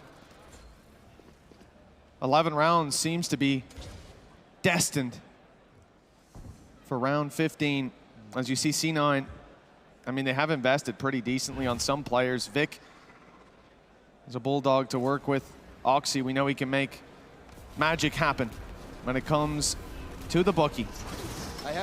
As he slides his way in, there's no one to be found. Oh my! Oh, that's not what you want to see. It's already a weak purchase for Cloud9. I mentioned it. Stax and his squads in the past were renowned for these A-site retakes. So it's what can C9 do to disrupt this? The stun will try and delay. Already maneuvering them into that back corner, but the defenders have already made their way out. Vic does well, Zephyr does well, but it's Sylvan again. He's now going to try and ace clutch this one out, but he is surrounded, and Rossi what a play. will be the one to take it. Again, we highlight those IGLs. What a play from Rossi. What a play from Vic. They just combined in a cerebral moment. What an important round to do it in as well. Rossi tucked in the corner, and Vic stood there, bulldog in hand, spraying away. So when they walked out, they weren't thinking there's a guy stood in the corner. They've seen two on site, one further back, but Rossi was the mastermind behind it all, cleaning up 2 kills. Vic, that bait? If they check that corner, hey, there you go, that bait. It was Vic drawing their eye. Beautiful stuff. Vic might not have a lot of kills. He's got 14 assists. But that round right there, that goes to him. That goes to Rossi. Great call. And Oxy starts it off onto Buzz. Now C9. They're getting back to their winning ways. This is what they need. A few momentum rounds. A few chances for those individuals to step up once again. Because we know that they've got that skill in the tank. Maybe you saw the roster changes and had your doubts about what this roster can do. But we've seen it throughout the tournament. They took down G2, and right now, Oxy's looking to do everything on his own. There's still damage being done. Vic low, Stax still alive. That's terrifying enough. But the time is ticking. 2 shock darts on Izu. If he managed to get one to hell, that would be beautiful, but I don't think it's quite the time for it. Out they go, looking for players and finding them. Unfortunately, it's Rossi that they've walked into, and this man, he's really not missing when it matters. 10-6. C9 on the slow climb back. I don't know what Imi said. It must have been akin to Bane's speech in The Dark Knight, because they've started the ascent. Why did you pick Bane? No reason, no comment. Okay, just had to ask the question. No, I will say, every time we've seen a pause from Imi, there has been a response. Like, I don't think there's any question that there is impact to be had from him chatting to the team. Whether it's to pick them up or whether it's to have something specific. I think we've seen adaptations in their strategies right off the rip. He's now been with C9 for a length of time, worked with different IGLs along the way, and it definitely seems like the vibe with this one is a good one. But this needs to be another one of those crazy comebacks. We saw it early in the tournament, back on Abyss. They can do it. It's just now, does the pressure take over? You're up against T1 with some incredibly experienced players. You need to be at your best. Oh, Sylvan, he steps into the fray! Oxy thought he'd respect him, that he'd step back, but no. Sylvan's feeling it, he's found himself in this half. The impact puts us back to a 3v2 rolling thunder from Stax. The cage has bought them a bit of space. Even still, he almost takes them down in the reposition to the right side. Vic clearing the wrong way. He doesn't know. 30 seconds left. And heavy traffic is just around the corner. Flank play from Moose. Hopes he can find the impact. We're on board with Fuzz, but the damage is in from Stax. Dropped the spike and left Moose to try to do it all. 1v2, spike recovered. And Moose, well, he's running right into Izu off screen. That could have been a battle to settle the game. Instead, looks like Moose will grab a plant. Izu's running it down. Izu's running it down. He's taking the fight, and he's won it. The defuse, as a result, 11 rounds for T1.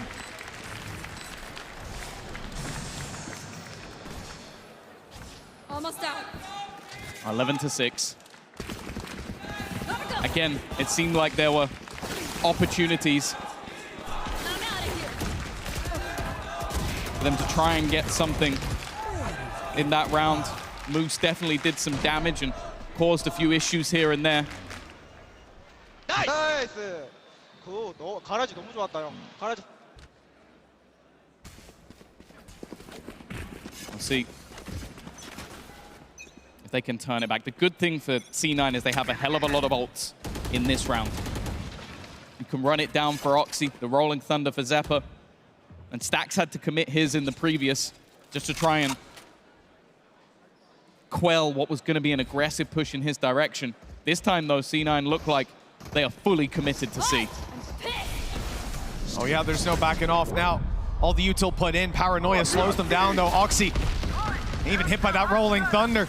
In a bit of an awkward spot, but he's sliding around at the wrong time, looking the wrong way. Stax on the backside with Buzz, putting up the number hammers, and it's the triple to set T1 up for a trophy lift. 12-6. 6 chances to make history for their region, for their org. And C9, oh, the deja vu must be hitting strong. Well, that's the thing. We saw T1 when they moved back to Korea. We talk about this organization as winners. They are champions in other titles, in other games. In fact, one of the comments that was made is we need to find ourselves a faker. That was what was talked about when this roster was being built. Well, Buzz is someone that I think at least fits that bill. He has had a career that, for someone I think of only 21, 22 years old, would surprise most. And he's leading the charge here. 6 rounds in a row needed for C9, otherwise history will repeat itself for the second time. A third defeat. They still have weapons to work with, though. Zephyr and Moose are going to take the hit, not have the rifles. And for T1, well, you guessed it. They've got everything they desired and an opening pick. And it's Sylvan again to find that. His defensive side has been a huge step up, and no one could have predicted Stax walking through that smoke. The confidence and play for T1 as Buzz knocks over another domino. It's T1, your Red Bull home ground champions. An incredible performance from them from start to finish. A team that went through hell today, had to play a best of 3 versus Foot, had to play a best of 5 versus C9. A team that was built to win. They brought in Stax to lead the way. They brought in Buzz, someone who, well, within Korea has been incredible for years and years. And then they brought in a Masters winner, someone who's been there, done that, got the t-shirt. And guess what? It's just about worked. They fought tooth and nail in this series throughout today, Ian. And you know what? I think they've earned that trophy. I think you're right, living up to the hype, living up to this org's legacy while surpassing all challenges. This super team have been sensational. Korea claims the crown. Cloud9 suffer another nightmare before Christmas, failing to win a grand final for the 3rd time in a row. But you've got to take your hats off to them once again here. They put on a show for this magnificent crowd live in Berlin. But silver medalists once again. Yeah, the thing is, they were a surprise for me in general this tournament. Their decimation of G2, I don't think many expected that going in, and they came in today fighting for it. I think that we sort of looked at it from the other side, but these are the people you need to look at now. This is it. Buzz, Izu, Sylvan, Meteor, Stax, T1 are officially your Red Bull home ground 2024 champions!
Would you please, one more time, give a huge round of applause to your Red Bull Home Ground 2024 champions, it's T1!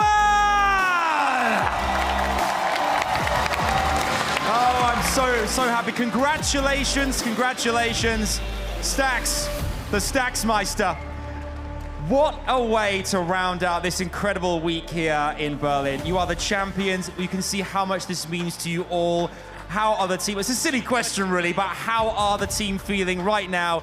It looks like you are top of the world. Actually, we before we start the Red Bull home ground, we boot camp 2 weeks. I mean 1 week, but yeah, also our mindset is like it's the opposition, but we need to improve. So that's why we need to more focus, more seriously, and then never give up. We practice hard. So that's it. That's what happened. That's the making of a serious team there. Just one Rebel home ground, but we still need to improve. There's things we can do. Obviously, 2025 is looking very exciting for you. This roster of talent here, it feels like we're witnessing something very special. Do you feel that in the team as well? Yeah, we achieve a lot. We lift trophy a lot. So, but we're not gonna let guard down. We're gonna more focus, more practice harder, way better, and then we're gonna crash 2025 season. We can't wait to see what happens. Let's talk about your fantastic opponents, Cloud9, for a second as well here. They really put you all the way to the test there, right to the very end. It felt like map 3 Bind, though, was just back and forth, slugging it out. You guys came out on top there. Was that a pivotal map for you as well, that third map? Yeah, actually, on Bind is one of the most top map. So we never nervous. We know how they play, so we just adapted our style and then we just crashed them. Looking ahead as well here, obviously, lifting the trophy must have felt incredible for you guys moving forward again. T1, exciting things on the horizon. Is there anything you'd like to say to everyone out here watching in Berlin, everyone at home, all the T1 fans around the world? Yo, Berlin Arena, thank you! Thank you so much and congratulations one more time. We'll ask you to lift the trophy again. Give it up, everybody. Your Red Bull Home Ground 2024 champions. It's T1!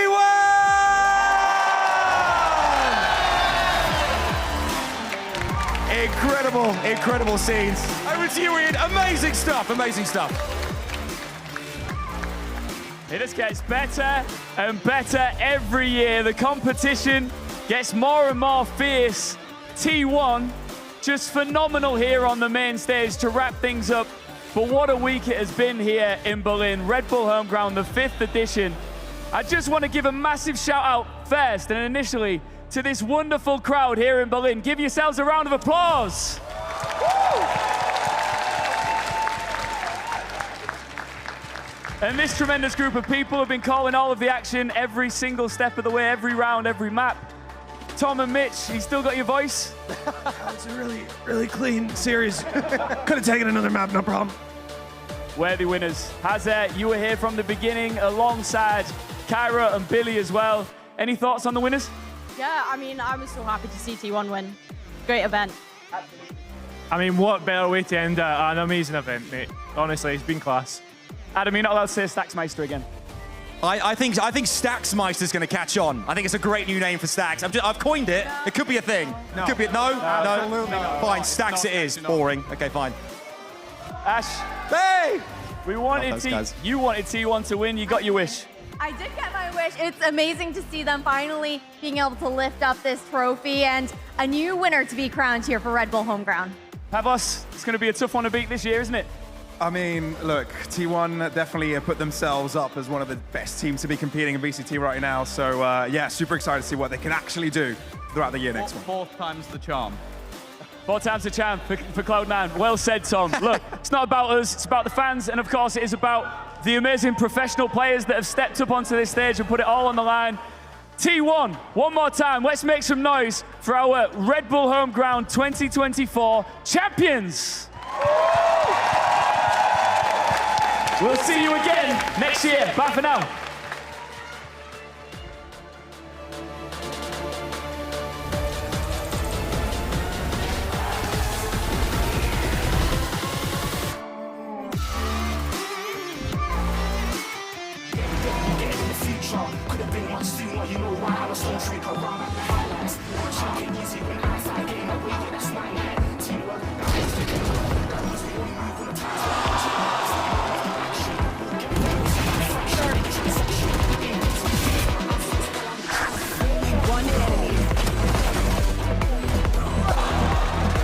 T1 looks looking clinical once they found their groove.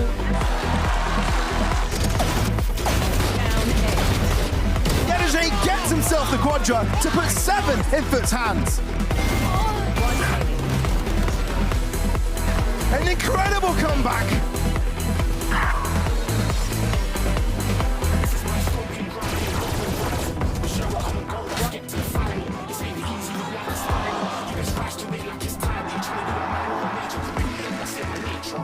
Berlin, are you ready?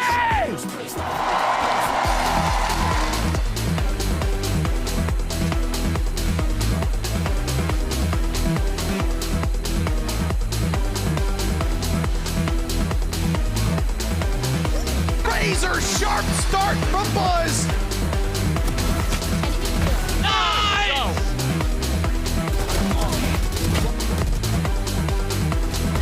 Oh, Oxy! T1 will take their map choice.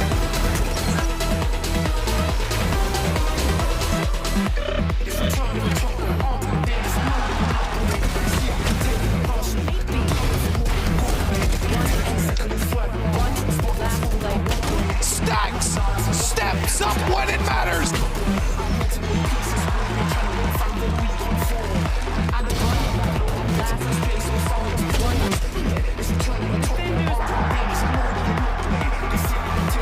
T1, your Red Bull home ground champions.